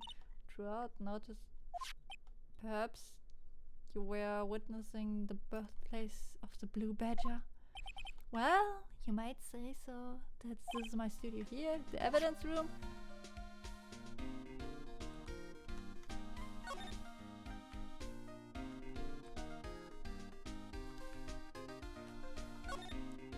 Well, look, looks like we cut out this. Maybe. Okay.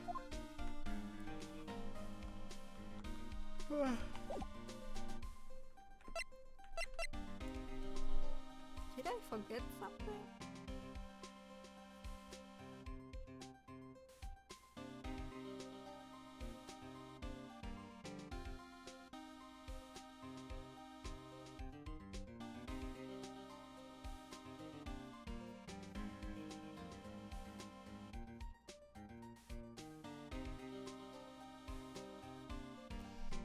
No, I don't know.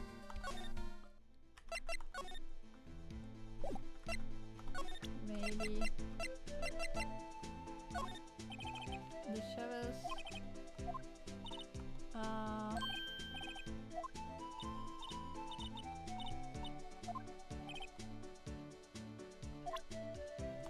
Alrighty, that doesn't work.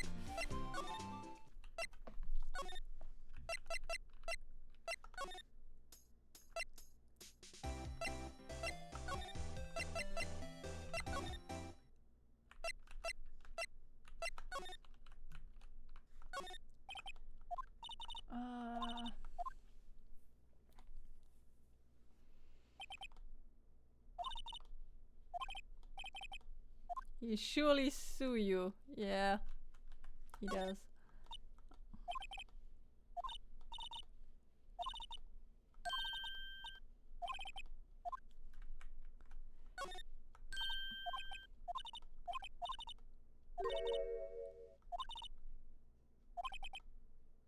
I just surrounding. Okay. I don't know. Something I'm missing?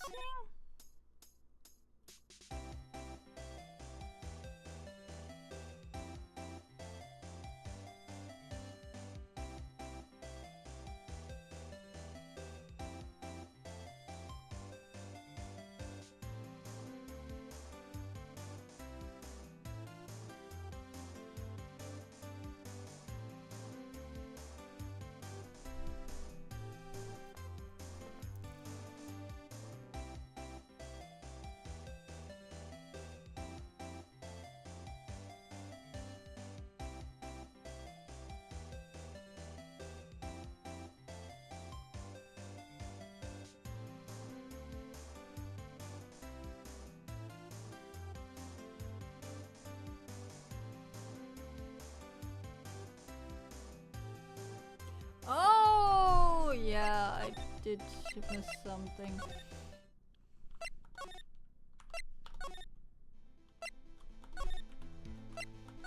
I'm just a bit stupid.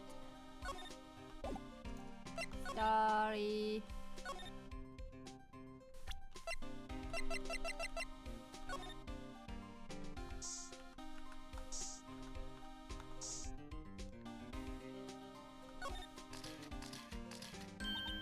I knew it. This is something right hand. What? Thank you, Sherlock, for watching. Have a good night. Bye bye. What's the matter, detective? This locker is mine. So it's you, please. You have to have me. When they come to take me away, promise you will testify that I wouldn't harm a fly. You do that for me, don't you, Paul? This is important too. I jot down. I'm counting on you guys. And believe me, I can trust you. You can trust the police, but you're a detective. Hey Paul, look at this, the time. Was there something you need to be doing? It's just that Mr. Edgeworth's inquiry committee should be letting out soon. I'm going to give them my report for the what? It might help, you know? Report? You mean a note written on the back of a flyer? The one that says but nothing but no problem? Hey! It's Mr. Edgeworth. We are talking about. I'm sure he can use a report like this. I believe in him. Who needs enemies when you have good friends like Detective Gumshoe? I'm off, Paul. Later. Oh, jetzt. No, we can go.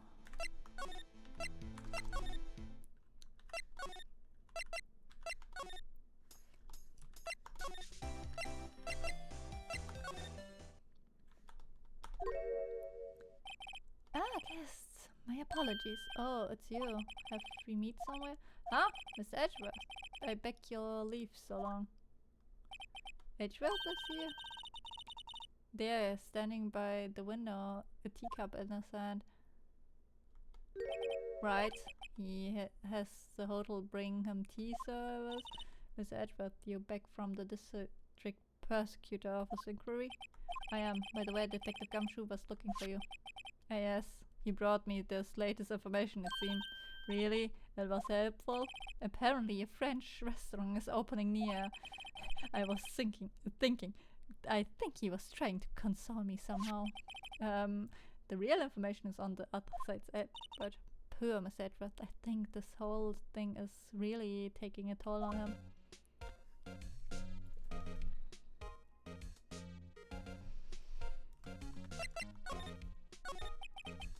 So, how did the inquiry committee go? Actually, they decided to treat this not as a case of concealing evidence, but as a communication error during the investigation. Concealing evidence? Yes, apparently there are some who believe that I conceal evidence. They gave me a warning. You were lucky this time. Again. Again? I've heard them say that so many times ever since the case 2 years ago. Tomorrow's trial. Are you okay for the trial tomorrow? Well, I'm still the presiding prosecution attorney. However, something happened. They gave me control of the investigation over the police department. The police department? Yes, any further investigation for this case will be directed by the chief of police gang. I can do nothing but wait for his results. I see. Why ask you why? Along, I've done only what I believe is right. I have nothing to be ashamed of. But still, I never seen him this out of sorts.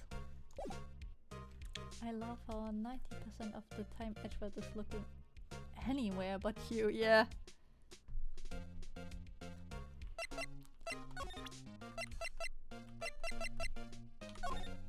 Alright, I'd better check this now. As I was saying, what is this record of ID usage, Edgeworth? You went into the evidence room that day, didn't you? Just before the incident occurred, no less. Yes, that's true. Why, Mr. Edgeworth? Please don't look at me like that. I was asked to go by Chief Gallant, no less. Chief of police? He wanted evidence for a case that wrapped up half a year ago. He told me he wanted me to keep it here in the prosecutor's office, but was solved, right?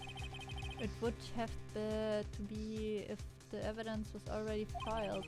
The chief is never one to explain himself. In any case, the day of the stabbing, I brought this back here. Can I ask what kind of case it is?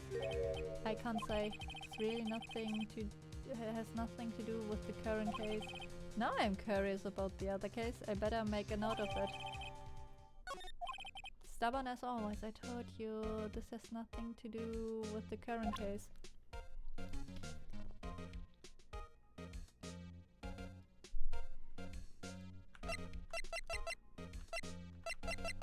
So many shit here. I know you probably got a hold of some information already. It has to do with that case you were on, the SL9 incident, and some dark suspicion you were wrapped in. You are the man who revived the worst memory of my life. I figured I'd be telling you about this sooner or later. He must be talking about his father's murder in the elevator. Okay, Edward, why don't you tell me about it? Tell me the truth. The SL9 incident was a heinous serial killing case. The head of the investigation was the deputy chief of police at the time, Damon Grant. That wacky old coot that involved in the case 2 years ago too. He was the top officer and it was my first working with them. I was nervous. Whoa, you get nervous too, Mr. Everett? What I want to know is why was a deputy chief police on the investigation? In truth, I used slightly more extreme method than normal. We were dealing with a vicious murderer. If I let him go, the blood would be on my hands. We won our guilty verdict and the killer was executed. Wait, you didn't? Of course not. I didn't touch the evidence. Yes, I will do anything in my power to win a trial. However, I do have a code that I follow faithfully.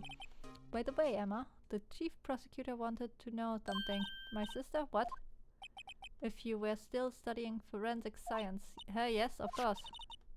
Just today, Wright and I were using this. Luminol testing fluid. Well then, you might have a use for this. Aluminium powder for taking fingerprints! I've been chemically treated for better adhesion. For me? Are you sure? We are the enemy, you know? No say in today's investigation. Do as you will. Edgeworth, I'm really... No need to thank me. Here, take your powder and these fingerprint files for everyone involved. Thanks. How about giving these to Detective Gumshoe as well? Well, let's get going. One last investigation, right. I do remember seeing some suspicious handprints somewhere. Yeah?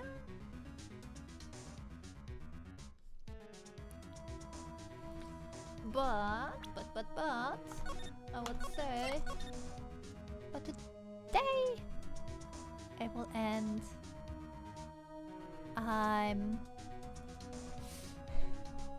The case is getting long and my voice is starting, rather my throat is starting to being a bitch. So, thank you all for watching and have a good night. Yes, it feels like each case is longer than the one before.